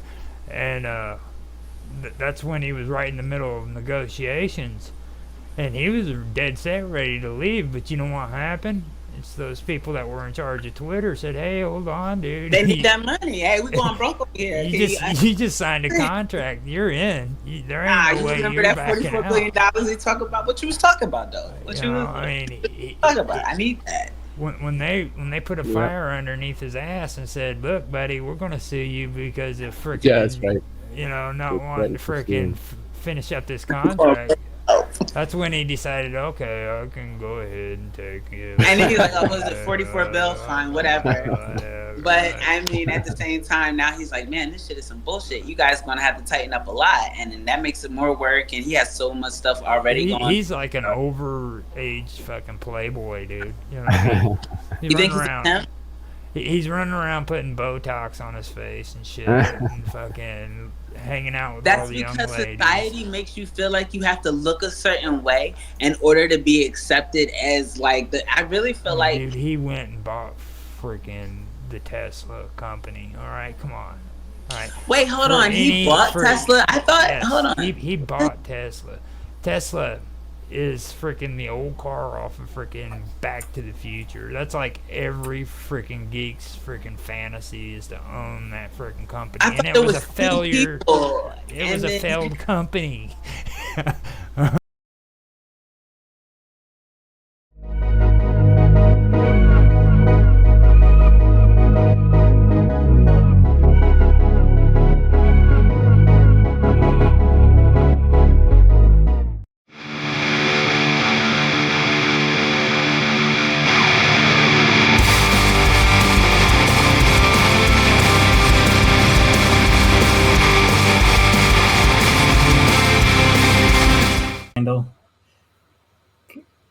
Can I just point something out, still on the Kushner topic? Go ahead. So, how do I say this? I've been reading like Revelations for a while, and I sort of been like, it seemed like a lot of like things are coming about that is in Revelations that are meant to like that they actually said would come about in the end times, which was 2,000 years later from their time, which makes it our time. And so, yeah, I always found it interesting, the part on the Antichrist, and they described him with certain qualities, which I have here. He's Donald Trump. They describe Donald Trump. Well, like, I'm going to read it, and you tell me if it sounds like him, right? Okay. So, the Antichrist is described in Scripture by a range of moral, spiritual, and political traits. According to biblical passages, he is a figure who opposes God, exalts himself above all divine authority, and deceives many people through his words and actions. His characteristics include blasphemy, deception, and a desire for power and worship. Okay, but then it says, Trump claims to be a Christian, but then he also kind of claims to be a Jew. Not he doesn't ever exactly say that, but the Jews say that about him, and he does wear the Jew cap. People can label somebody however they want. Doesn't mean it's true. Well, the fact is, he does do Jewish rituals, and he does claim in public to be a Christian. So those two things are not compatible with each other. And so shall say in his heart, I will be like the Most High, shall exalt himself above every god. Deception and manipulation. The Antichrist is a deceiver who will speak great words against the Most High, make fire come down from heaven on the earth in the sight of men. All right? Are we talking about I want to take an exception there. Just quickly. Trump making what did you say? Big words. You said Trump making excellent sentences or something on that realm. Have you let me just finish. I'm getting to it. So fire from the sky could be like modern like bombs and nuclear weapons, right? Okay. Worldwide dominance and power. America is seen as like the superpower of the world, like one of the biggest superpowers.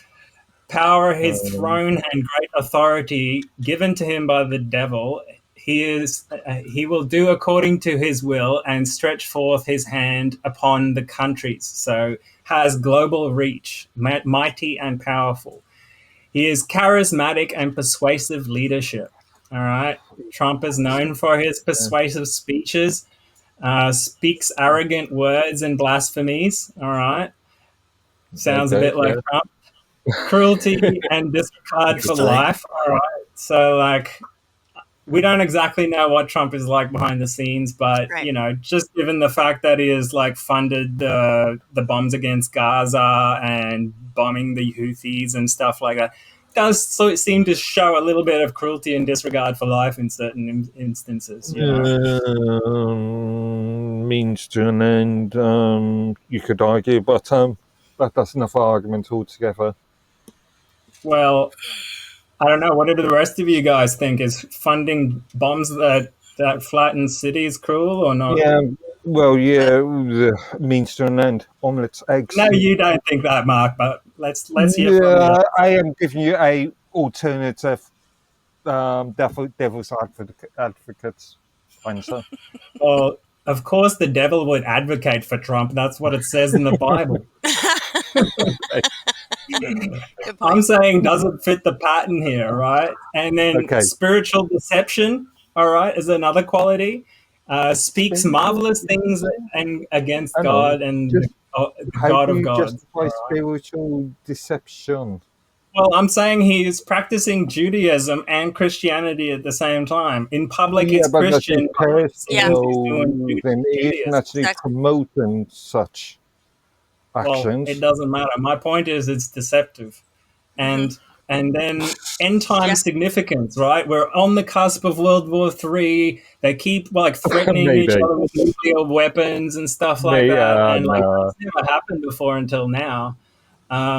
People threaten each other with nuclear weapons all the time. It happens every day. And here's the final thing. Here's the final thing, right?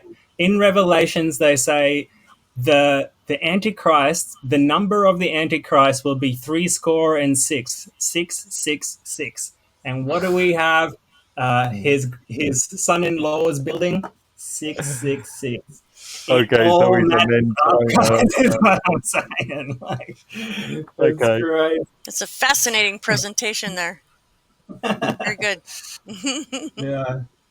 So anyway, I'm done with my rant. So let's go. That was great. Oh yeah, this is a cool website.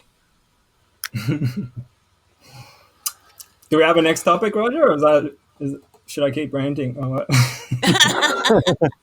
I had something to say and then I forgot about it. So, well, in Revelations, they also mention the beast, right, which is the dragon mentioned in Revelations, which is supposed to be Satan, which is also interpreted as the Antichrist, the beast of the sea. But yeah, it is described in Revelations as having, there was 10 royal crowns on its horns and blasphemous names on its heads. The beast I saw was like a leopard with the feet of a bear, the mouth of a lion, and the dragon gave the beast his power and the throne of his great authority. So it draws a distinction between the dragon and the beast. The beast is the lower being. The dragon is the higher being that gives it its power, right? That's what it says in Revelations. And that description with the leopard, bear, and lion mouth reminds me of this Sumerian deity that's on the relief of the Gate of Ishtar, this dragon type being, which is called Mumushu. Okay, and it has the mouth of a lion. Well, technically it has the feet of an eagle kind of thing, but it has spots of a leopard and like kind of like wings in some depictions. But yeah, here you can see at the front it has like I don't know whether you could say it's lion or bear It's like claws, a liger. eagle claws, and like spots like a leopard. And well, here it's more of a like a lizard mouth, but in some places they do depict it as a lion. So it's got the lionish tail or whatever.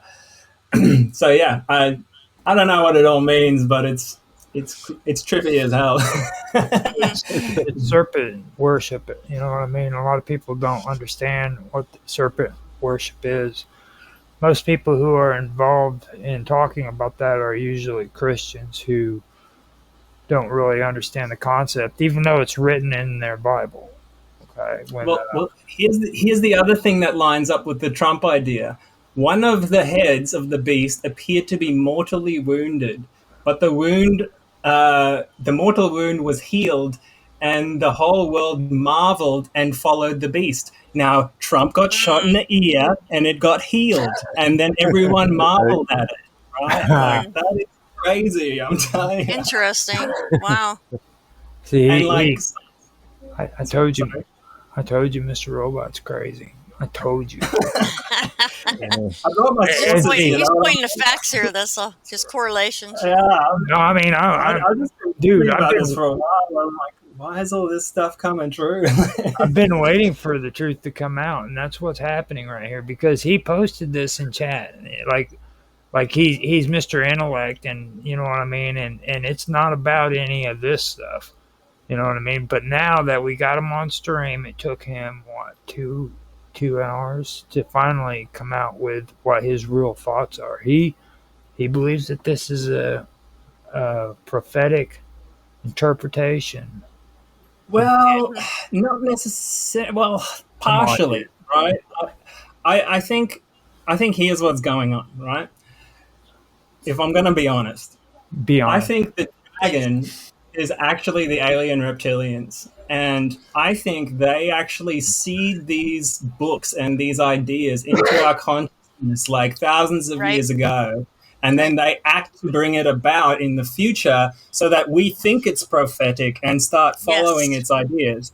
I Now, totally agree with that. look at the amount of like Zionist Christians out there that are like ushering on the Third World War because they think that's going to bring about the Messiah kind of thing. You know, they like, yeah, let's have a Third World War. That'll be great because Yeah. God said so. But Now, who is this God?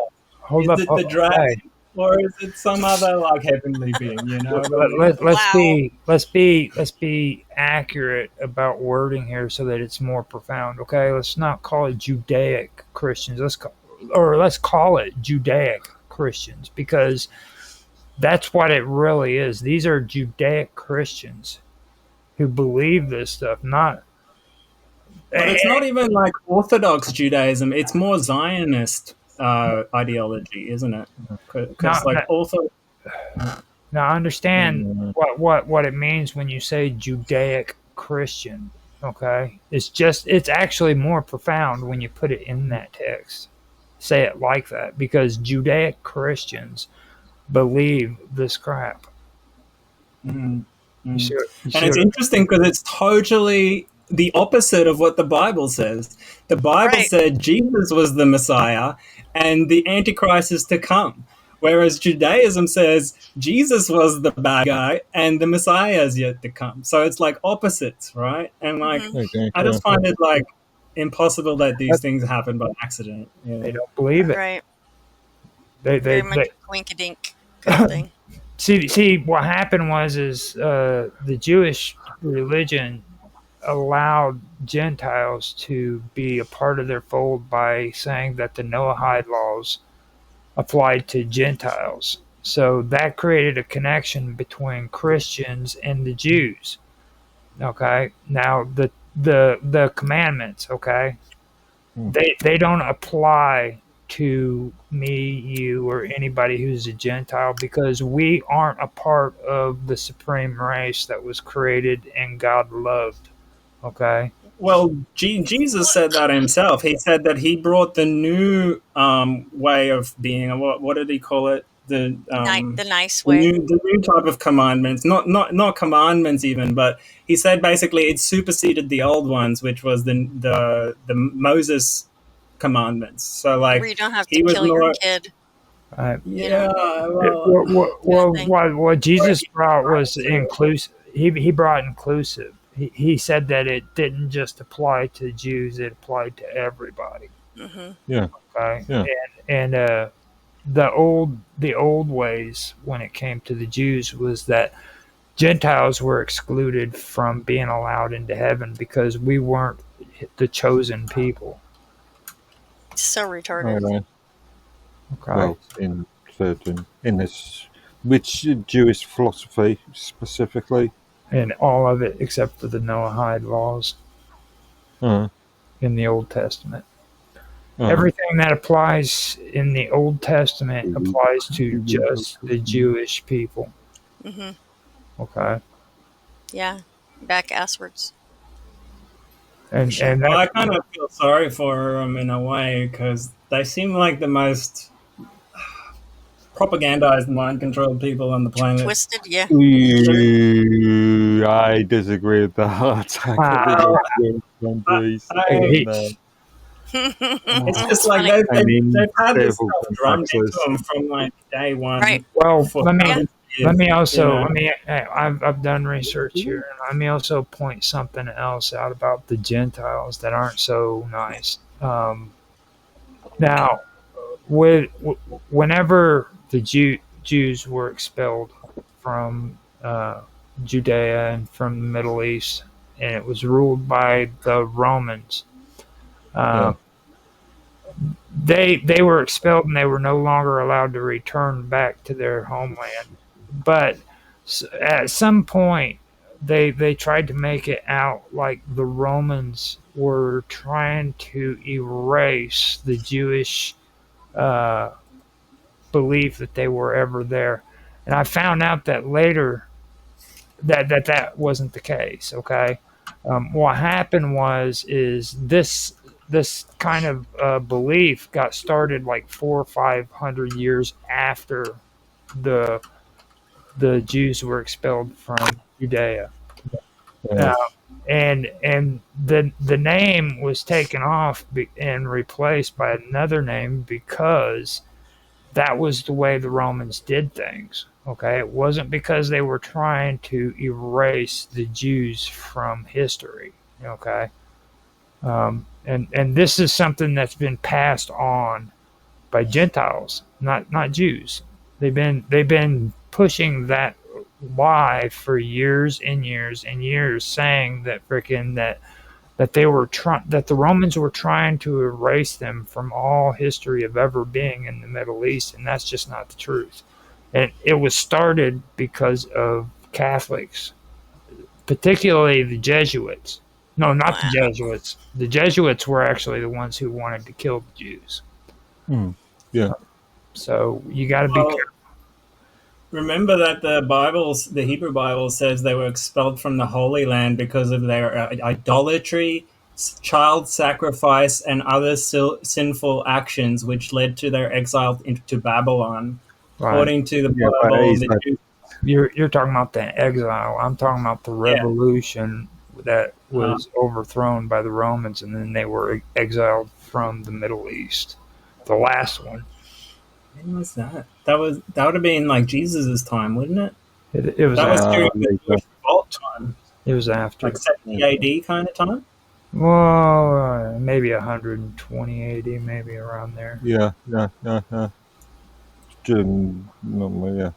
The But that's beginning when stuff. that's when the Kabbalah and everything else was introduced. Well, didn't they revolt in Jerusalem, and that's why the Romans Yes. tried to quell the rebellion, kind of thing? Well, they did quell the rebellion, and they Yeah, exiled Jews from from the Middle East. They Okay, I didn't know that part. but see, the whole thing of it is rumors started to follow 200-300 years after that. People started writing that the Romans were trying to erase all records of the Jews ever being in the Middle East, and that's not how it played out at all. Like, there's no indication that is true whatsoever. Okay. they're going off of, yeah, that's what it basically was. It was just propaganda.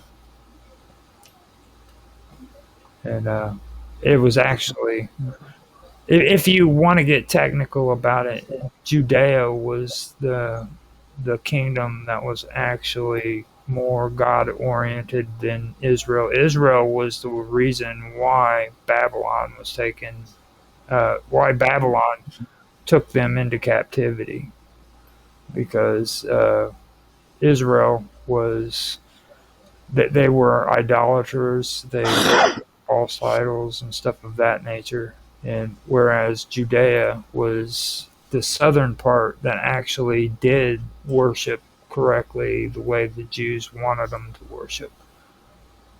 So when you look at it from that perspective, you have to ask yourself, why was it that these people wanted to name it Israel instead of Judea? Hey, check this out, guys. I was right. The first Jewish-Roman War, 70 AD, 66 to 73 AD. Yeah. But there was a couple of conflicts after. Oh, yeah, it happened over a period of time. Yeah. Sorry, you were saying, why did they want to call it Israel? Yeah, I read that it was because of Isis, Ra, and Elohim, like a combination of those. Yeah. It's, you got to stop listening to Jaffe. I didn't get that from No, Jaffe. I read this like 20 years ago. I don't know. Yeah, it's a long time. Been out for a while. Israel was actually the name of a kingdom. It was split in two. The northern part was Israel. The southern part was Judea. Okay. Now, Judea was the religious part, the one that actually believed in the Jewish beliefs. Israel. What time are we talking about? We're talking about before the revolution. Can you source that? So, Curious. Well, 1 BC, 1 AD. Yeah. What was his name? Amra, I believe, was Omri was the guy who actually established the Israel. It says here Israel comes from the Hebrew word Yishrael, which means he that striveth with God. Symbolic proper name conferred on Jacob, blah, blah, blah. He fought and contended with God. So that's kind of different from striving with God. A little he bit, yeah. with God. Wow, typical. That's very typical, though. Wow. So that is kind of like anti-God, isn't it? A little bit. Kind of going in that direction. Now, right here is the image link for Omri, his coin that I found on there. If you guys want to check it out, but he was King Omri, and according to the Hebrew Bible, he was the 6th king of Israel. He was successful. He was a successful military campaigner who extended the northern kingdom of Israel, which that would be actually Israel. The southern kingdom was Judea. And he was the one who was the guy that was the mover and shaker when it came to the northern part, which was Israel, and he was actually he could have been an Amorite. Okay, yeah.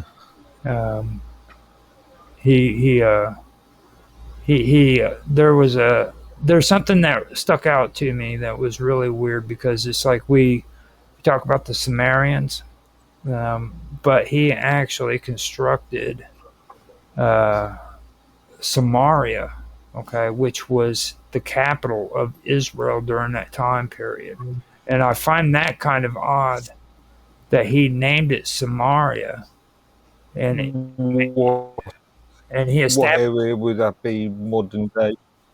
Where would that be modern day? That would be up in the northern part. I would say in the hilly, in the mountainous. In the come up with It's, the it's within the West. But yeah. It's within the West Bank. Okay. Oh yeah. And what I find odd about that is the fact that they never included these people into their 12 tribes, or wasn't it the 12 tribes? You 13. Joe. Yeah. So I'm thinking of Right. It's the region known as to the Palestinians under Simara Nablus. And is the kingdom of Samaria, and it was founded by King Omri. The dynasty rule ended with the murder of Jehoram of Israel by Jehu in 841 BC. That was a bit suspicious though, because like the guy that was meant to be supporting him to be king went into the royal palace, set it on fire, killing himself. And then not everyone was sure whether they wanted Omri to be king.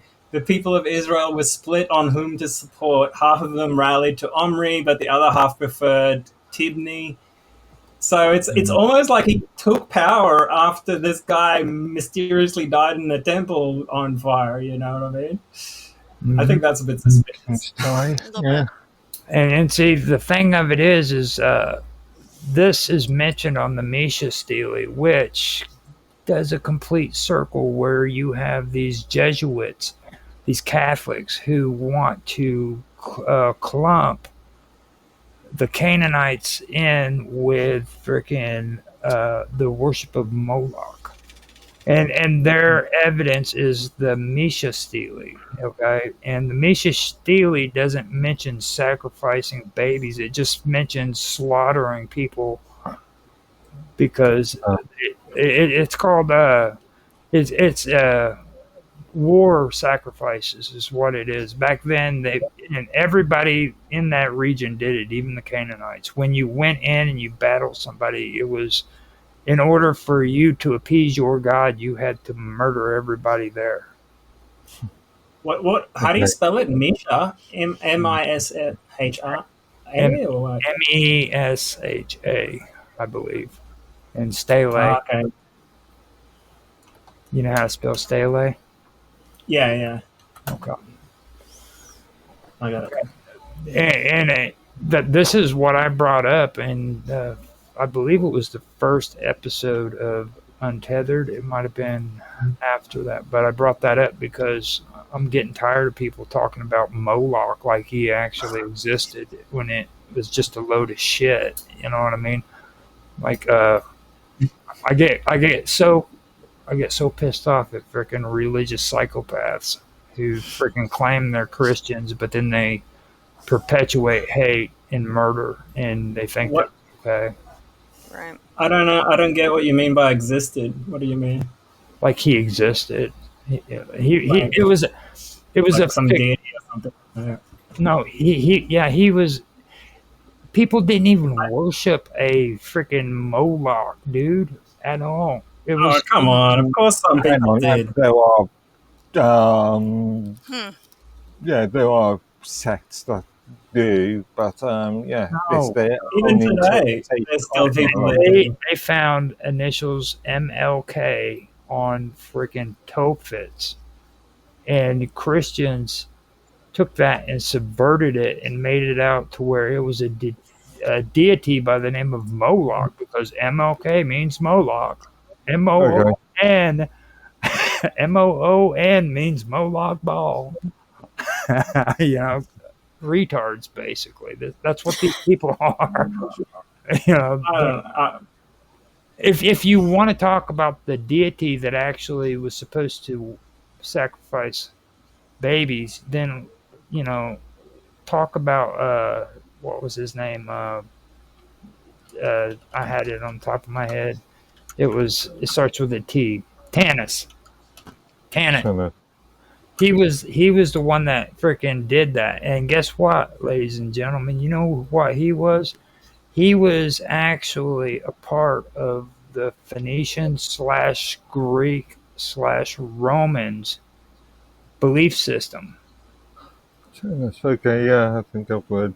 Okay, he was the Yeah. So Phoenician. you're saying they called it something else? Yeah, he was the Phoenician version of Hercules. Yeah. Okay, this What was wasn't. the name of it? He was called Tanith or Tanit. Wasn't there a city named that? Tanith. I haven't heard of that. No, I'm gonna have to freaking figure out how to properly pronounce that. Just kind of Greek. I think I spelled it wrong. Okay, but Tanit. Tanit. Tan. Oh, Tanit. Tanit. Carthaginian. Yeah, and Carthaginian people freaking came. Oh, I mean, See, with them, they worship the Phoenician beliefs also, as well as beliefs that came from Crete. None of this came from the Levant whatsoever. Crete. Yeah. You've never heard of Crete? Yeah, interesting. these more. No, I have. I always thought the Crete people and the what was the others? I thought they were like descendants of the sea peoples. Actually, that's Possibly. I've got Maybe. some stuff on that too. When you hear me talking about the what are they, the Phrygians? Yeah. Okay, that was one of the peoples that was involved with the mysterious sea people. That's a cool topic because I've been getting into the Magna Mater, and the Magna Mater was actually drawn off of a black stone that they brought from Phoenicia. Okay, Magnometer. Magna Mater. How do you Magna? Magna, Magna, and then Mater. Okay. Seibel? Has it got something to do with Seibel? Well, they're Is it Sybil? Oh, Magna Mater?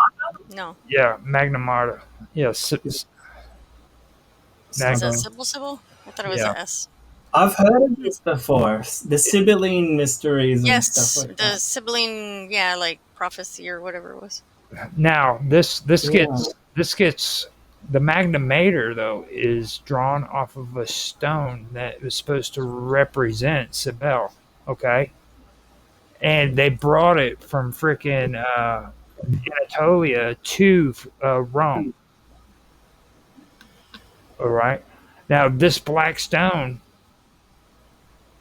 I from what I'm gathering, and I don't know, I could be wrong. I most likely am, but what if this black stone came from Egypt? Okay, and okay.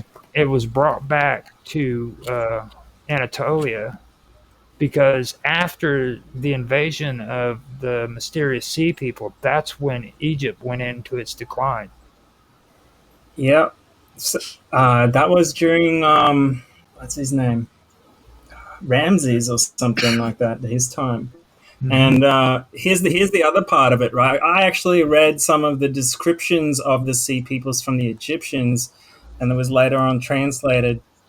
And they mentioned that it came in different, many different waves of sea peoples came from the Atlantic. So some people believe that they were like Atlantean descendants that were migrating people because there's like a lot of these cultures that they ended up migrating into. One of them is in Spain, the Basque people, and it's like a language isolate over there that doesn't seem to come from anywhere.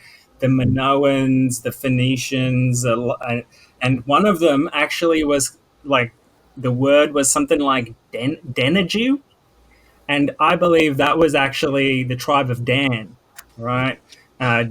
Which later became the Vikings, and they sailed all the way up into like Scandinavia, and they named everything after themselves, including Denmark, the River Danube, and like they even had a city of Dan, I think, where Lebanon was at some point, and I find it interesting that, and here's another thing on the black stone that I kind of postulate is I found out that there's these Egyptian mines in Israel.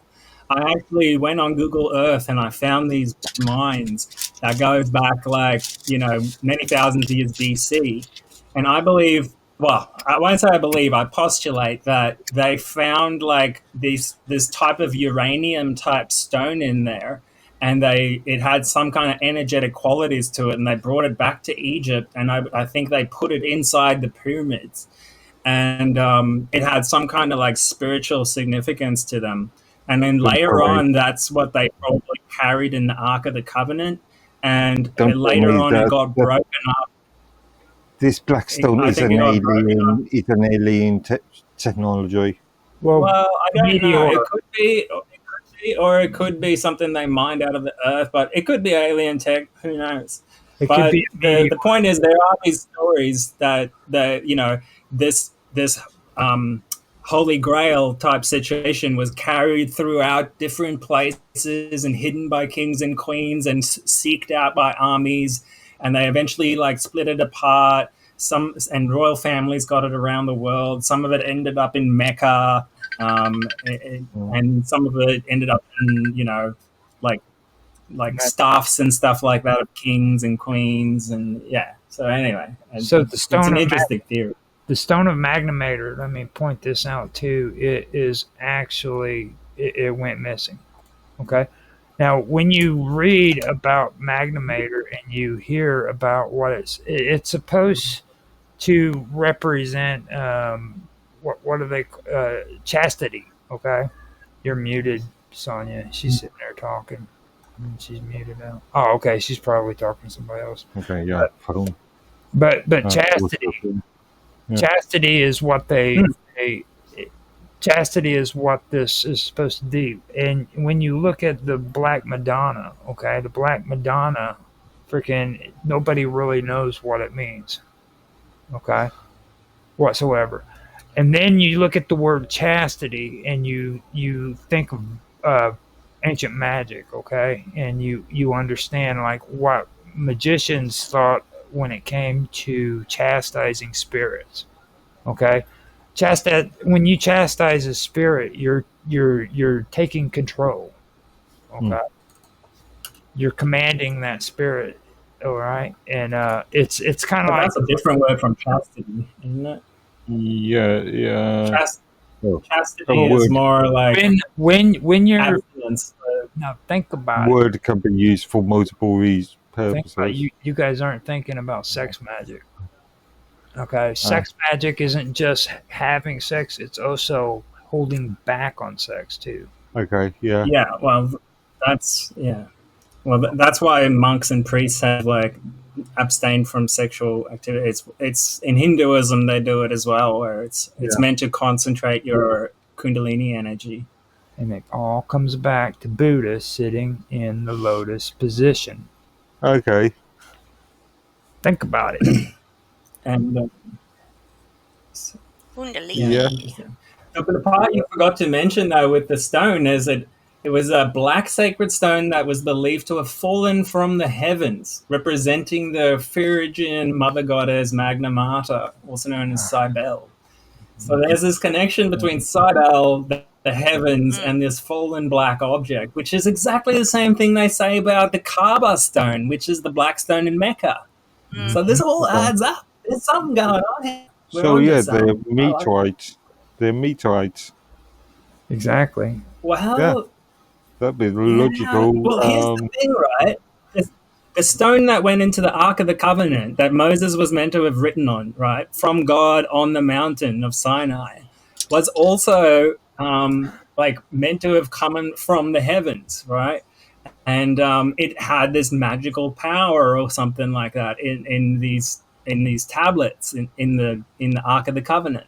It was meant to basically give people radiation poisoning if you didn't carry the right type of vest on and stuff like that. Right. It was meant to have been able to decimate armies, put you in contact with the gods, all sorts of stuff like that. So it's interesting to me that even now the people in Mecca believe this kind of thing where you have to like circle the stone of Mecca many times and then point at it, Yeah, and the I've energy heard that from one. it will, like give Yeah. you, I don't know, emancipation or something like that.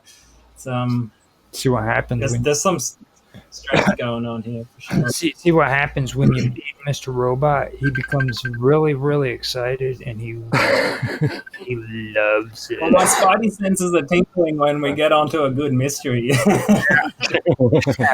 That's why I wanted you to freaking meet Sonya, because I mean, it's like I don't think Sonya is gonna ever meet somebody like you. To be honest, you just you go like You're 500. rad, man. He does. Yeah, you're making me like robots, man. You're redeeming the whole robot thing for me. I just wish I could collect all this information and present it in a way that's like there to be able to digest it. There's so much of it. It's hard to actually Do you communicate do this this kind in of your stuff. videos? Like on Rumble? Do you do this on your Rumble channel? Not yet. I want to Okay. do my deep dive research ones where I actually take a long periods of time and read through texts with people because a lot of people don't want to read ancient Yeah. texts by themselves, you Yeah, know.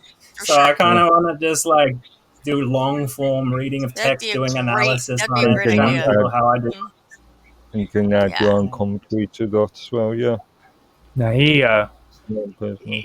when I first met Mr. Robot, we were talking about ancient Egypt, and I made a mistake. But the only reason why I made a mistake off of it was because I was reading the original translation that was done early when it came to the Amtuat, the the Book of the Dead for the Egyptians, basically, and the original translation came out to mention what was it, Petra, and that was a misinterpretation, which was later changed in with the with archaeology, and that's how I met Mr. Robot, because I said that in chat, and he corrected me on it, and I checked it out, and sure as shit, he was right. And from that day on, he has bugged the hell out of me ever since. Oh wow, that must have been a long time ago, back in the mines days. Yeah, it was like 2 years ago, Yeah. 3 years ago. That was that. Man, we've had some good chats on here. I've enjoyed it a lot. I do too. There's not many people that dive into stuff this much. I like it. Now, Mr. Edworthy, he's been an interesting challenge, because like Here soon. Oh, Mm. oops, sorry. I ended up talking about what was it? It was well, we were just talking about it a little while ago. It was Which subject? Shakespeare. Okay. Yeah, that was last year. Yeah, year before now. Yeah, 2 year years ago. and freaking Mark Edworthy, whenever I first met him, was like, "Oh no, we ain't going there. That's just preposterous nonsense." Him and Tanvo, and Whoever it was. I finally convinced him to actually just sit and talk with me about it, and we actually had a pretty good show about it, because I showed him how there are now like Shakespeare worshippers who believe that they need to go to church and pray for Shakespeare. So, You know, Wow. and so that's where that all began. Now all of a sudden he's going on shows like Nancy Planetta's Vixen's Vault. Right? well, yeah, I'm fairly busy in the week. But you do it. Three shows. Mhm. Well, I Well, was shocked to see you there. actually, 3 shows is a good sort of. Yeah, doing 3 shows. Gnocchis and Jaffe's. Yeah, because times of when they're on was just too much. yeah. Well, for you, well, like Naroki, for me, when I have to go on his shows, it's like 10:30 at night, and I know that. Well, it's 4 a.m. my time. Yeah, that's what I was getting ready to say. It's got to be like 4:30.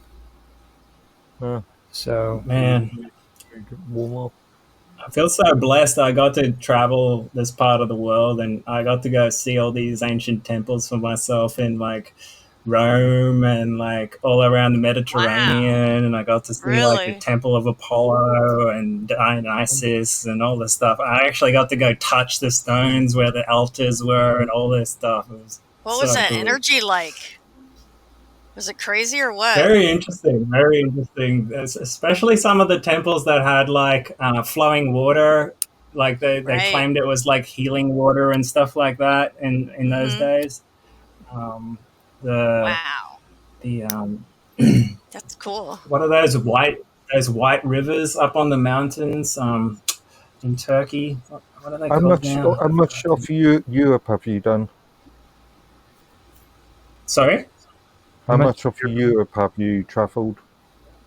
Oh, quite a bit. I got to travel all around Europe when I was like in my early 20s. Probably 13 countries or something like that. Wow. Yeah, I got one of those Eurail passes, and you can basically just get on a train and go anywhere you want. So I went to like a new country every few days. It was so cool. he's It rich. was awesome. Well, Yeah, so world traveler. You know? Mr. Robot is rich, dude. Like he showed us a video where he was standing on a mountain watching a volcano erupt, dude. Oh, yeah. I'm dead serious. That's how I lost my drone. So I was actually tripping on acid flying my drone, and then I flew it into a volcano and it went off. yeah, You're like, where the hell did it go, man? that was what he was making reference to in our last episode. Whenever we were talking, like he didn't bother to tell you that there was a freaking volcano that was just a little ways off in the distance erupting. You know what I mean? So I figured I would point. Yeah, I'll show you the video one day. It's pretty crazy. Well, if you do that, then you'll have to let everybody know your identity. So you're going to have to do that off screen. Well, that's true. I'll do it in private. Yeah, in private. Because we've been good about hiding your secret identity from. Yeah, it's so secret. Oh my god, it's alluring. Well, you just don't want to. Beautiful You don't want to voice. dox people these days. You'll get killed. Fair Well, enough. Dog Fart, I lovingly call him Dog Fart from Infinite Imaginarium. He goes by Doggo, but he actually thought that you were the dude that played on that movie you like so much. What was his name again? Elliot Alderson. No, it was the one that has Mr. Robot. Oh, the one that Which goes one? by Mr. Robot. He freaking has that weird Arab kind of name to him. Like the actual actor's name or the character's name? The character's name or the actor, one of the two. Well, the character's name is Elliot Alderson, but his real name is, I'll find out. You always I love your browser theme, man. That's super cool. you always use them in your I did that up myself. I'm not surprised. you always use it in your videos. Rami Malek is his name. Yeah, Rami He Malek. was in a cool movie recently called Amateurs or something like that. Have you seen that? It's No, pretty good. He plays like a rogue intelligence officer that joins the CIA or something like that. It's pretty trippy. He's also like a hacker. but yeah, Dargo thought that you were or him, Ami Malik, I guess is what it is. And I am. That is my alter ego. now, okay, now that we got you here, let's dig up the dirt, dude. What is your obsession with this guy? Like, Because like you always show Well, do you basically, I just like kind of like think of him as like a modern day iconographic hero in the sense that he's like one man taking on the system and has a unique set of skills to be able to disrupt and you know basically change things.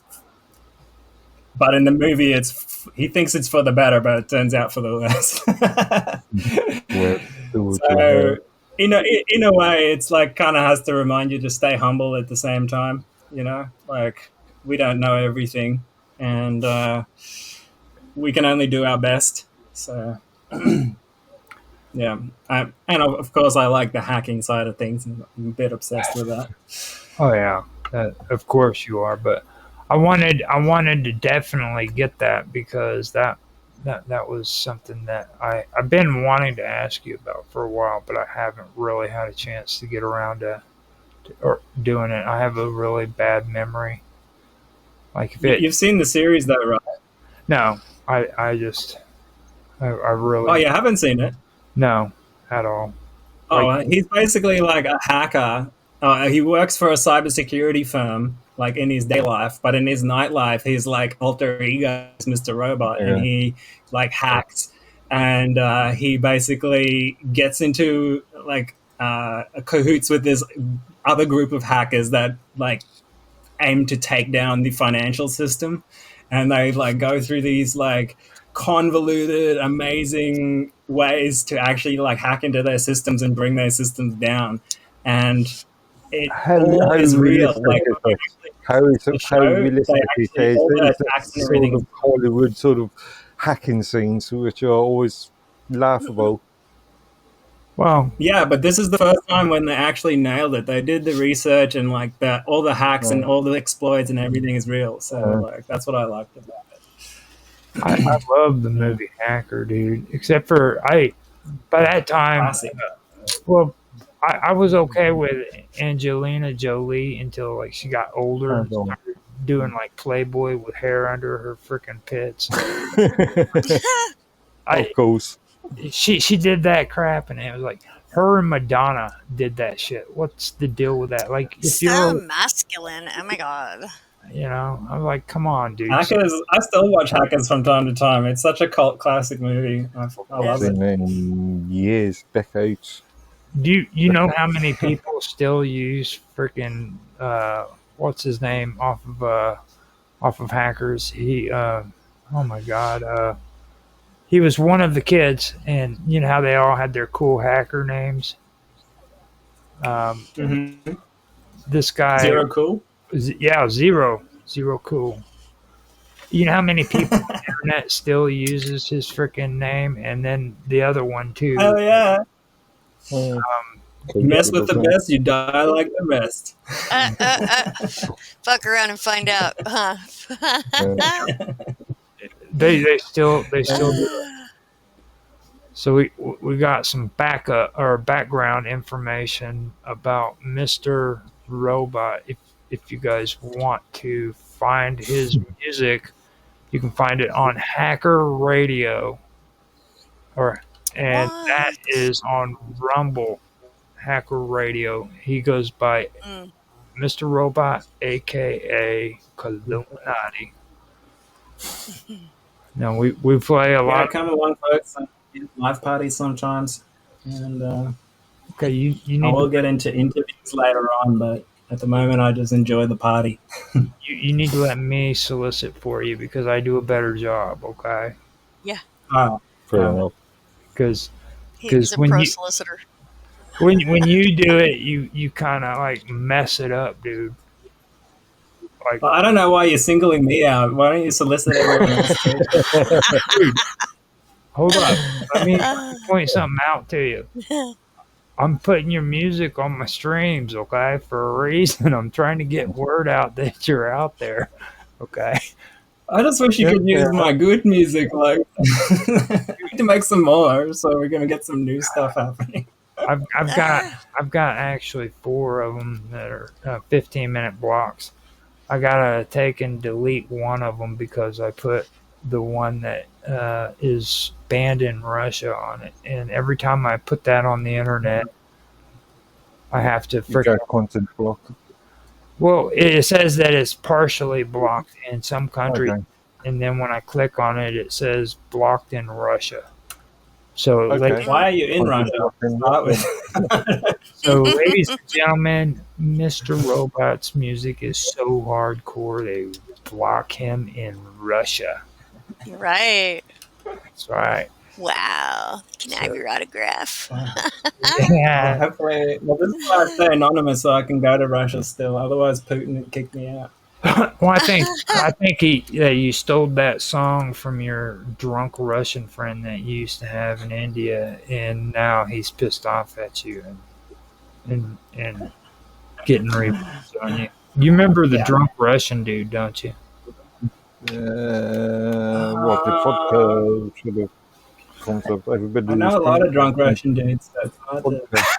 He was the guy that we would anti-freeze. That's right. he was the guy that we would talk to, and when Mr. Robot had him in his apartment in India, he was always drunk and put his face into the speaker because he thought that he had to speak into the speaker in order for us to hear him. He didn't realize that wasn't the microphone. Remember? That's right. Now do you remember?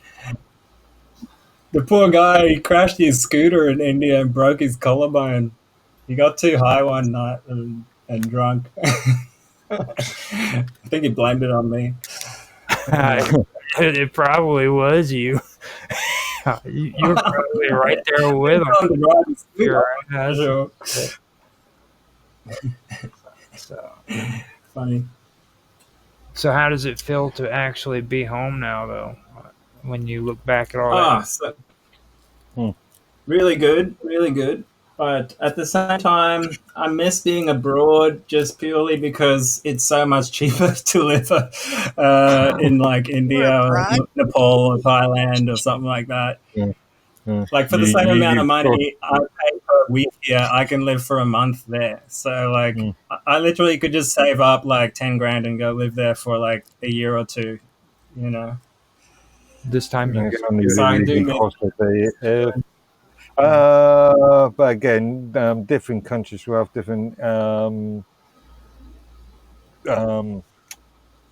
visa rules.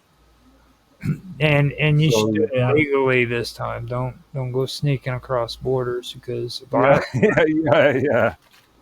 time I didn't sneak across the border and my passport ran out and then I couldn't leave. So that would make sense with what's going on with Jaffe right now in Korea. Is his visa expired and now he's having to go through the same shit you're going through. Yeah. Oh, man. My visa was about to expire, so I was going to leave, but I couldn't leave because I didn't realize my passport expired. So, like in India, it takes like a whole 3 months or 2 months to get a new passport through the normal system. Can you still get a passport at Walmart? I mean, Walgreens. How long did you overstay for? What the period? 6 months. Serious question. 6 months. Hey, did you just hear what she just asked? Can you still get a passport at Walgreens or like a drugstore? No. I've never been to Walgreens. Like, you know, the corner drugstore used to be able to go down and pay like $8 and get a passport. You know, you used to be able to do it. Even if you could, I don't think it would pass scrutiny anymore. Like all that stuff is on the system now. They scan it and stuff, don't they? Yeah. Okay. Well, it's all bio. Well, most countries is bio. Fuck that. I'm too poor, dude. I've never even dreamed of getting a passport. Like, so gay. I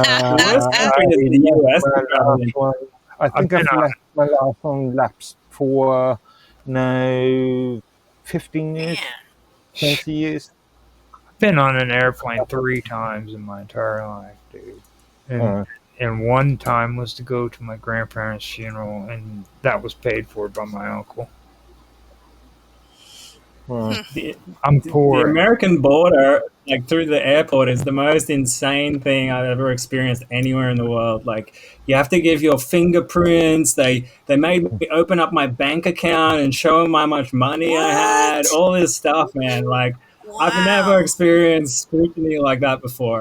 What Yeah, about you could driving? just like cruise over the southern border without a passport at the same time. Well, don't Right. do it now. but- Don't do it now. You know what they're doing, don't you?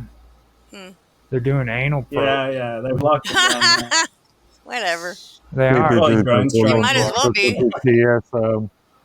TS officers there for. My daughter went to Mexico and she didn't have a passport or anything. You know. She's lucky though. Did you guys see like the new thing now is Stroke. like they've started this new border policy where guess what?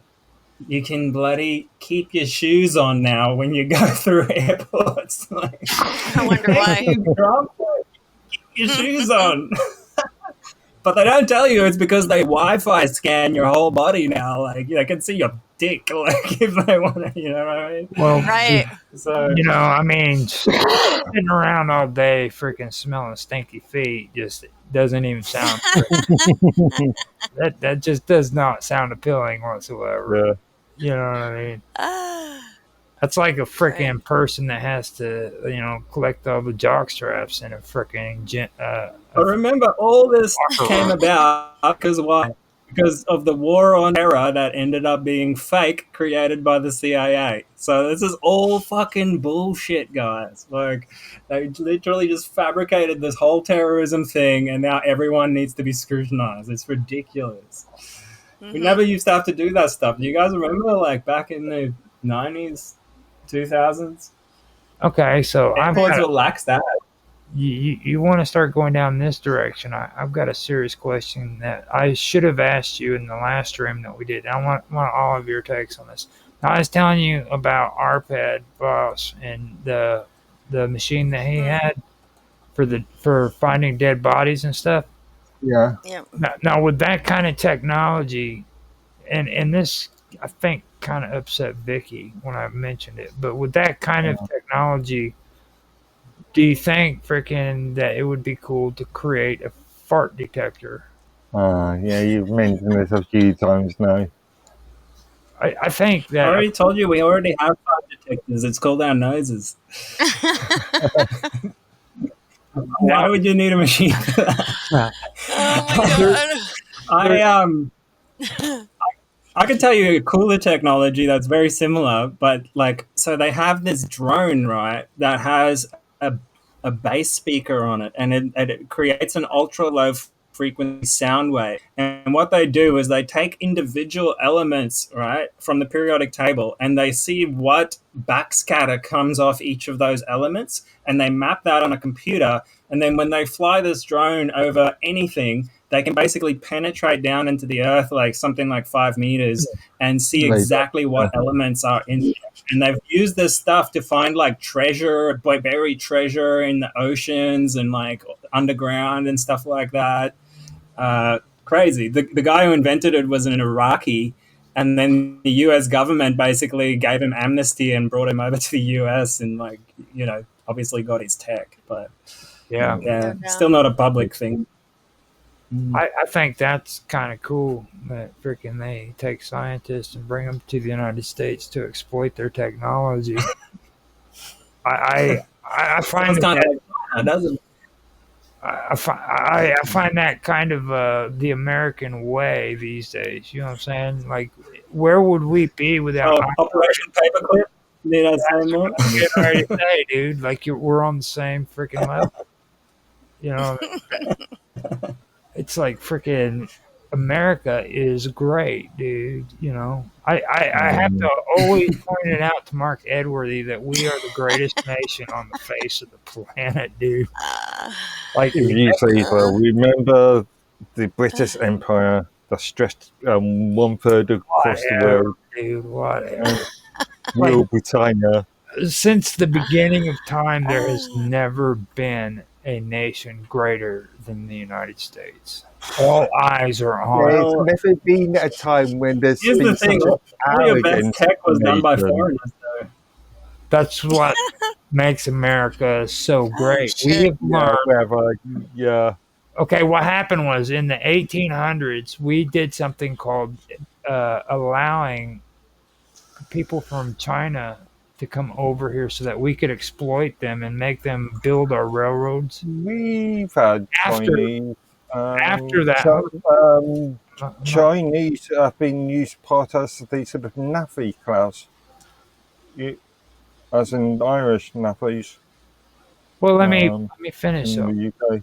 When we finally finished using them to make our railroads, we found out that these people have really small fingers. Okay.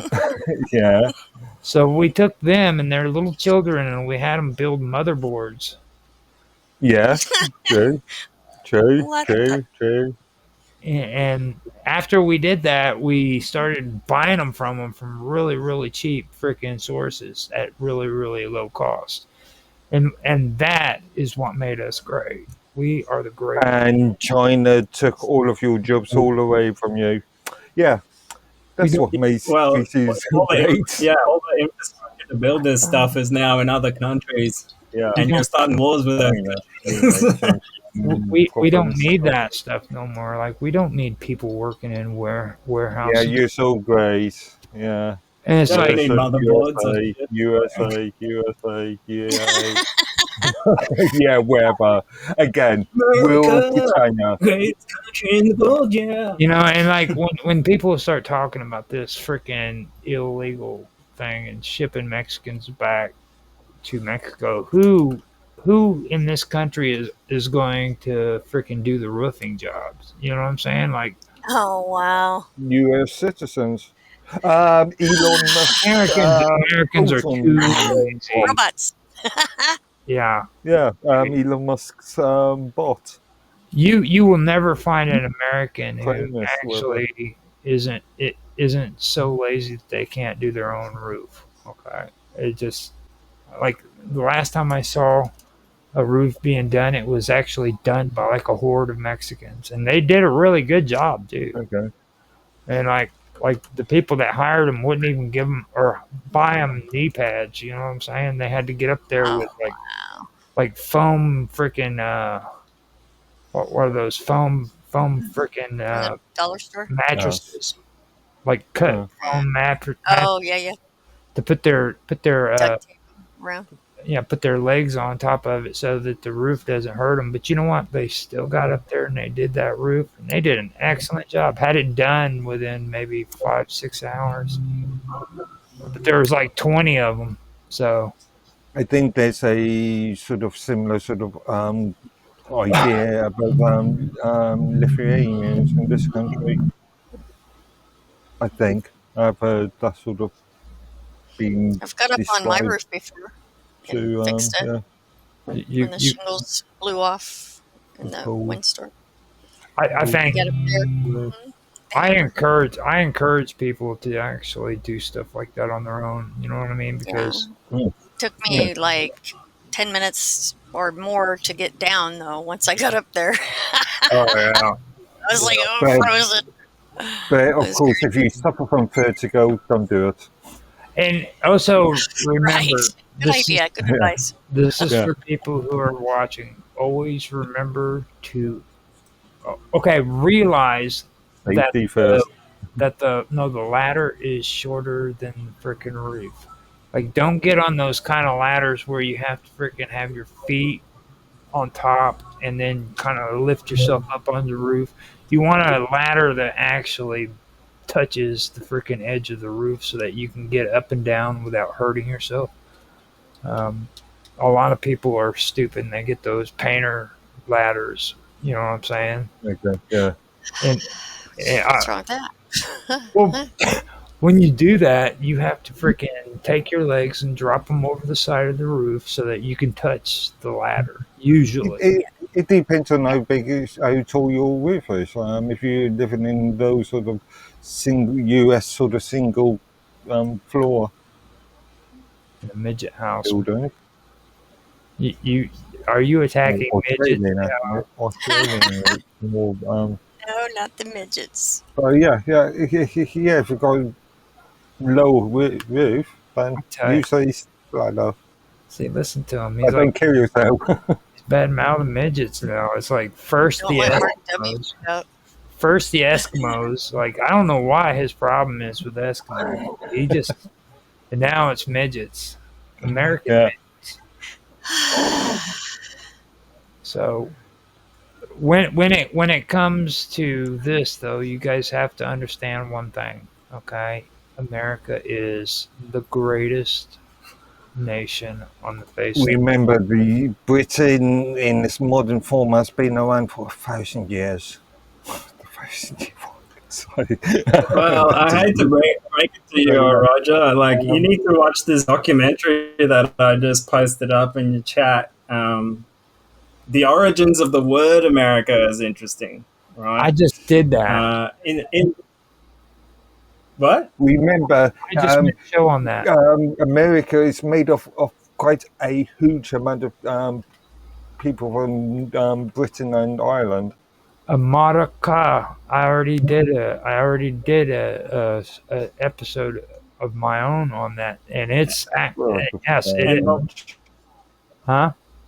What did you come up with? What did you come up with? Well, the name could possibly originate from Venezuela, Amara, or Mar. Okay. Ma'ar. A lot of people believe. A lot of people believed. Amaru. A lot of people I thought believe. it came from Spanish. I know. Let me finish. This is actually interesting. Okay. This is actually interesting. This is actually a debate that took place back during the time that America was named. It's a big rabbit hole, and a lot of people have their different opinions about it. Before I say this, Oh, to be correct, America's. well, the Yes. America, a lot of people believe that Amerigo Vespucci changed his name according to what America was actually named instead of vice versa. Like So they, like he didn't actually name America. America named him. okay. And I actually went and checked this out, and there is words that could have been a part of the Mayan language group. But the only problem with that is that when the Spanish came over to the United States or to America, they literally destroyed all of their freaking root words, and it's the only way you can really draw off of what their language really was is if you use the languages of the surrounding tribes that are down there. Yeah, which will be some. Yeah, will be So different as well. here's the interesting take on that whole theory of the Andean deity link to America is because America was started by Freemasons, right? And they were right into their ancient mythology and stuff like that. And this Andean civilization, the Amaru, is a mythical serpent or dragon, right? And it turns out in the ultimate god of Freemasonry is Lucifer, which in the Bible is described as the great dragon. Okay, so there's that link of like America could literally mean possibly the land of Lucifer or the land of the dragon. So The plumed Yeah. serpent. The plumed serpent is what I got from, and the root word that holds the root word that holds that is ma'ar or ma'a, M-A-A or M-A-A-R. Okay. There's a few language groups down there that actually do give the impression that there is some sort of deity that could have been worshipped that comes from reptilians. There's also R-A. Well, the root word is Khan, which means serpent, and kukul means Well, feathered or plume. You're So you're plume circle. is you're looking Kukulkan. at Kukulkan. I'm looking at America. MAR. Okay. Now, Yeah, M. like Hold up. Now the thing about it is RA talks about a location. That's a root word for a location, and then MAA is a root word that would be uh, some kind of a deity or something that's of worship. You know what I'm saying? The root, Okay. Of worship. yeah. So Yeah. like you have Amaru, okay? The key there is MAR out of all of that. That's the root word. And that goes according to well, the paradigm. Amar No, is the beginning of America, and Khan is the end of it. American, right, which both of them means dragon or serpent. right. Okay. Now, see, the thing that people have a hard time with is that Kukulkan is worshipped in north of there. You know what I'm saying? They're more. It's more of a northernly area in Mesoamerica that where the plumaged serpent is worshipped. But if you look at the Yeah, linguistics, but serpent mythology is all throughout the whole region. exactly, Yeah, exactly. That's what I was getting ready to say. And in the languages in northern South America, man, it is all over the place. Serpent worship is there. I mean, so there is a good chance. It's on all those flags, all those symbols, going all the way back to ancient times. Yeah, I really not. But yeah, they were often associated with deities or dragons, and also had some kind of cosmic significance. Like here, it's like the Milky Way. Well, since you have your whole search thing going on, ask them what the root word for MAA means in South America or northern South America. MAA or MAR. Like Mexico. No, don't use Mesoamerica. Northern South America.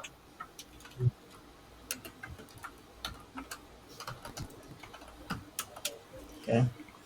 And you'll see what I'm talking about. It should give you, if you have a good search engine, it'll give you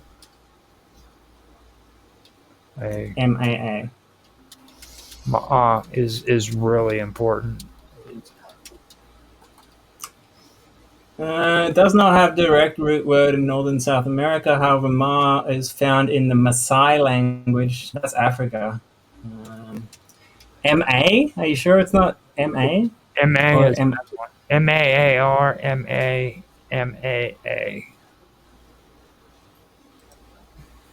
Oh man, that's such a broad thing. It's in Mesoamerica, Mesopotamia, North Africa. It's like such a fundamental word of language as MA. Ma. Even in South Africa, it means mother. There you go. Ma'a language in South Sudan. Okay. Right there. Is that what you're talking about? Ma language. Ma'a language in South Sudan. Kenya and Tanzania, spoken over a million speakers. Several groups have abandoned their languages in favor of Ma language, usually following a period of intensive cultural and economic contact. Among groups have assimilated the Ma peoples, El Molo, who spoke Cushitic languages. Is that like the land of Kush back in the day? Wow. Maybe. Mm-hmm. That's crazy. That's like big. But I don't get your point though. Where are you going with this? The root word actually, I actually got it. I actually got it from something. It wasn't a search engine, to be honest with you. That's kind of It's kind of a horrible way of actually doing it. I've got the notes on it, but I mean, I literally pulled up all of the stuff I had and made a video out of it just here recently. It's on the cut. My new. It's, I Yeah, think give it's us the I URL. watched a little bit of it's on the second But- episode, and I've got the notes here. I could probably. Okay, give us But the yeah, I do URL. recommend you check out that documentary because there's a few different theories on exactly the root words and stuff like that, but they all center around these South American serpent deities, and whether it's Khan or Amaru, and those two words are related somehow. I can't remember exactly how, but yeah. Okay, but with because the founding fathers of America wanted to create like a new Atlantis in their sort of mythology. hold on. It's Mara. It's And the people of South America believe that they came from Atlantis. Like the Aztecs, for example, believe they came from Atlan, which was the Atlantis theory. Right? There's even a place in Mexico called Atlantis. It's Mara, Maara, which may encode by it has a spiritual meaning. Okay, this actually comes from it comes from Maya and the Mexico. They have linguistics patterns. So in Hindu, it's the principal or ruling evil spirit. In Norse mythology, it's a female demon who torments people in their sleep by crouching on their chest and stomach, causing terrifying visions. Zul, it's a Patagonian cavity of a hare or rodent. I don't know. This is not the. No, I got my information. I got my information from the language families that are known as Arawakan, Caribbean, Tupian, and Chipchan groups. These are all from that area down there. That would be modern day Venezuela, Colombia, and Guyana, and northern Brazil too.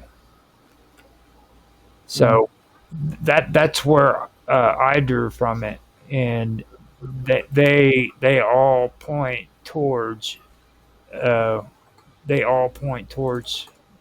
very strong argument that there was a serpent deity. Not calling it the plume serpent or any of the names that the Mesoamericans called them. You know what I mean? But that there is in their language something that indicates that something was there. You know what I mean? And that's from all of those language groups: the Arawakan, the Caribbean, and the Tupian, as well as the Chimchan. And a lot of the royal families in South America believe that they were in contact with like serpent gods, and they sort of represented them on Earth, and they had to give sacrifice to these gods and stuff like that. So Yeah. it's pretty trippy, actually. Now, when it comes to the actual map making too, okay, that's something that you need to pay attention to as well. Like Amerigo Vespucci, okay, he was supposedly supposed to be educated in map making, and he was a sailor, but there's no map that was ever made by Amerigo Vespucci. As a matter of fact, the guy who made the map took his supposed descriptions and created the map of what we call America today, and that was in Europe. Okay, he never once sailed whatsoever. Now, the only person who Is this the Fury Reese map yeah, or a different one? yeah, no, this one was the 1500 map. And he actually the descriptions he made, they weren't very precise. They didn't have anything to do with longitude or latitude. He would talk about stupid bullshit like, oh, the land is beautiful and this is something that nobody in our world would ever know. just stupid shit like that. And Okay. all of a sudden, this maker was able to pinpoint where this was and what it looked like. And the reason for that is the same guy who owned the Maria, who sailed over with Columbus, or actually allowed Columbus to use his boat to sail to the Americas, was the same guy who was on the boat that was discovering that area with freaking Americo Vespucci. He's the only one who actually made a map on the journey, okay? But he never got credit for it. It was Americo Vespucci. Okay. Now that was what I found out about that whole thing. The Jita, he was the guy who landed in Venezuela. He was very brutal to the natives, which they had a common habit of doing. And this is one of the situations where the natives sent the Spaniards running. They were tired of their shit. Ojeda is the guy that you got to talk about, and he never freaking did a map either. He had people who did it for him. Okay.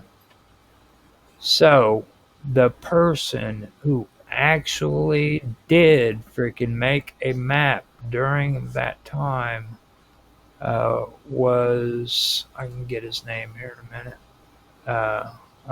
Ajito is the one that I'm on right now, but and like I said, I just did this, so it should be on the top of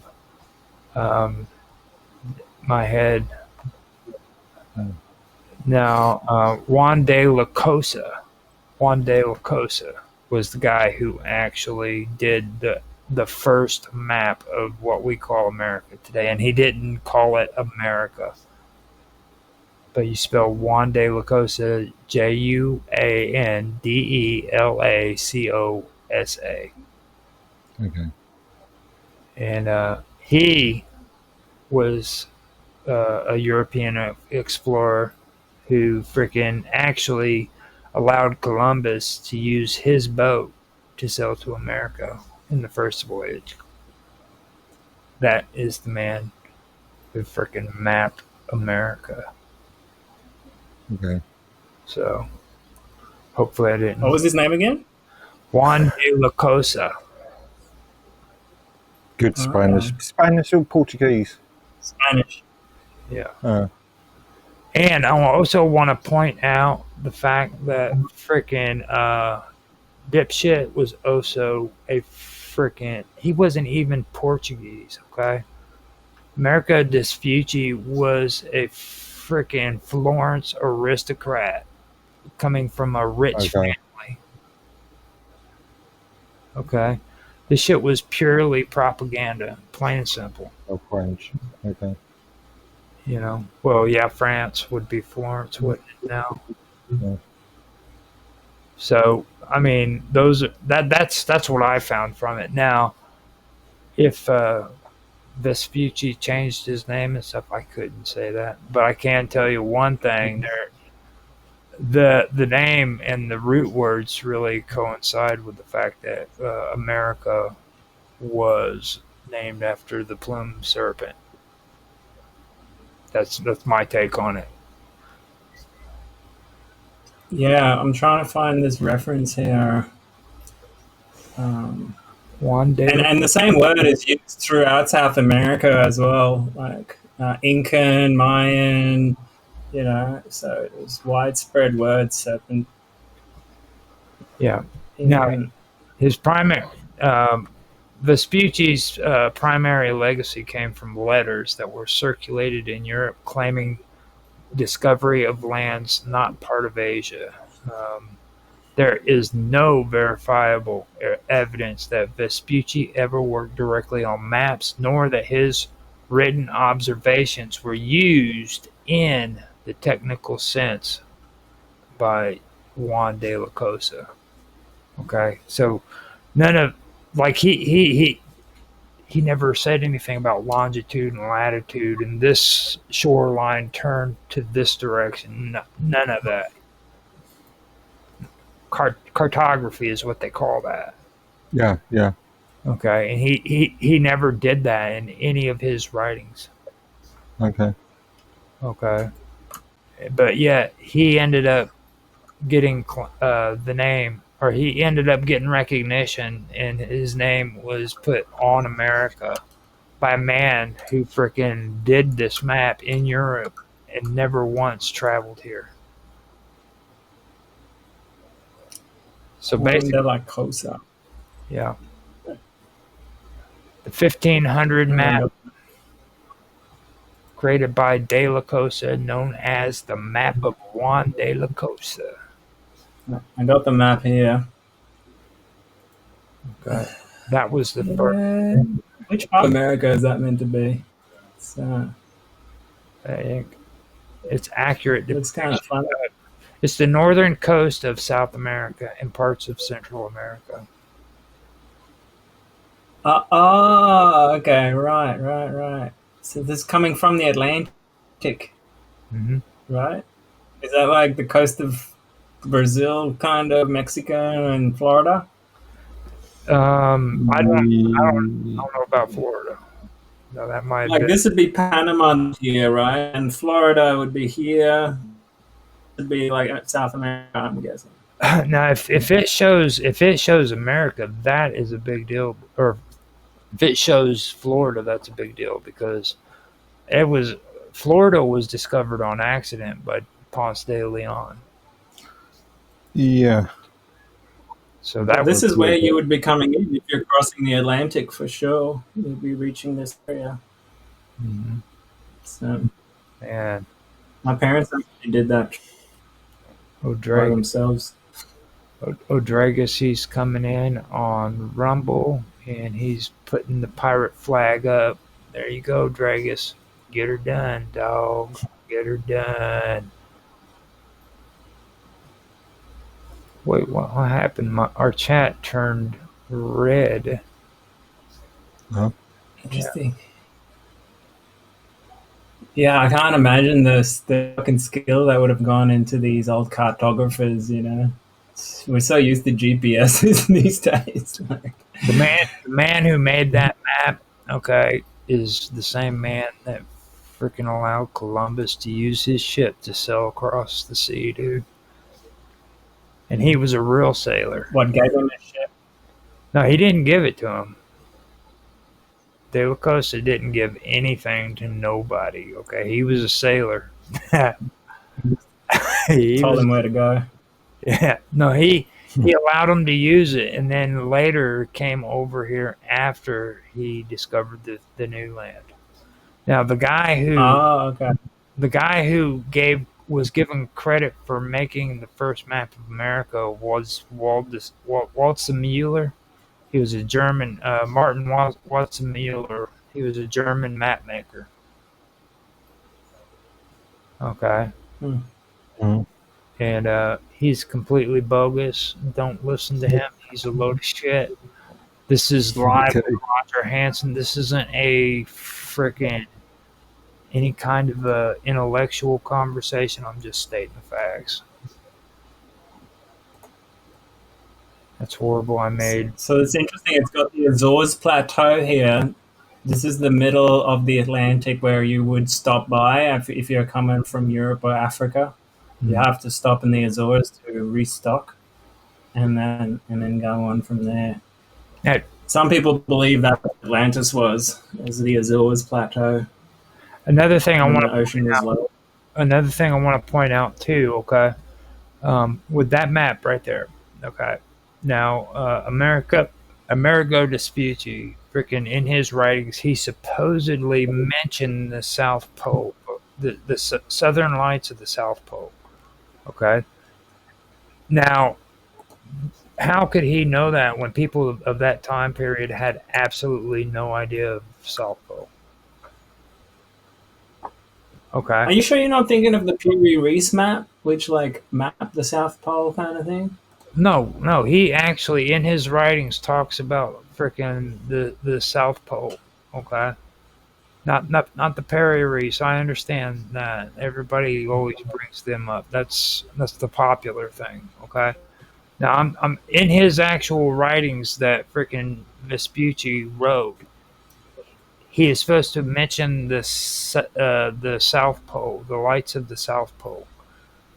Okay. Now, people during that time period would never have even Lights. known about the South Pole. Okay. Nobody What knew lights are we talking about?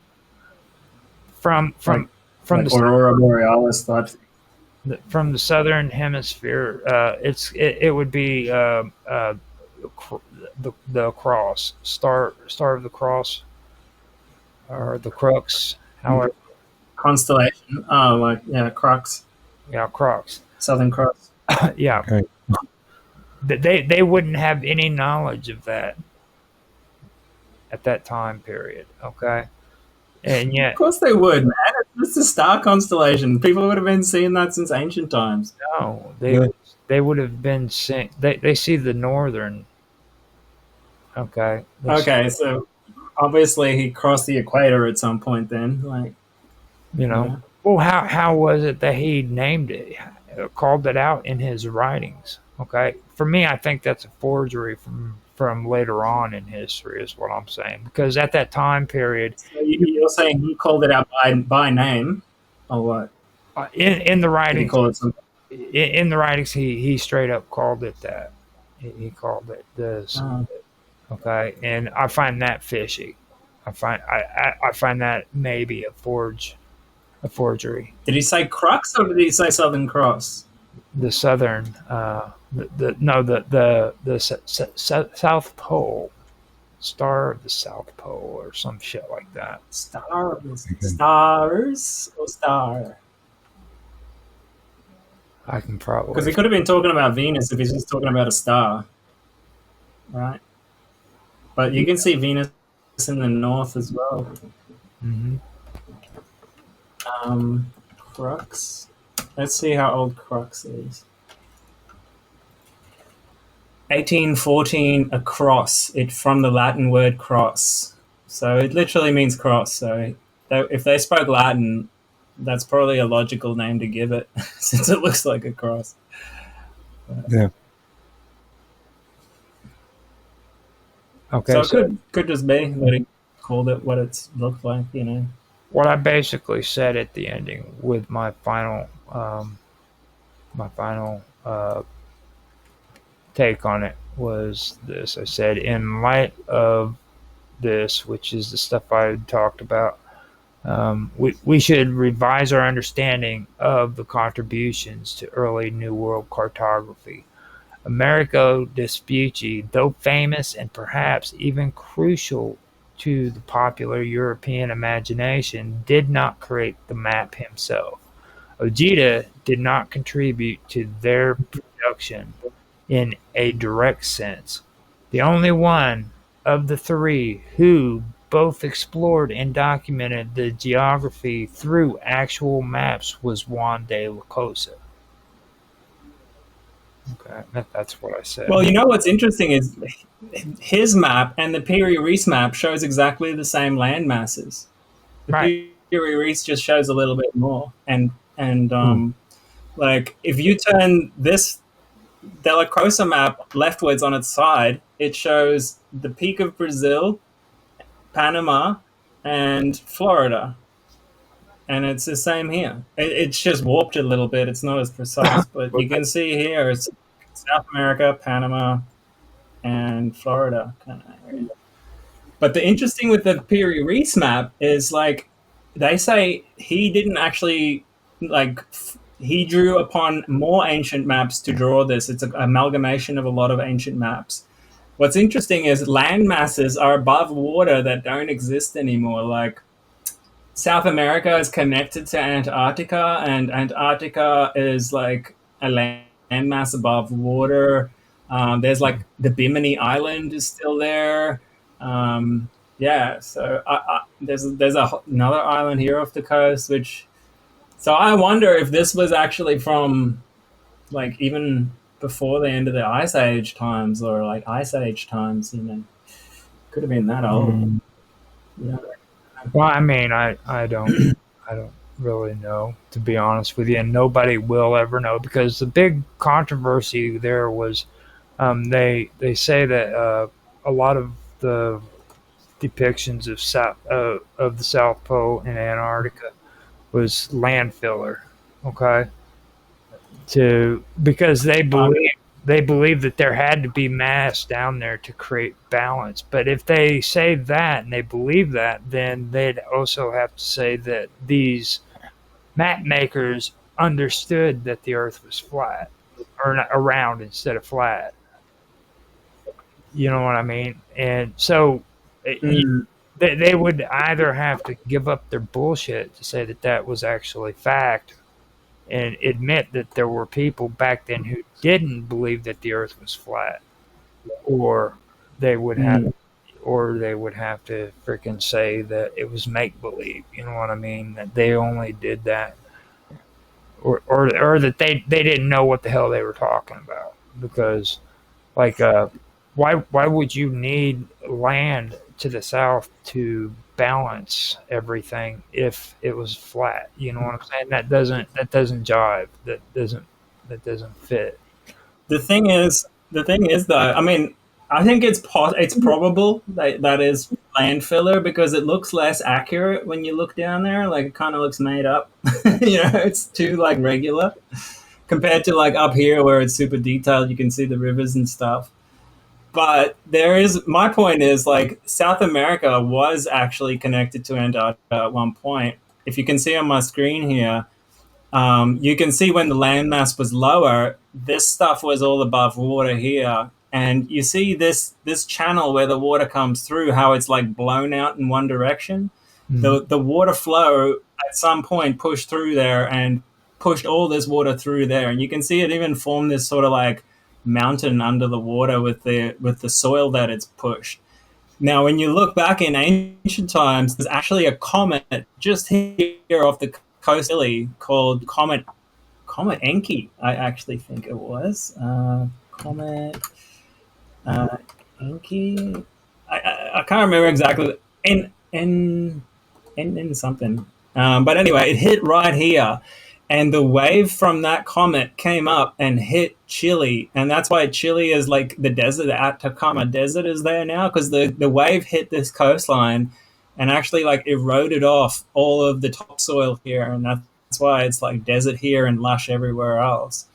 It got stopped by this mountain range.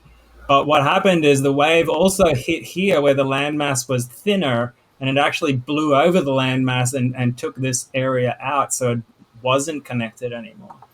But what is kind of interesting is there is this like outpouching here, and it's also on the map here, you know, on Piri Reis.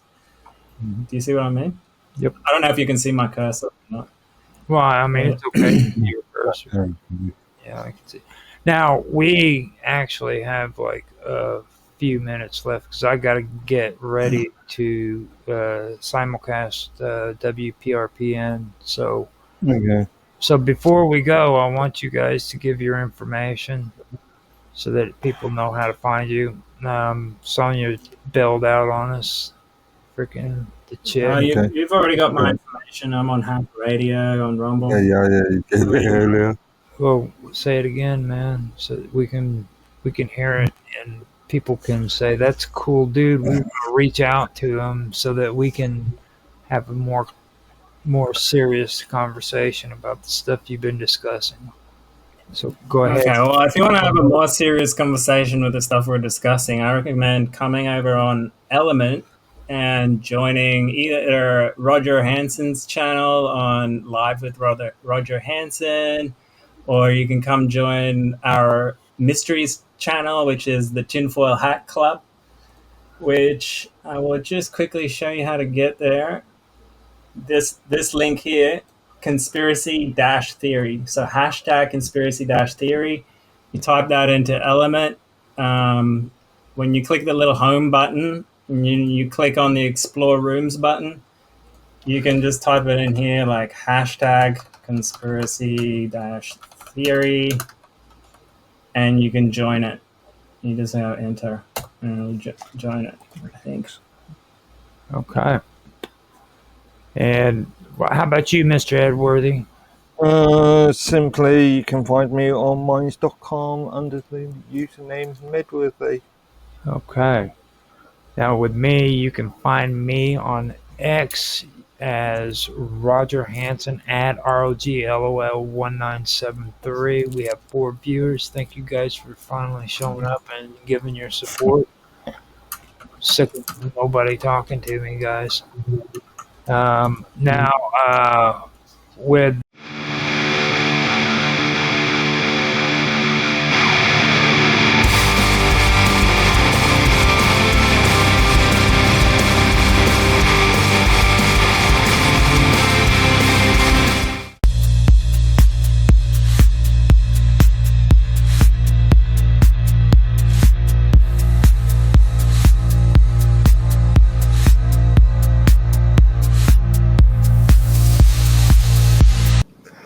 when it comes to all this stuff, like they also have graphics on here, and then they have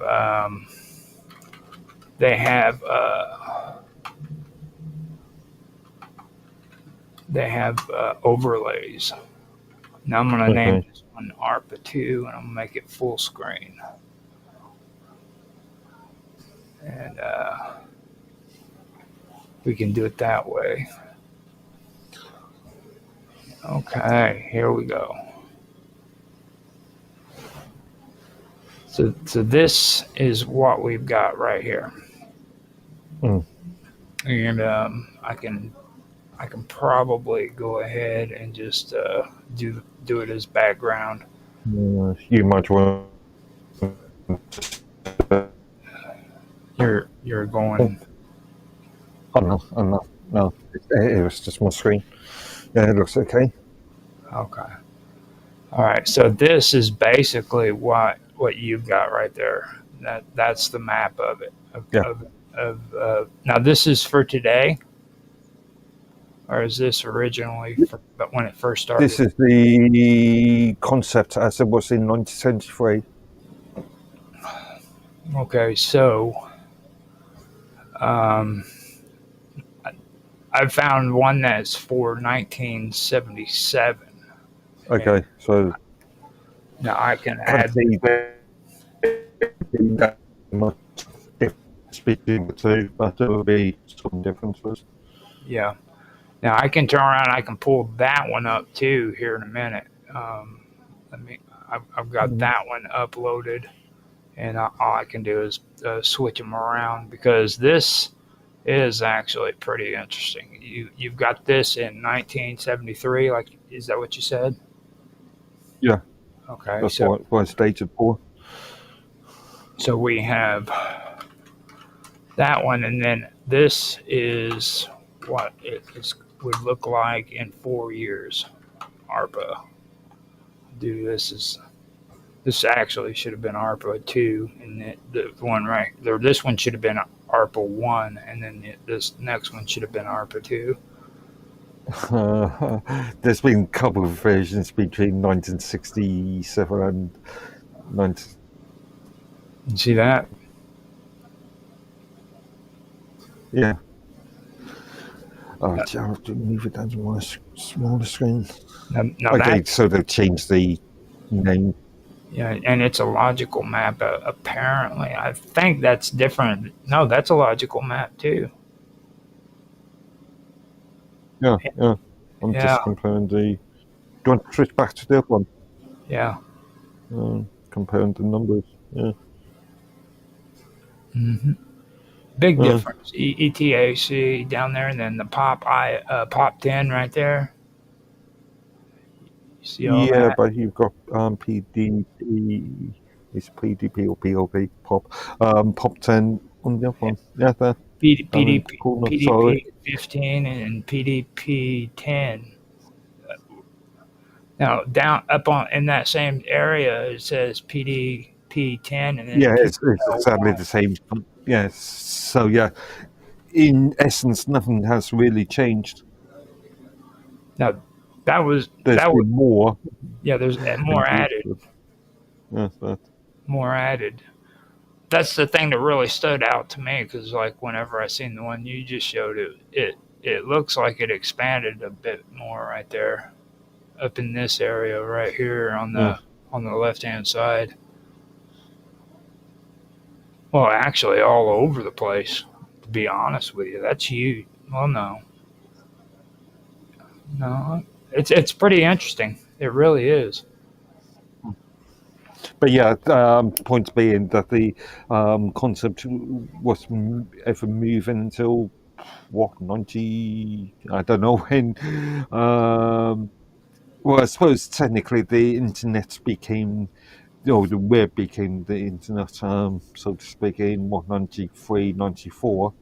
So web first Netscape Navigator released its first version in 92. You know, Or Mozilla, the original Mozilla, there there there released it in 92. there was something, in our last time trying to do this, there was something that I really should have gotten started out with that I failed to do until later when Mr. Robot came in. But I really think that it should have been brought up earlier after I mentioned it. But um, we were talking about freaking hold up, what was the name of that that company that was out? Let me I've got to find it. I can pop down Yeah. here. Company doing what? We were talking about CDK, no CDK CDK. Global and all that. Yeah, the car people. Yeah. But before I got into that, what I should have been doing is actually discussing another company that was first before we got into that because um, they're CompuServe. Okay. Yeah. Now, when we were talking, like at this phase right here, that is something that was actually important that really should have been brought up, like how CompuServe actually played a part when it came to early internet users. You know what I'm saying? I would argue on the especially in Europe, not so much in the US, but in Europe, TV things like teletext, Oracle, the French national version, which I can never remember the name of, those telex TV systems were probably the first thing that the average person would have in Europe, at least, would have in far as the internet. Arguably for um, so-called geeks and people that were interested, 78, 79, so CompuServe, BBX systems, That was and back in other, 1969, and they started out as a time sharing and remote access service. yeah. They were But marketed. it wasn't really. 82, I would argue, in both in UK and US, that BBS systems became popular in society at large. Now, the whole thing about CompuServe, though, that you have to understand, this became so notorious, okay, that people. This is where a lot of the conspiracies about Radio Shack came out of, and H&R Block. And I know a lot of people today haven't heard about all that, but like with Radio Shack, back Tandy in in the UK. Yeah, Radio Shack was labelled under and branded on Tandy in the UK. and that's where Radio Shack actually hit big was back in 1979 Yeah. because CompuServe ended up But selling. Radio Shack really got popular because of its so-called boom boxes and other hi-fi equipment at the time. Yeah, but it was pretty strange because, like, now people don't know, okay? But, like, people our age, we know, like, And also remember Radio Shack back was in, like, I think, 80, 81, they introduced their own computer, 8-bit computer. I think it was called the Tandy. yeah, I think so. Hmm. Yeah. Here they had an 8-bit computer, but it didn't last as long as, let's say, the Commodores and the BBCs. But it lasted something like 4 or 5 years before all software development was ceased. And with Radio Shack, I mean, the amount of growth they had was amazing because it was like, here in the United States, we always talk about that with a convenience store called Circle K. Like Circle Yeah. K is on every corner, and that was the way Radio Shack was. There was a Radio Shack pretty much in every freaking town, and not just cities. I'm talking every town.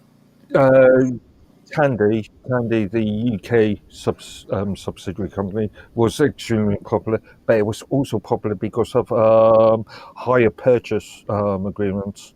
You could, well, hire meant your TV or your radio, buy it on lease from them. So, Yeah. so they had a real big sort of quite a few companies were doing that sort of practice at the time, but that's buy equipment on buy to lease contracts is what made them very popular in the UK. And then when you stop and think about it, like in 1980, okay, that's when H&R Block ended up buying freaking Radio Shack, and then CompuServe started dominating the industry all through the 1980s. They even bought their competitor, The Source, out. Yeah, there's two competitors. I can never remember the name of the other one. Metra, something I can't remember. But also AOL. This is where AOL started in business as well. In the 80s, but obviously they didn't really get popular until they became a more internet thing back in 90. They were extremely early on the market. They were 94 or 90, no, 96, I think. Yeah, and now it's also worth noting that this is also where, when you're talking about AOL and everything, this is also the beginnings of the World Wide Web. Yeah, but AOL also did BBS systems beforehand. But you know what I'm saying, though. It was like But this. yeah. This was but AOL jumped onto the web market quite quickly. But it was originally another CompuServe dial-up service. Now the one big thing. The one big thing that has to also be pointed out is something that you were mentioning about chatting. CompuServe was basically an online chat system by the time the 90s came, and that's why. Well, I'm presuming that's why you were talking about you had chat.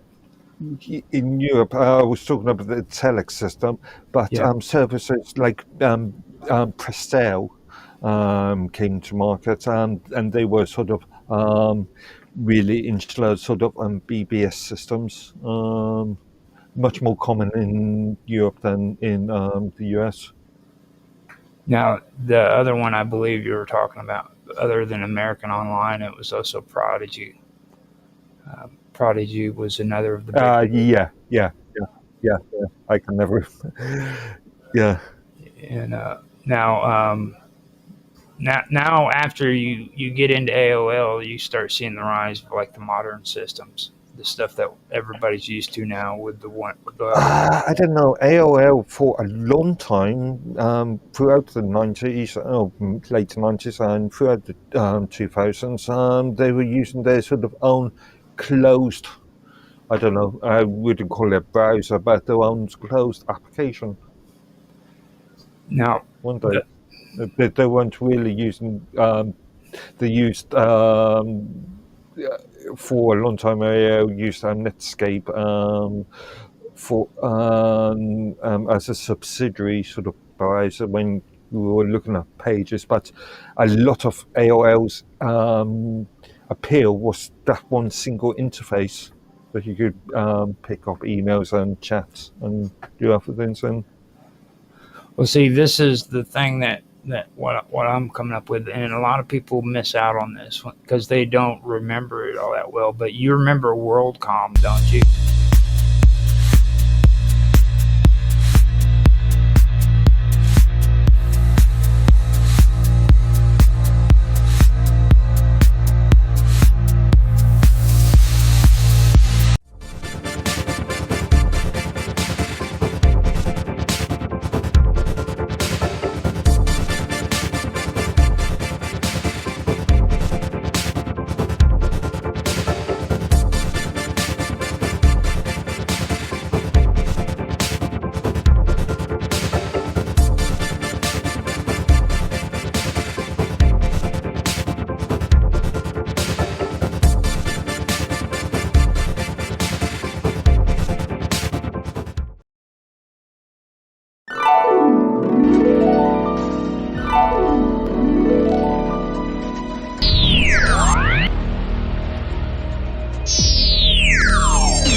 Mayan people. Yeah, they just Operate. disappeared. Yeah, Yeah. Now, Happened time and time nobody again. knows where they went this day. another thing Yeah. about this, and The same thing with Mayans. Yes. you want to hear the weirdest part about the Indus Valley civilization that I did find out is they show no evidence of any kind of aggression, any violence, anything whatsoever. These people were peaceful. There's no evidence that there was even a village that was burnt to the ground. They, Wow. So they were untouched from all appearances, yeah, even hatred of any kind. Yeah. That's weird in and of itself. Yeah. That's an anomaly in major anomaly in human history that we can't explain, because every other country and civilization's been touched by wars and every manner of chaos and turmoil you can imagine. So it's very And you're weird on that they Blemis. weren't. And they and yeah. And they do go on further to say that yes, they did build walls and stuff, but those walls they don't believe was frickin' set up to frickin' be defending themselves against attackers. And I can see that because like natural wildlife and things like that, you would want walls built around your town to keep frickin' the wild animals out and stuff of that nature. Yeah. So Like lawlessness. right. But Yeah. I do find that was one interesting thing that I did find that out, and that really struck me. And then when you go to Dalmoon and you read about freaking what Dalmoon was all about, I mean they're explaining in detail what the Indus Valley civilization was in detail. Yeah. And And with the Indus Valley thing, they also had a mother serpent god. Same thing. They call her like a serpent queen. I forget her name. It's like Manasa or something like that. Yakshi and Narga. Something like that. I'm sorry. Like I said, I wasn't familiar with this one before a couple days ago. oh, don't worry about it. You'll get familiar with it eventually. It's something. It's something you'll always be learning new stuff about. Yeah, that's how I feel. You'll always be a student of this stuff. Yep. I've been researching too for freaking ever, man, and I've never stopped learning when it comes to all this stuff. It's just completely amazing, you know. Yeah, I agree. I Um, agree. and that now, what I was wanting to also mention too is like here in Down Moon, if you notice what I read there, it also said freaking where freaking people do not get old. Mm-hmm. Well, same thing with Moses. You know, Moses was supposed to be like, what, 900 or something like that. But I think the last one was Yeah, Enoch. you've heard of the stuff Zachariah Sitchin that's and all what me them and came Roger. out, right? I'm sorry, repeat. Have you ever heard of That's Zachariah Sitchin? I can't. You something's cutting out. Oh, that's probably me and Austin I can talking. hear you good now. Austin, did you have something to say? Oh yeah. I was gonna say that's what me and Roger were talking about when you left earlier. We were talking about how the Sumerians only named like 28 kings in a span Mm-hmm. of 500,000 years. You know, you're talking Yeah. about people who lived to be thousands of years old and stuff. Each king would have, in that king list, the Sumerian king list would have had to rule between 1,000. 15 to 20,000 years. Yeah. Yeah, Mm-hmm. at least. But there were just 28 of them in the span of 500,000 years. Yeah. That was all I had to say. No, yeah, I know. I agree. I agree with that. Yeah, you see evidence of that, throughout history. Really, you have these people, like I was explaining, like more biblical with Moses. I'm sorry. 1 second. Okay, thank you. All right, I'm back. Sorry about that. It's fine. It is fine. Now, have you ever heard of Zachariah Sitchin? Not that I can put my finger on. No. I may, but I probably if you start talking about it or something, I may it click in my No, mind. he's very controversial, even when it comes to people who believe in UFOs and everything. But he did grab the attention of people who believe in UFOs and aliens and outer space because he came up with the concept of the Anunnaki. Now, he's the one who coined all that, and his whole theory about that was that the Anunnaki came freaking to Earth, and when they got here, they had lived a lot longer because their home planet freaking on their home planet a year freaking was a lot longer. So a year to his their planet would have been like I think it was supposed to be 700 years or like 70 years or some shit like that. So like they would be on the planet, and 1 year to them would have been like freaking 70 years or 700 years had gone by. What's like They 70 say years? Yeah, it they, they also say that a day for God is like a year or 1,000 years for us. yes, that's what it was. It was I've freaking. heard that. I believe it's Okay. 1,000. 1 year is 1,000 years to the Anunnaki. Yeah. I believe that's what it was. And when I see Here's if we're to believe. what was you saying? I heard a little bit of a rumble. Repeat Oh, yourself real quick. I was starting to talk, but then you were talking. I couldn't tell whether you were still talking or not. Oh well, go ahead. And, But with okay, so if we're to believe that if that one day for God is 1,000 years, the Bible talks about how God created the earth in 7 days, and that would mean that if we could take it to mean that God created the earth in 7,000 what we consider to be Earth years. Well, maybe, yeah, it could be that. It also could be that maybe that God creating us. You had, like, of course, you had to make all these different tweaks in DNA, and you have to cap those. And it's just, I forgot where I was going with that, but there was a reason I was bringing it up. I'll think about it and get back to you. There was a reason, and it just slipped my mind. All right.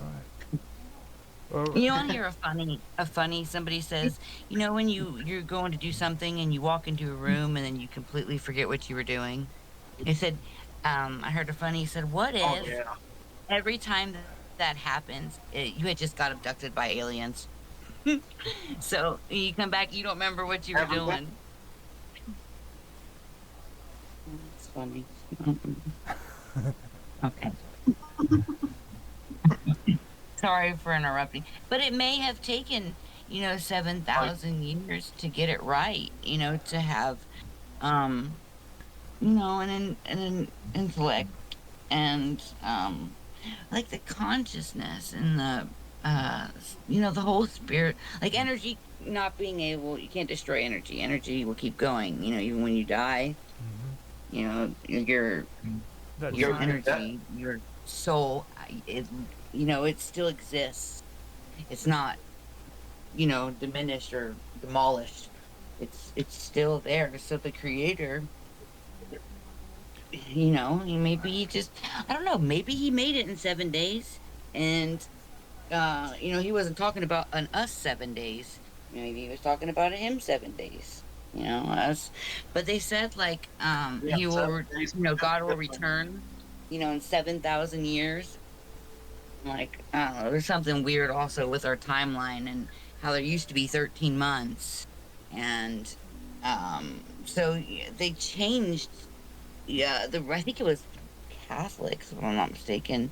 The Roman Catholics, they changed the calendar. Um, I can't remember what Oh, name they used. they've changed it a few times actually. I actually got caught up in that. Yeah. Like the calendar is the only reason why we have the calendar is so that freaking these people could decide what they wanted, or dis- figure out when the best time was to freaking plant food and Yeah, stuff like that. absolutely. You know what I'm saying? So Absolutely. And everybody, harvest. and the harvest and everything. And then when you go according to the harvest moon and things of that nature, you start diving into a lot of things that people don't really understand. You know what I'm saying? Like they think that when they hear the word harvest moon, that is some kind of witchcraft, but that's not what it's about. It was never meant to be that kind of thing. You know what I mean? Which, don't get me wrong, a lot of people who do believe in witchcraft do believe in the harvest moon, but that's not what it originally was meant for. Well, the same thing with Easter and Ishtar, You know? and how basically, like, Easter, um, it's it's like a pagan holiday. Same thing with Christmas. Christmas being in relation to Nimrod, and Now, see, they're, go ahead. I actually, when you brought up Ishtar and Nimrod, there's a fact that I wanted to bring up too that I didn't mention in the notes. But like the Canaanites, when it comes to Ishtar, actually, I found this out last year when I was doing freaking my history stuff, and I brought it up in a couple of the videos that I did with Karma. But Ishtar, according to the Canaanites, could have possibly been the beginning references to what we think of as mermaids today. Now, I'm not talking about the Sumerians, I'm talking about the Canaanites. They actually worshipped Ishtar too, but they depicted her as a reptilian woman, kind of There that goes again. kind of like a Coincidence. kind of The like. reptilians. And what I read of it, it resembled Or even an a mermaid. amphibian. Yeah. Well, like I said, Or even an amphibian type creature. yeah. Like, And they have are we aquatic different? and Are we different aerial. and reptile, or is there a difference between them, or the amphibian creatures we've talked about and the reptiles for like the everything about Alien series, or are they kind of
Beatu? Yeah, Beatu? Beatu. Beatu.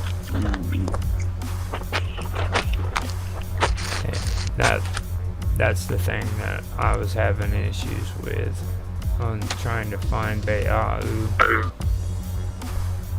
Is it B-A-A-U? Yeah. Okay. Let me look. Hold on.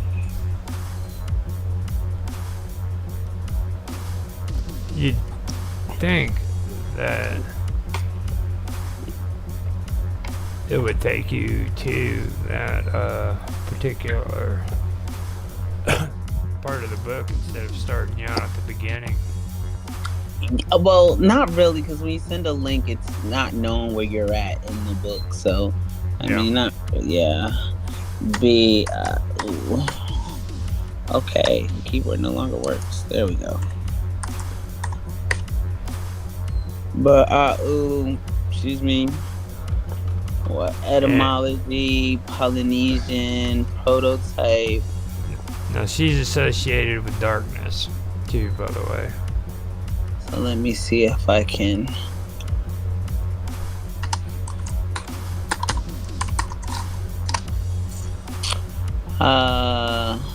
No. I'm a fan of dark portraits. Ba'u. That's their Instagram. I'm pretty sure that's not the same person. Doubleman fandom. Bazing.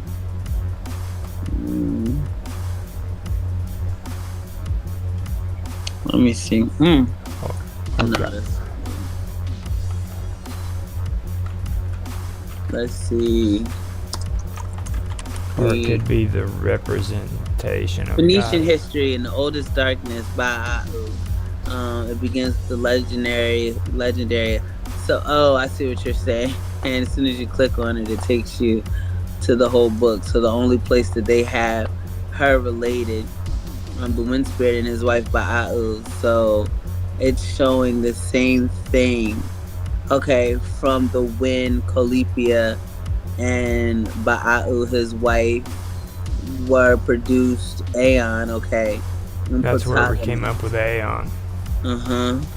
Yep. Beyond Heroes with, see, they even associate, when I look up Ba'u with Bao, Phoenician Beyond Heroes with Bao, and some references known as Akim or Akim, the Greek name for astroturf. Do you have the link for that?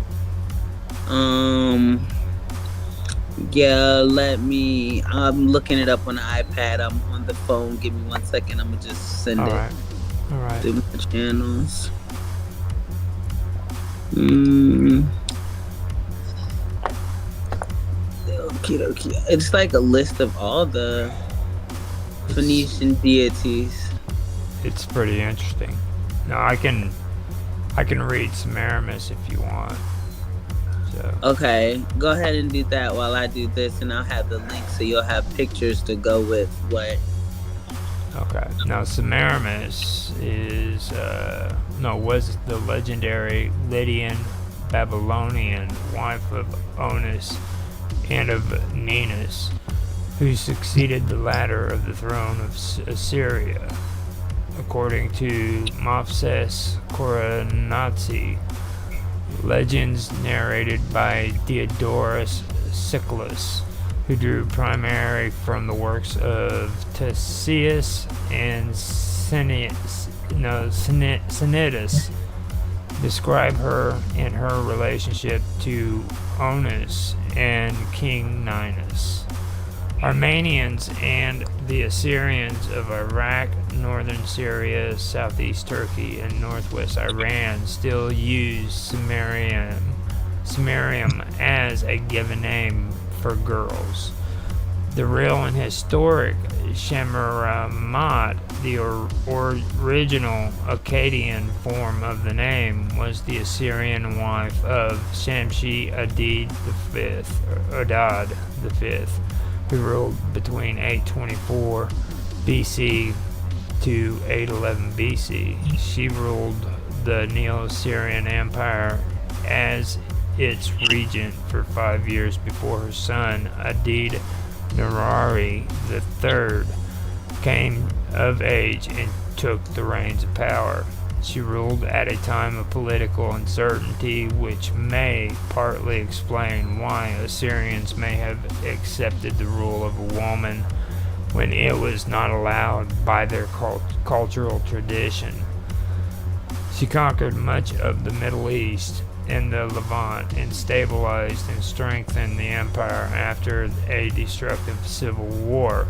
It has been speculated that being a woman who ruled successfully may have made the Assyrians regard her with particular reverence, and that her achievements may have been retold over the generations until she was gradually turned into a legendary figure. The name of... That's what you were. Oh, okay. Oh, go I was ahead. just saying that's what you were talking about. Them making like deitizing Yeah. of the people. It's the same thing even with the women. I was just like, I found it interesting. Yeah, Sanitarian Atheon brought that up, and I agree with him. You can see it in a lot of the writings where they've deified mortals and made them into god-like beings because of the deeds they did. She just sounds like one of those. She sounds like Xena, warrior princess. Yeah, my mom used to love Xena. That's the only reason I know about Xena and Warrior Princess. Her and Wonder Woman all come from my mom. And then I watched movies with Wonder Woman, and I'm like obsessed. Like, give me a lasso. Like, she's so cool. But yeah. Now, the name of Semiramis came to be applied by various monuments in Western Asia and Anatolia, whose origins have been forgotten or unknown. Even the Behistun inscription on Darius Herodotus ascribes to her the artificial banks that confined the Euphrates. He knew her name because it was inscribed on the gate of Babylon. Various places of Mesopotamia, Media, Persia, the Levant, Anatolia, the Arabian Peninsula, and the Caucasus received names recalling Semiramis. Now,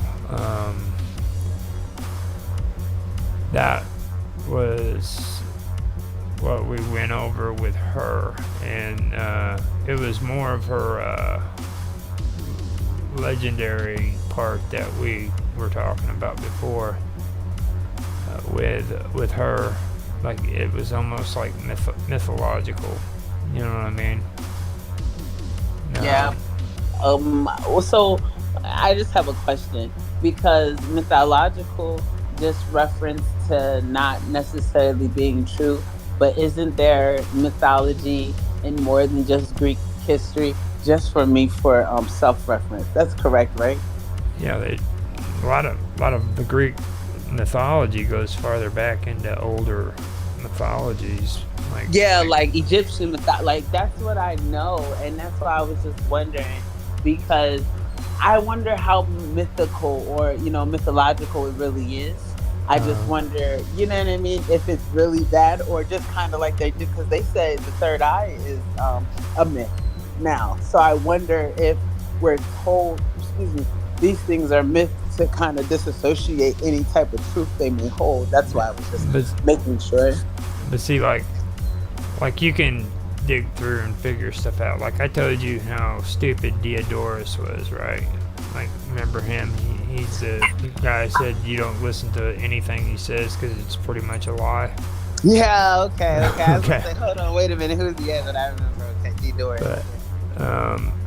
But the thing is you can listen to some of it, you can pick up on things because here in the legend according to Diodorus Siculus, okay. It says, according to Diodorus, a 1st century BC Greek historian, Semiramis was of noble parents, the daughter of the fish goddess, which we were talking about. Now, he's mentioning a fish goddess, which is Derketo or Ascalon. Now that's, it's not even the same one. of Ascalon. Now, Ascalon was an ancient Near East port city on the Mediterranean coast of the southern Levant, and it played. It says it played several major roles in history. Now, Decerto is a goddess, was the chief goddess of the northern Syria in classic antiquity. Primarily, she was a fertility goddess, but as the Baalat mistress of her city and people, she was also responsible for their protection and well-being. Her chief sanctuary was in Hierapolis, which is modern Manbij, northeast of Aleppo. Now, Aleppo, I believe, is near Nineveh too. So, I was about to say, do you see it on the map or is it not pictured anymore? Like Nineveh still is, but Aleppo, is that still Aleppo. Here, let me pull this bad boy up here. That way, at least we got a picture. I didn't realize that was all down, but I can see if we can find a cool map. Actually, I just click on the pictures and scroll through them. Yeah, that served us good when we did the catacombs. Oh, that's a decent picture. That's cool. Yeah. Haha, look. And see the other one, it was sideways. There were no feet, and it was just the bottom fin. Mm-hmm. And then right there. Mm-hmm. Then we have this one here. Mm-hmm. And we got that.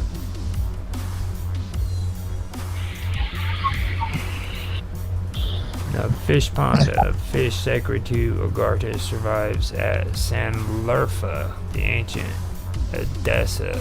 Its mythology transferred to Ibrahim.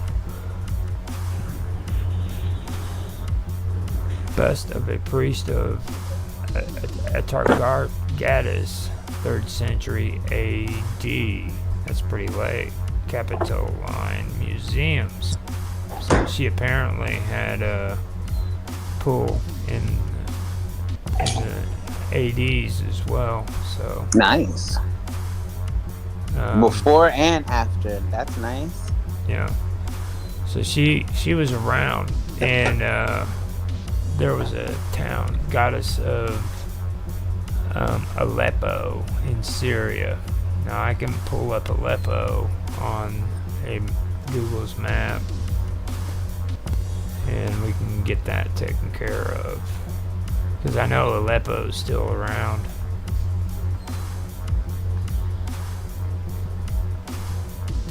Aleppo's Syria. Ballad, but as the ballad mistress. See, so she basically ballad mistress means that she was the mistress of Baal, which is crazy because B-A-A-U was the woman. Mm-hmm. Okay, so we have Aleppo here. I can scroll out of that a little bit farther, and we can find out how far away Aleppo would have been to Nineveh. Oh wow, right there, all in the same area though. I'm saying Aleppo. Now, Nineveh. And that is Al Sephirah, Al Bob. I believe Nineveh. Yeah, there we go. Govern it. Right there, Mosul. Aleppo's here. Mosul's here. I see here on the right side. And Mosul is where what would have been Nineveh. So Aleppo is still around, but Nineveh technically is not. And I mean, that would be in the right area to where freaking you could see both of them connected, and you know, when it comes to people's beliefs and stuff. So it wouldn't be that far-fetched that people believed in these deities. And I mean, I've never heard of it before, you know what I mean, but yeah, there could be a good chance that eventually Ishtar was believed to have been like a seductive mermaid, you know. Wait, really? Yeah, I mean, Ishtar, the fertility goddess. Wow. Yeah. Okay. I mean, I could get it, but that makes sense, though. I guess if you're thinking about it, because am I wrong? Fish represent fertility. They Yeah. say when people dream about fish, it means that someone's about to have a baby. well, if you remember what I just read to you about Nineveh, Nineveh was erected in honor of Nina or Inanna, which is the original name for Ishtar. No, now I see. Now I see. No, now I do. I wasn't correlating it at first, but we spoke about her or read about her first. Mm-hmm. I found that pretty interesting, you know. I don't know if that's true or not, but it just seems with what I went over and in what we've read, you know. Because I was going through the timeline and everything, and I just fell across it. I went and started with Senechinathian, and I should have actually got the timeline on him too. I never even freaking pulled that up, but from Byblos all the way down to Eusebius, in what order were they around in time period. And I know we covered Notice in Ba'au, which I guess is Atagatus. Did I share that? Mm-mm. Here, let me pull that up for you.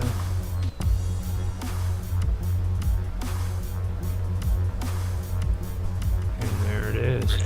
Thank you. But That's some pretty cool stuff. I told these people I already donated to hide that GoPro. It keeps coming back. They're like, we don't have your card on file. Yeah, Manji. Brown with stove fish. Oh no, wait, you might have, because I remember us talking about the dove. Called her the greatest mistress of the northern Syrian land.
The desert night had an ancient silence that pressed down on the bones of the earth, a silence older than any man could recall. Beneath the pale crescent moon, a small caravan wound its way toward the ruins of a forgotten city, swallowed long ago by shifting sands and dark stories. The travelers were desperate, driven by rumors of a hidden library buried beneath those ruins, a place where knowledge, older than the kings themselves, awaited those daring enough to seek it. Among the travelers was Amun, a scholar whose obsession with forbidden lore had cost him friends and sanity.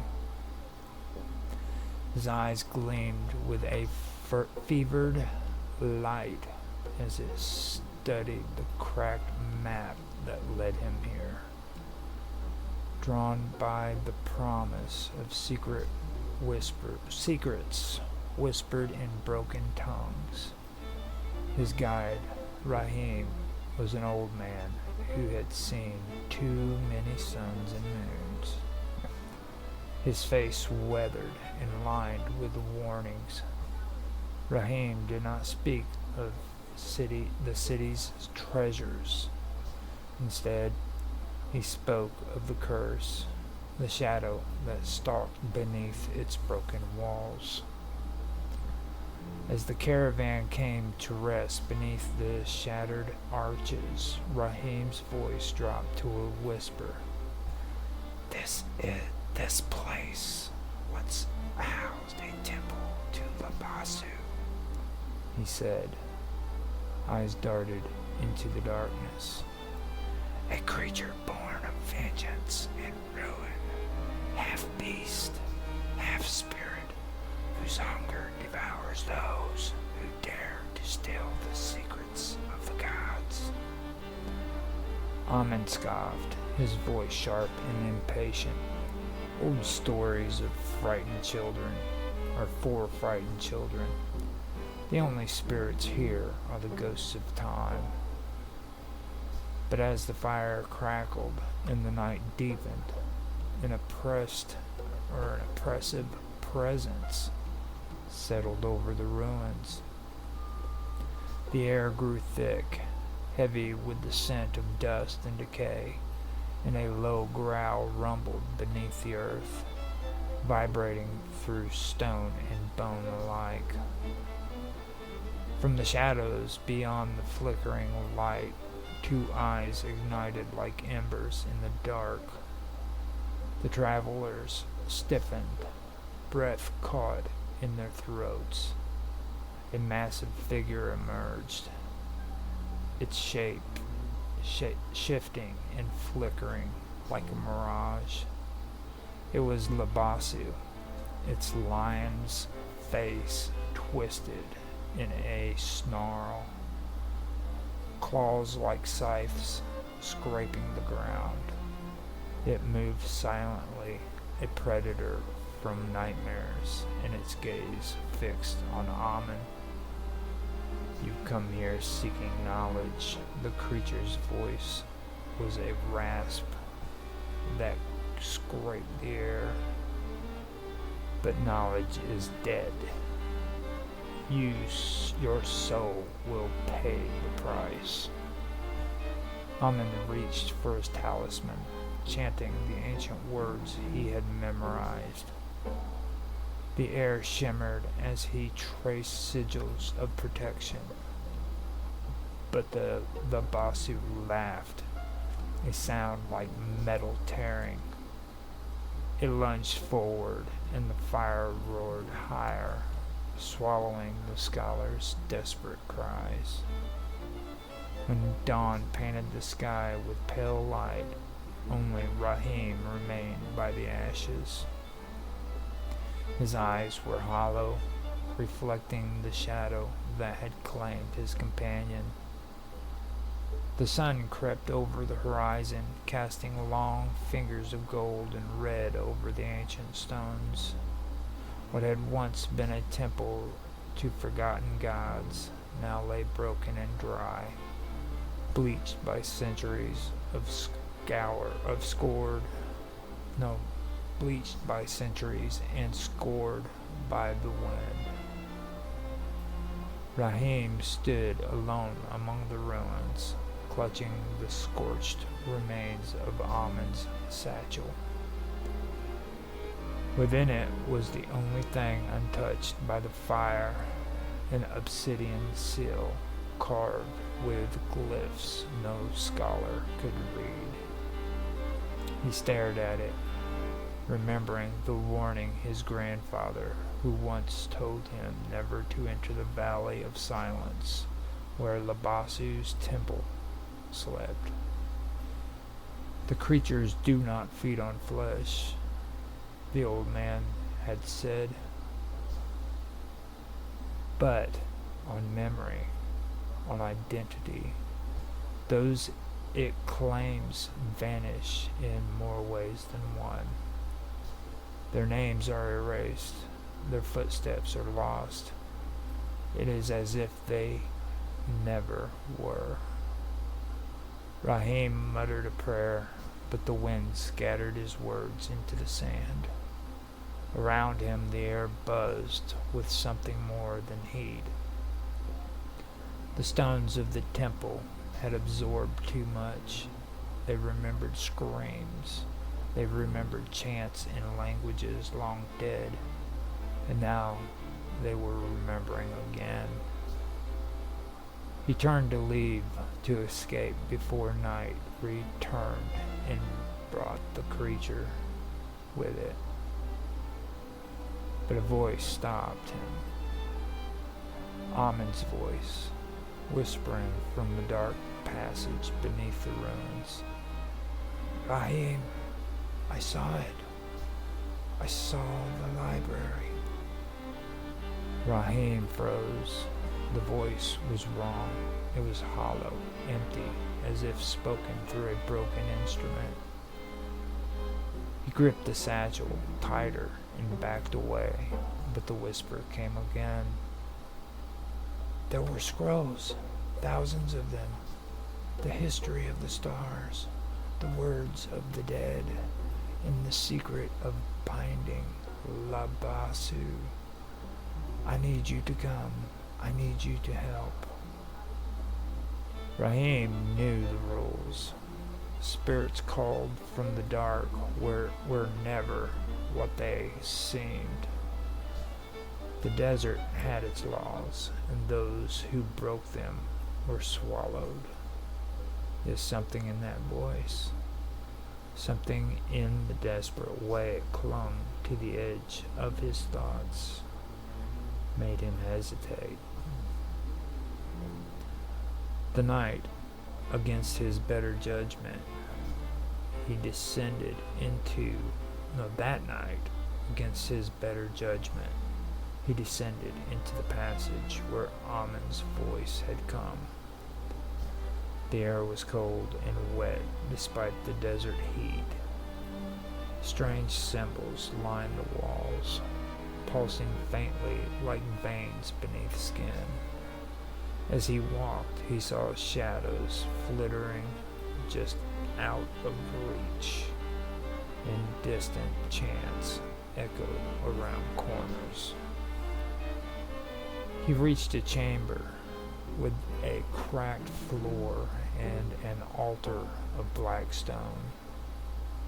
There, standing in the flickering torchlight, was Amon. His skin was gray, his eyes dull and glossy. He moved like a puppet, each motion jerky and wrong. "You came," Amon said, smiling. "Now we can finish it." Rahim stepped back. "You're not him." Amon's head tilted in an unnatural angle. "I am what remains. The Labasu took the rest, but I kept one thing." From his robes he pulled a scroll sealed with wax and bone. "This holds the name, the true name. If spoken, it binds him for 100 generations. Help me finish the ritual." Rahim's instinct screamed, but so did the memory of what had been lost. The knowledge buried in the sand, the legacy of a world before this one, and the scroll pulsed with power as if alive. He reached out and took it. Rahim's hands trembled as he broke the seal. The wax crumbled like dry bone, and the scroll unfurled with a sigh, as though the air itself recoiled from what was written. Lines of ink shimmered in the torchlight, twisting letters shaped like claws, wings, and bleeding mouths. These were not words made for human tongues, and yet Rahim could feel their weight pressing on his soul. The not quiet Amon stood silently, watching with vacant eyes from the corner of the chamber. A sound like breathing began to arise, slow and labored. The walls seemed to tighten, closing inward with every second. The air smelled of sulfur and rot. "What happens if I speak it?" Rahim asked, though he already knew. "You will bind him," said the thing in Amon's voice. "But you will also wake the others, those who sleep beneath the dunes. This name is not a cage, it is a door."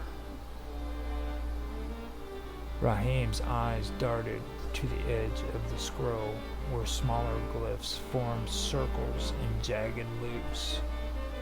One mark, a coiled serpent with a human face, stood out. He remembered something his grandfather once told him in a fevered dream, just days before the old man died. "If ever you find the name, do not speak it whole. Break the pattern. Change the breath between the syllables. That is the only way to survive." Rahim did not know if it was true or madness, but he was out of choices. The whispering was growing louder now, not just from the chamber, but from inside his head. He could feel the weight of other eyes, ancient and patient, gazing up through the earth. He began to speak. The first syllable left his mouth like a knife, slicing through the silence. The torchlight stuttered. The second syllable caused the walls to bleed a fine mist of black liquid. On the third, the ground buckled and the stone altar cracked open, revealing a pit that descended deeper from sight. Something moved in the pit, a shape like a coiled storm, breathing fire and ash. The Labasu, stirred from its ancient chains, rose once again. But as it emerged, it howled, a sound of fury and confusion. Rahim had broken the rhythm, twisted the name just slightly. The binding was incomplete. The creature was not chained, but it was confused. Rahim dropped the scroll and ran. The walls collapsed behind him. The thing that wore Amin's shape screamed and tore at its own flesh as the Labasu surged upwards, its lion's head ablaze with divine hatred. Back above the ground, the night had gone unnaturally quiet. The desert held its breath. Then came the sound of footsteps, soft, deliberate, heavy. Rahim turned to see a new figure at the edge of the ruins. A woman, cloaked in robes of dust and shadow, her face veiled, her eyes were bright as stars, and her voice was older than language. You have disturbed a pack sealed before the world had kings. Who are you? Rahum whispered, falling to his knees. A witness, she said, and now, because of you, the Labasu is free to walk again, unless you do what must be done. She reached into her sleeve and drew out a dagger, carved with a single obsidian thorn. You must become the keeper of the gate. Rahim stared at the obsidian dagger, its edge gleaming like the night sky before a storm. The woman's words weighed on him heavily. To become the keeper of the gate meant a fate worse than death, an endless vigil against the darkness that waited just beyond mortal sight. Yet his heart hammered with a stubborn resolve. He would not let the ancient horror roam freely to consume more lives and memories. The woman, whose name he still did not know, motioned for him to rise. The Labasu is no ordinary beast. It is a shadow of oblivion, hungry not for flesh, but for identity. It feasts on memories, on the essence of those it touches. Each soul it claims fades from the world as if never having been. You must bind it again, but this time with a sacrifice, not of blood, but of self. Rahim swallowed hard.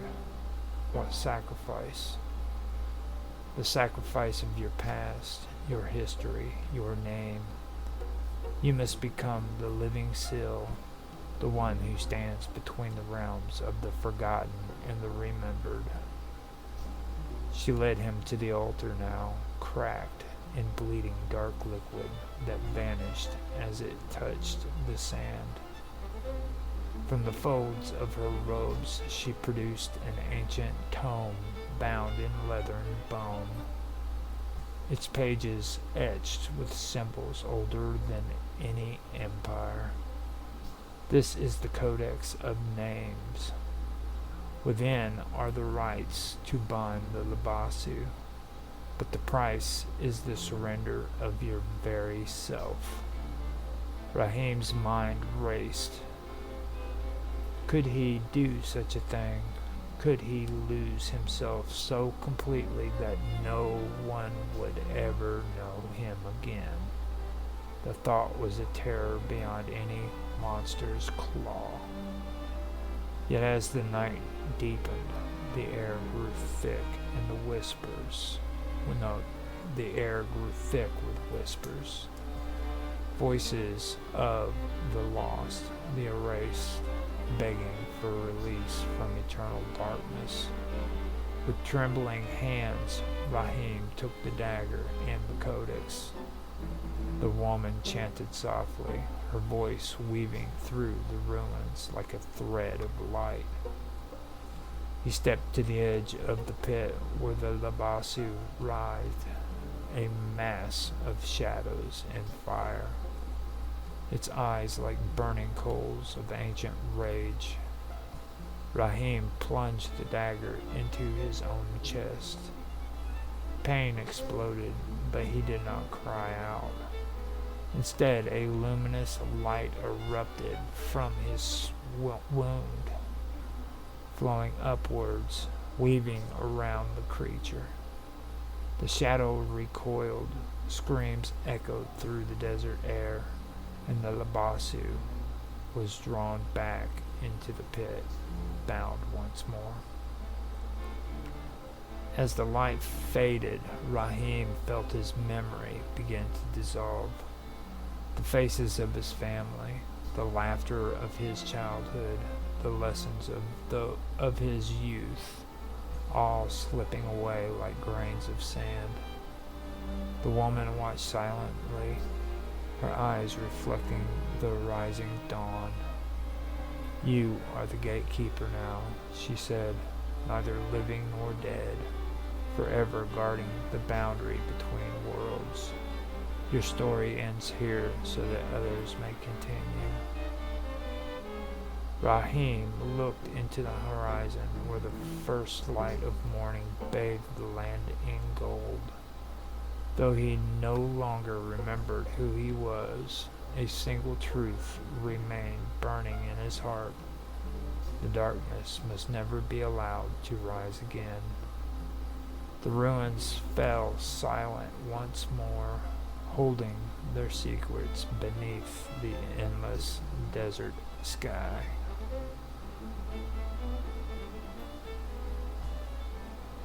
Years passed, and the ruins where Rahim made his sacrifice became a place whispered about only in fearful tales.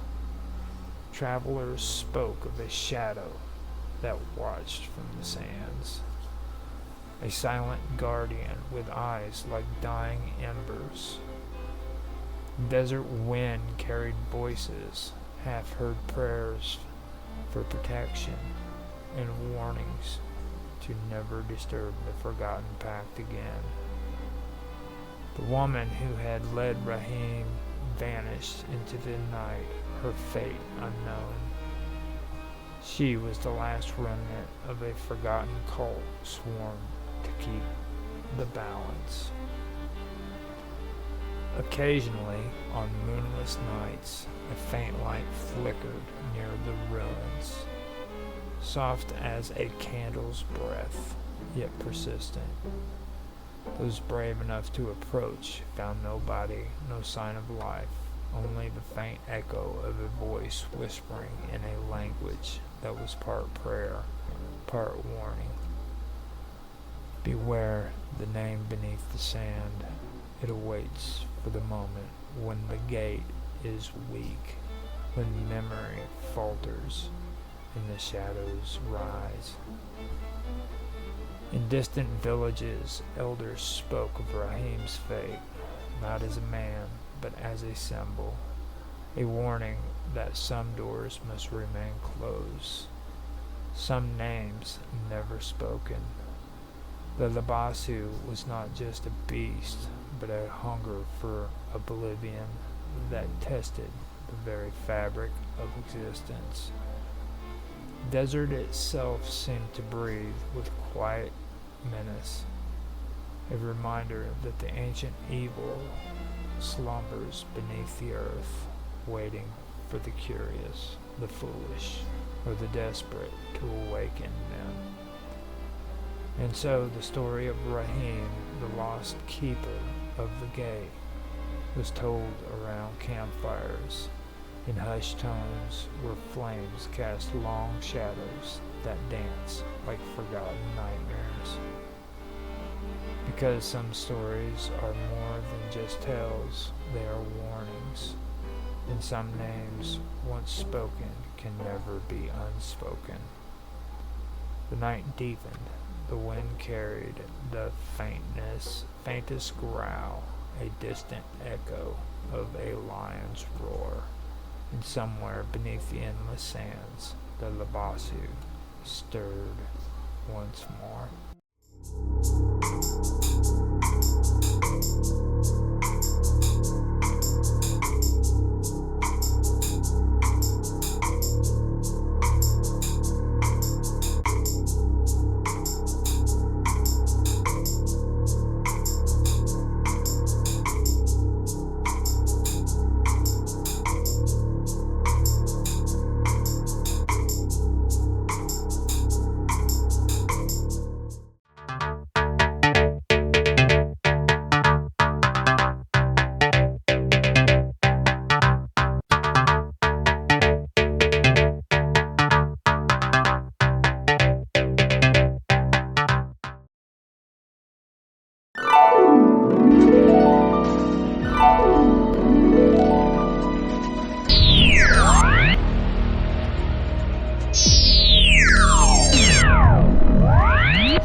With Q.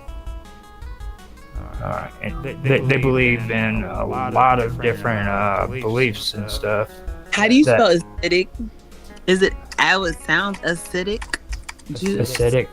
Yeah, it sounds like acidic. Acidic. Yeah, it's okay. It'll correct me, or maybe it will not, but it usually does.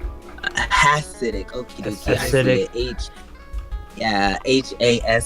Acidic is Hasidic. Yeah. And then I see the K Kabbalah, and okay. Look at these symbols. So, wait a minute. Hold on. Because let me just see what this says. I need to split screen you. Okie dokie. This is an N at the top. No, excuse me. That's a CH. No, it's separated. So that's an H at the top. And then it's an N on the left side. And then it is another H on the bottom. And then that little dot is a Y. And that doesn't make sense. Let me see. Let me write this out for myself so I can, come on, stop being a weirdo. My laptop or my iPad. Okay, here is here we go. I'm listening. I just would like. Here's a book of it, Practical Kabbalah Magic. There's other ones out too I can share, but hold on, let me see. Can you screen share it? No, I can post a link for you. Okay. Oh, I see it. Oh, it's not letting me click it. Okay, let's see. But yeah, that's the best way to go. Those symbols are so beautiful, though. Gosh, look how pretty it is. And then if they would just expand it, and like you can connect these here with these here, it's so beautiful, so alluring. But I see like there the Kabbalah spelled with a Q. And then this other one that I just saw. Some of them, I believe, might have A in it. I can check a reference on that with the search engine. Because Qua. Yeah, no. Yeah, QUA. Kabbalah. QUABALLAH. Hold on, I just seen that. Hold on. I'd like to know what these letters are. And like I said, it's NH. So there's two H's. And then that letter is Y. But what do the They just saturate the cave version of Kabbalah. I mean, it's everywhere you look. They always find it, but that's not even the appropriate spelling for it. Oh wow, this was cool. And see, this was developed by Aleister Crowley. The Rose Cross was developed by Aleister Crowley. Is here. That is the one for the Freemasons. Now that is a separate. That is a separate order. But yeah, he did come out with the Rosy Cross for the Freemasons. And that was years after. Now see the Rosicrucian were supposed to have left Europe and traveled to traveled to India or Asia somewhere, and they wrote a pamphlet, and it apparently hit the public and announced that they were leaving. And later on, after that had occurred, that's when Aleister Crowley developed. Actually, the Rosy Cross was around before he was there. He just took over. It's crazy because the symbols are what I was drawn to, and I was determined to figure out what they mean, only to find out that they mean Yahweh. Now that's wild to me. Like, my brain is just, that's wild. I like the way I think. That's crazy that's what that led me to. That's wild, because I've been pressed about these symbols. Like, these symbols, what do they mean? Let's see. Have you ever heard of the Tree of Life? Yeah, but you mean the traditional Tree of Life, or is there an actual, like, I would like to say yes, and then you're going to tell me how I know nothing about it. Practical Kabbalah. Okay, is it involves the Tree of Life, and that's in the Western Mysteries traditions. That makes sense. Yeah. All right, but that's basically what that is.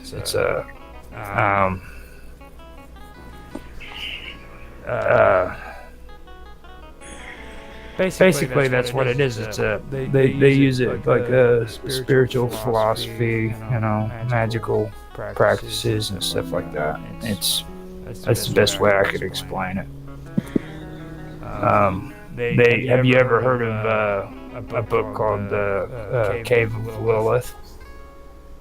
Yeah, I heard of the Cave. I didn't hear of the book. I heard of the Cave of Lilith. Like, maybe it was a book and that's how I know. But no, it's something else. And she's like a scary person, but she's not scary in real life. No. The Hasidic Jews have a lot of lore. And yeah, I heard of supernatural. Go ahead. That is reflected in a book that was made by the Cave of Lilith. And it has a lot of the Jewish folklore and everything in it with their mysticism. And Kabbalah is where all of that mysticism comes from. Like, have you ever heard of a golem? A golem? No, I never heard of that. Golem is like you can create a being that looks like a human, and you can do it by using mud. What? Golem? Yeah. Let's look at this then. But these are magical beliefs. Golem is Golem, I believe is I spelled it wrong. It's a G-U-L. Oh, okay.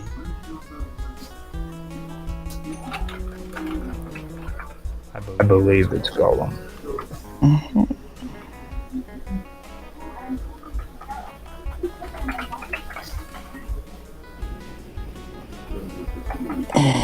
The Golem. No, that's wrong. I spelled it wrong. Golem meaning. Me. My flower rose, sweetheart, Turkish. G-U-L-U-M? Yeah, it's saying it's it's Turkish. G-O-L-L-U-M.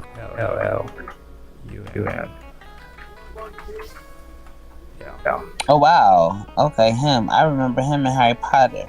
Now Don't mistake those. I was just saying, we're on number We're 4. not talking about Lord of the Rings and freaking Harry Harry Potter. Potter, Gwami, or what was his name? Kwame. What was his name? Oh, and he just tells, "Oh, but you, Mr. Potter, Miss Harry Potter, yeah." What's his name? I don't remember. Christian? No, it's not Christian.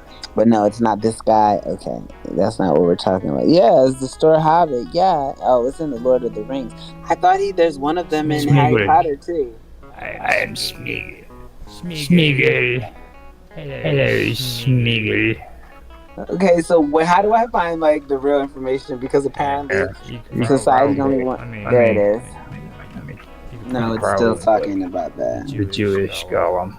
Was it really the And it's Lord of the actually, Rings? I didn't think I watched that. Golem, Golem, I believe. Jewish golem. Golem. Jewish golem. Alright, There it is. Yeah. And I'll share that in the link too. So. Oh, it says it's in the Bible. A creature formed out of a lifeless substance such as dust or earth that is brought to life by ritual incantations and sequence of Hebrew letters. Yep. Some pretty cool shit. Work his forces for good, providing service and protection. Other golems are forces of evil. There's a bunch of them walking around the house. If they're just See that first picture right there? Let me see. Oh, you want me to go back to my hand? I thought you were showing me something. This one at the top right here? Yeah, that's the first picture in the search results right there that you went through. Yeah. That one is in the Wikipedia. Yeah. It's an animated anthropomorphic being in Jewish folklore. Now hold on for a second. I gotta help my mom. Okay.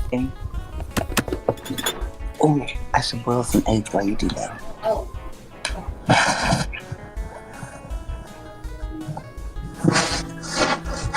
think it's so sweet. I gotta help my mom.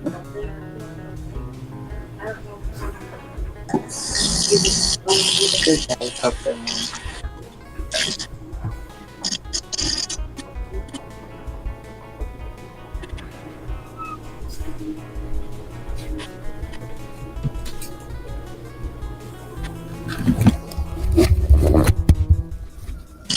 Alright. Stream's gonna have to result in a very interesting edit because while you were helping your mom, I'm like, oh, and I'm gonna boil some eggs. So you're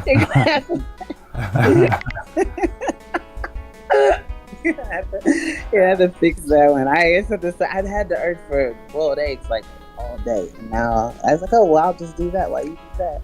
But go ahead. It was just funny because I could imagine like listening to it live, like, okay, I gotta go help my mom. Okay, I'm gonna go boil some eggs. Kind of like no, back to the golem. Like, no. All right. It's supposed to be an anthropomorphic being in Jewish folklore, which is entirely created from inanimate matter, usually clay or mud.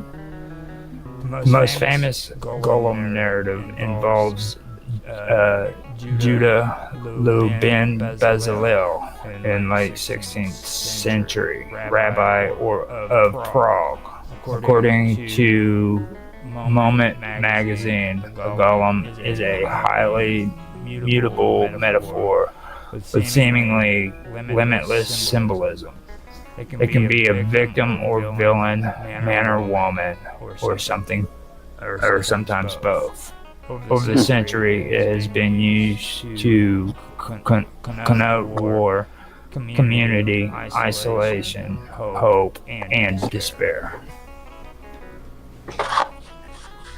And it says that the golem occurs once in the Bible in Psalms 139:16, which uses the word golmai, my golem. That means my light form, raw material, connoting the unfinished human being before God's eye. The Mishnah uses the term for an uncultivated person.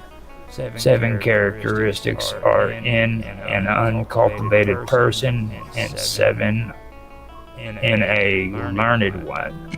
about 5'7" in the Hebrew text. English translations vary. In modern Hebrew, golem is used to mean dumb or helpless, or a pupa. Similarly, it is often used today as a metaphor for a mindless lump or entity that serves a man under controlled conditions, but is hostile to him under other conditions. Golems passed into Yiddish as goylem to mean someone who is lethargic or beneath a stupor. That's probably where the word goy came from, Goya. Like a Goya bean? It could be. It could be where the word originated. But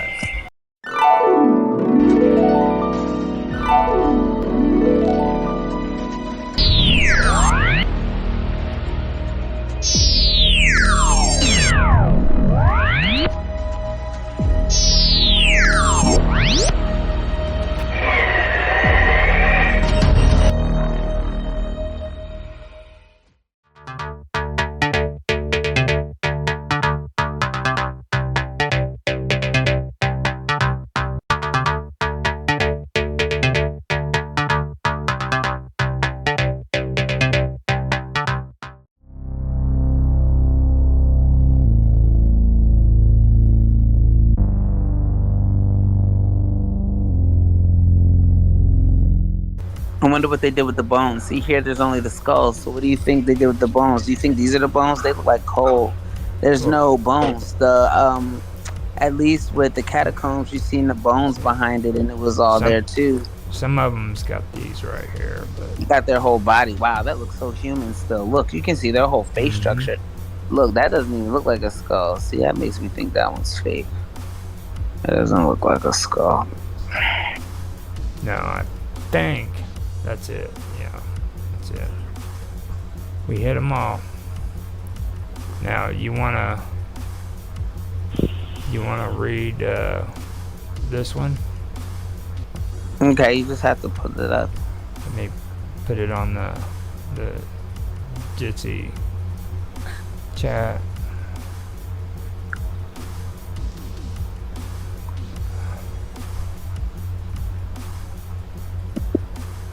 There it is.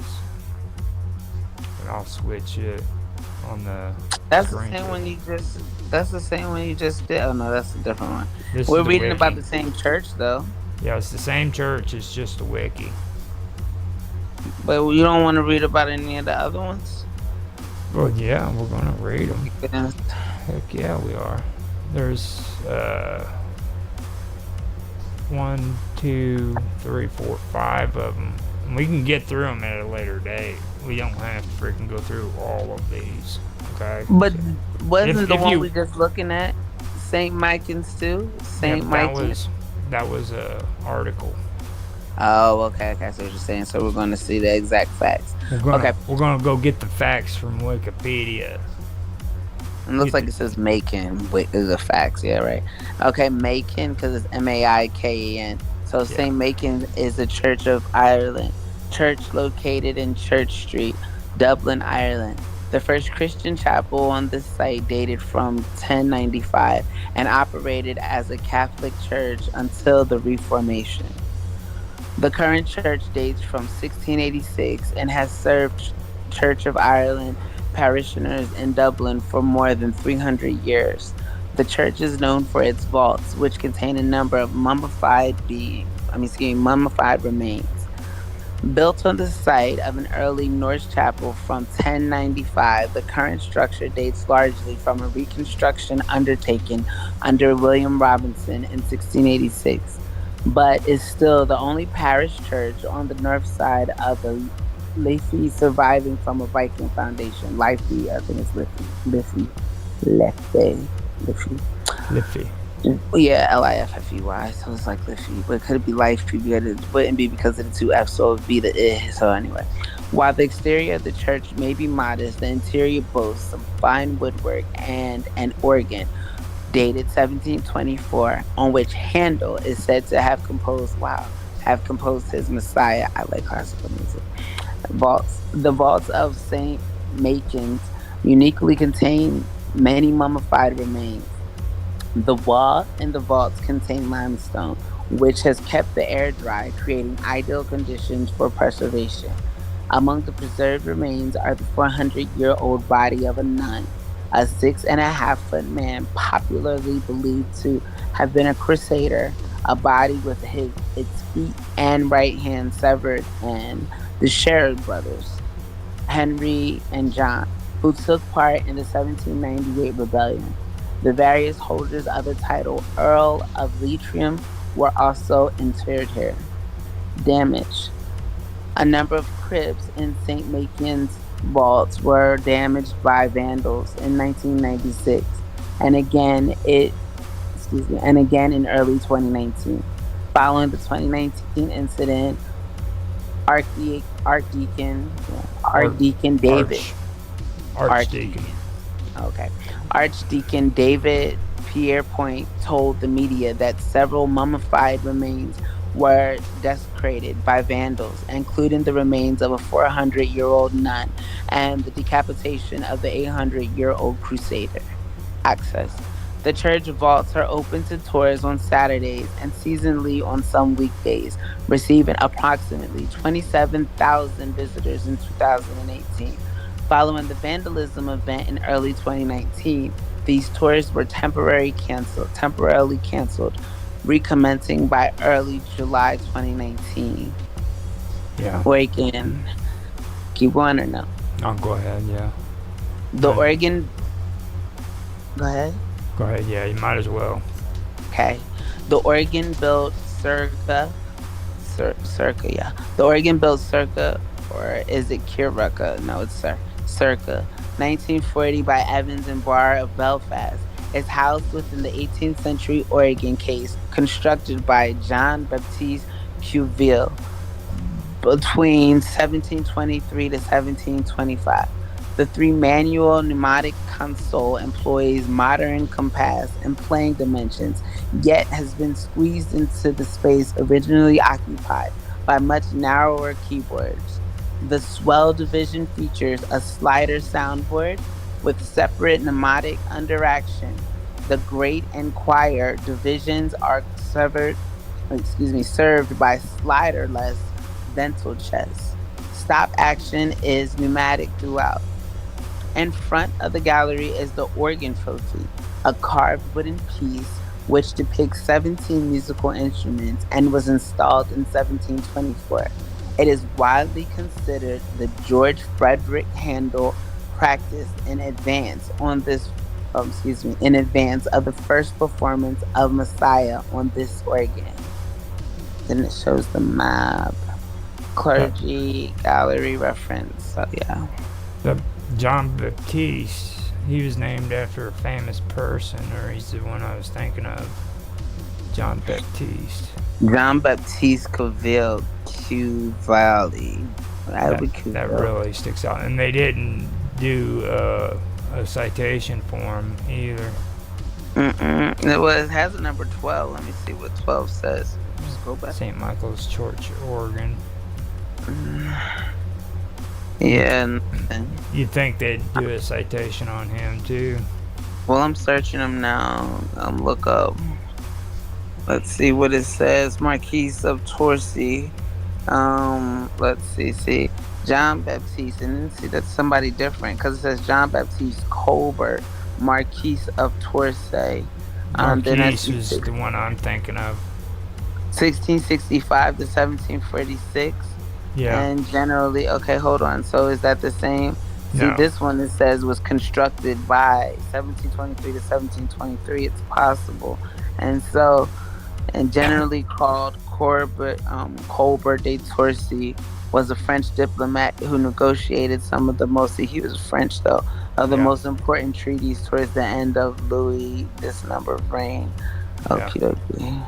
Yeah, I know about him. It's different. He's different than. That's who I was thinking of. But this guy, his name was John Baptiste. That stuck out to me. Yeah, but see, it's spelled different. His Yeah. is Jean, not John's. His is John, and the other one is John. So that's John and Jean, but Jean is Jean, but it's not the same. But did you catch, like, if we didn't read the Wikipedia, we wouldn't have known what the vandalism was? Yeah, why it closed it? We would have just saw that it closed and reopened. So the reason why was Yeah. because people were tearing it up. They even specifically said in here which ones it was. It was the guy that we were talking about. That was freaking So that was the middle one. He Where was did the he guy get that cut had to have his legs freaking bent upwards, and he Yeah. was. They thought of him as the freaking the. Either God. he was a thief or a crusader. Yeah, so The they Crusader. were saying here that The he's Crusader a and the Nun. Now the thief didn't get vandalized. It was the Nun and the Crusader. But see, this is what I'm saying. It sounds like I think I had it mistaken because it said on there that either the guy was either a crusader or he was a thief. It started with him thought to be a thief, and that's why his hand was severed. But then it went on to say that it was also possible he was a crusader, and this one correlates with him being a crusader. So it's the same person, the thief and the crusader, but it's the one that's in the middle, and that's why his hand is missing, because they said he could have been a crusader who lost his limbs, but they thought that it possibly could have been a thief and that he was he had his hands cut off. So we got that one done. We've got the catacombs done. Now we can go into Sedlick Ossuary if you want to. We've been on for an hour and 22 minutes. It's up to you. Yeah, no, that's fine. We can keep going. I mean, it's cool. I did the vast majority of what I'm going to do, so it really doesn't matter. You want to read one more and then save the rest and continue next week? Yeah, or we can. We can do Okay. that. We can do that. Let me But see. Did you send the link? Not yet. Here it is Oh, now. okay. I'm making sure I didn't miss it. Now, do you want to do it or you want me to? Would you rather? I can I'll do it. I mean, know. If I you know want to rather. read, you can do it. I mean, heck yeah. I know you rather. I love it when people read, man. This one's short though. You're not certain tomorrow. I don't care who tells Thomas to do an interview. They're gonna read. You're gonna read my story tomorrow. Do that. You got your finger over the mic. I'm doing it now. Oh, okay. Yeah, I was reading like I can yeah. You should see how close I have the phone. The Sedlick Ossuary is a Roman Catholic chapel located beneath the Cemetery Church of All Saints, part of the former Sedlick Abbey in Sedlec, a suburb of Kutna Hora in the Czech Republic.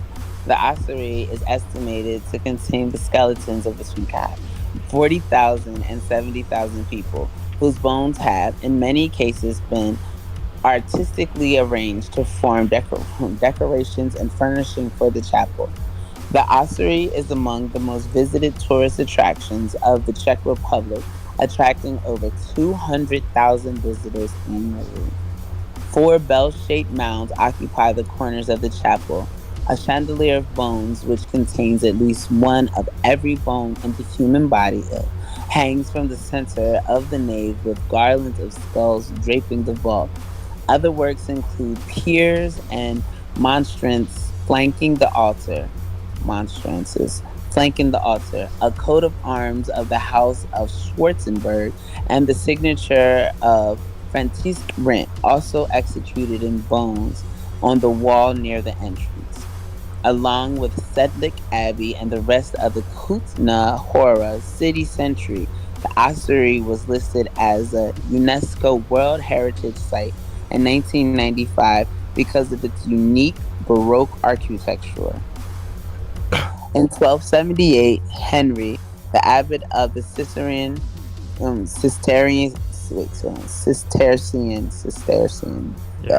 the abbot of the Cistercian monastery in Sedlick, was sent to the Holy Land by King Ottokar II of Bohemia He returned with a small amount of earth he had removed from Golgotha and sprinkled it over the Abbey cemetery. The word of this pious act soon spread, and the cemetery in Sedlik became a desirable burial site throughout Central Europe. In the mid 14th century, during the Black Death and after the Hussite Wars in the early 15th century, many thousands were buried in the Abbey cemetery, so it had to be greatly enlarged.